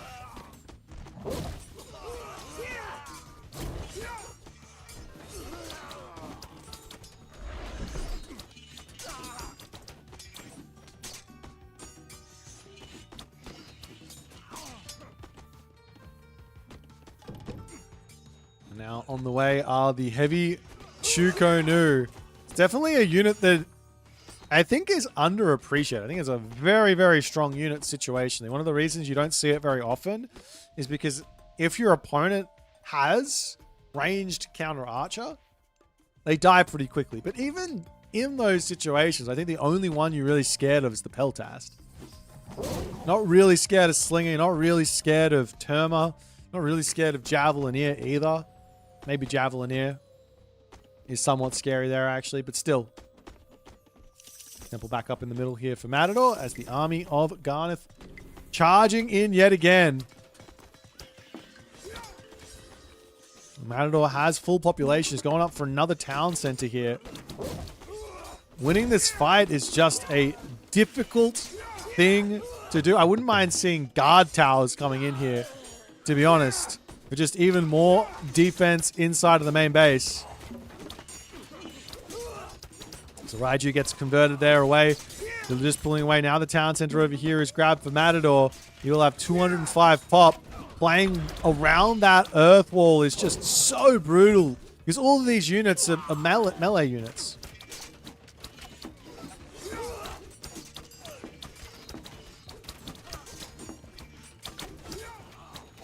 Samurai on the back going to be going down as well.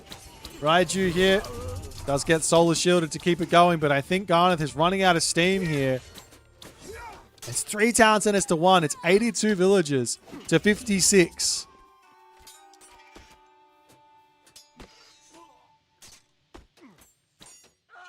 Garnath just needs a town center or something to help him get into the late game. Now the Chukonu, they're out. These are hard to use. They're very, very easy to lose DPS on because of the way they work. They shoot 4 arrows. Takes them about a second and a half to finish the 4 arrow shots. And then after the final shot, it's time to run them away.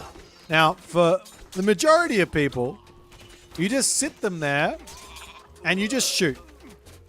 But if you want to get the maximum amount of value, it's very, very tough to use this unit.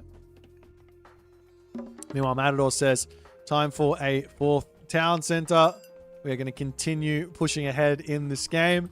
Continuing to get all of the economy coming together. This gold mine gets mined through so quickly.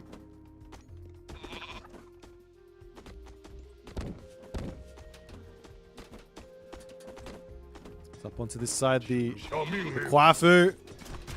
Well, they're going to get brought into the party here.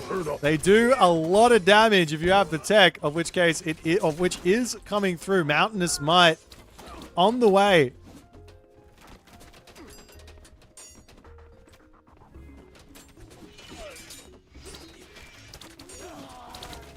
And these Chukonu are now showing their effectiveness here. Yes, there's a whole bunch of Naginata riders and stuff like that, but with the Kwafu coming through, they just do so much damage. They're so strong. And now Shinobi in, and the pressure just keeps coming through. Matador here, he's kind of struggling in a way for resources as he charges forward. He can get that garrison micro through. The Raiju is going to go down. Waifu are falling, it doesn't really matter. He can just replace them with peasants. It's not the end of the world. But he really doesn't have any resources for the moment. He is struggling. Gets up another ballet on this side. Garnath, I don't fully understand how Garnath is keeping this close. Of course, you have the Bushido and the constant fighting that is keeping Garnath nice and close. And I guess because there's so much of a villager advantage that unless Matador is at full population, he doesn't really have an army equal in size to the Garnath army. So if Garnath just keeps on fighting here, keeps on putting pressure on, he might find a win. As the White Horse Cav, well, they're out. There's no special upgrade for them here. No Hooves of the Wind, but he could go for a raid. Hit that gold over there. As another ballet up onto this side to secure this gold mine. And Matador, in classic Matador fashion, doesn't see this gold mine. There is Champion coming in soon. 6,000 away as the town center coming up for Garnath. The White Horse Cav say it's time to introduce you to what being attacked feels like, because I think this is probably the very first time in this game that Matador's been able to inflict any damage onto the economy. And here we'll pick off all these villagers coming around. A little bit of distraction action. There goes the solar shield. Matador does notice that. Immediately onto some other villagers here, but the town center will be finishing up. That still hurts a lot.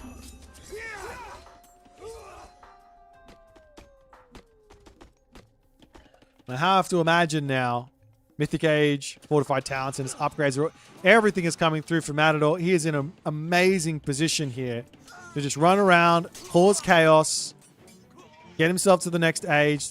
Random Shinobi up onto the top does spot the fact that there's a town center here, and we will see the military camps getting dropped around the town center as a defensive measure for those Shinobi.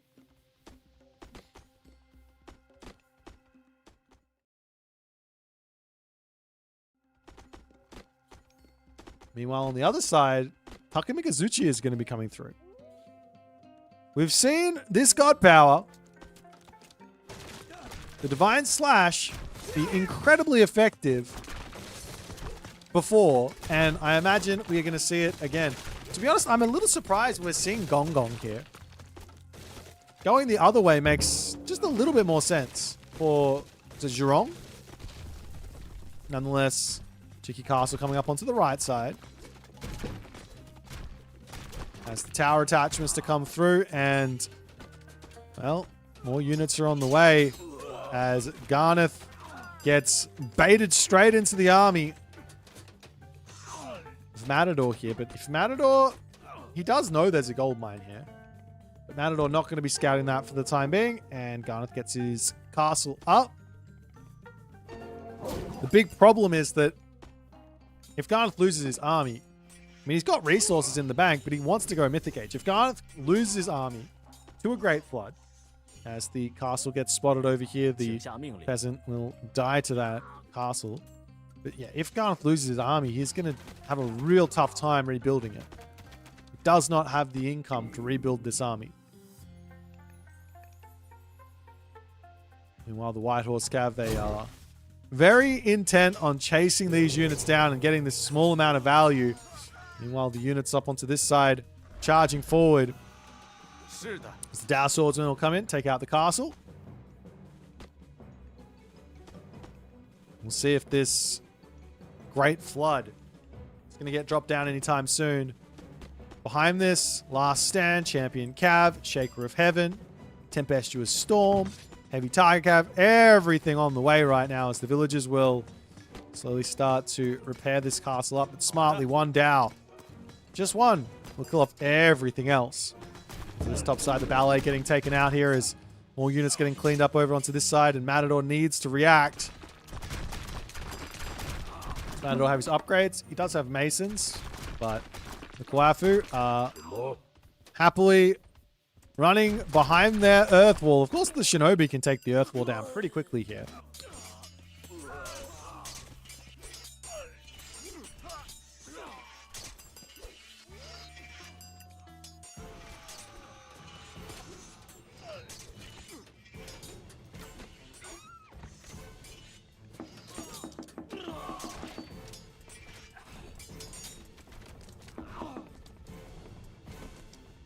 Meanwhile, the Shinobi will pull back. We've got the White Horse Cav coming in for the return fire.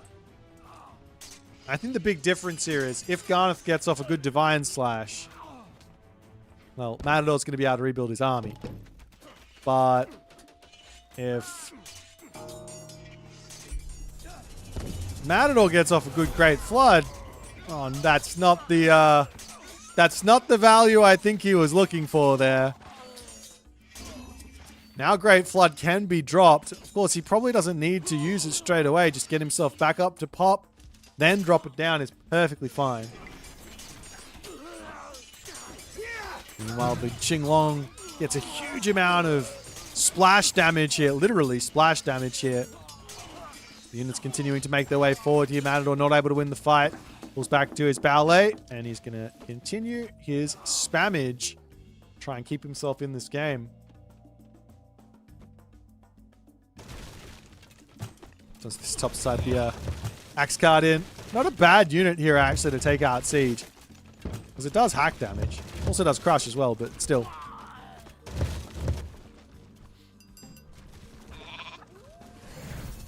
Yeah, the Divine Slash is the most potential damage out of a Mythic Age God Power.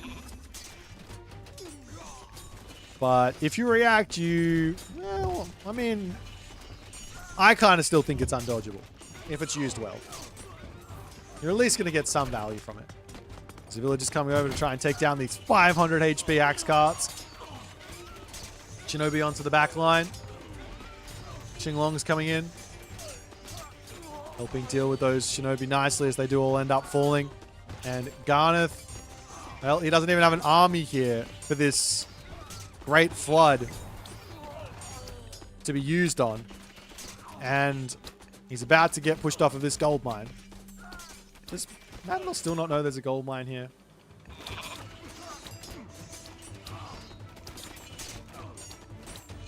I think Matador might have gotten through this Japanese here, this Amaterasu of Garnath, and I think he is going to be taking the win. And he ends up taking it in 4 games. As unfortunately for Garnath, his playoffs run this week is over, and El Matador will be in the Saturday round of 8. So we'll see if Matador can make it happen. He's looking pretty strong here, to be honest. He's looking very solid on the defense. He couldn't quite make his Odin work. I like that he went for it again. Couldn't quite make his Odin work versus Tezcatlipoca, but all the other wins, pretty solid, safe wins. And that's what you need in these tournaments. Going for the crazy wins, well, it can work some of the time, but other times you fail spectacularly. But learning how to play and playing for these safe wins is super solid. Well played from Matador. Took his time to win the series, 2 hours plus, but he gets the dub, and that's all that matters. GG.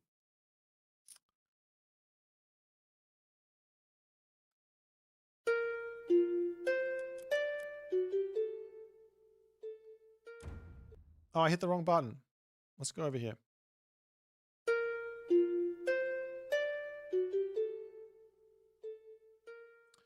Alrighty. Kind of crazy Garnath. So, I mean, Garnath was winning the fights is the thing, right? Like, if you win the fights as Japan, then that gives you the Bushido. So even if you're behind on economy, all of the economy is just going into more units and stuff. So, I don't know. It's if any of those fights were lost from Garnath, he would have lost the game. That's kind of how I saw it. Now, I believe Motaba is going to be jumping online. I believe.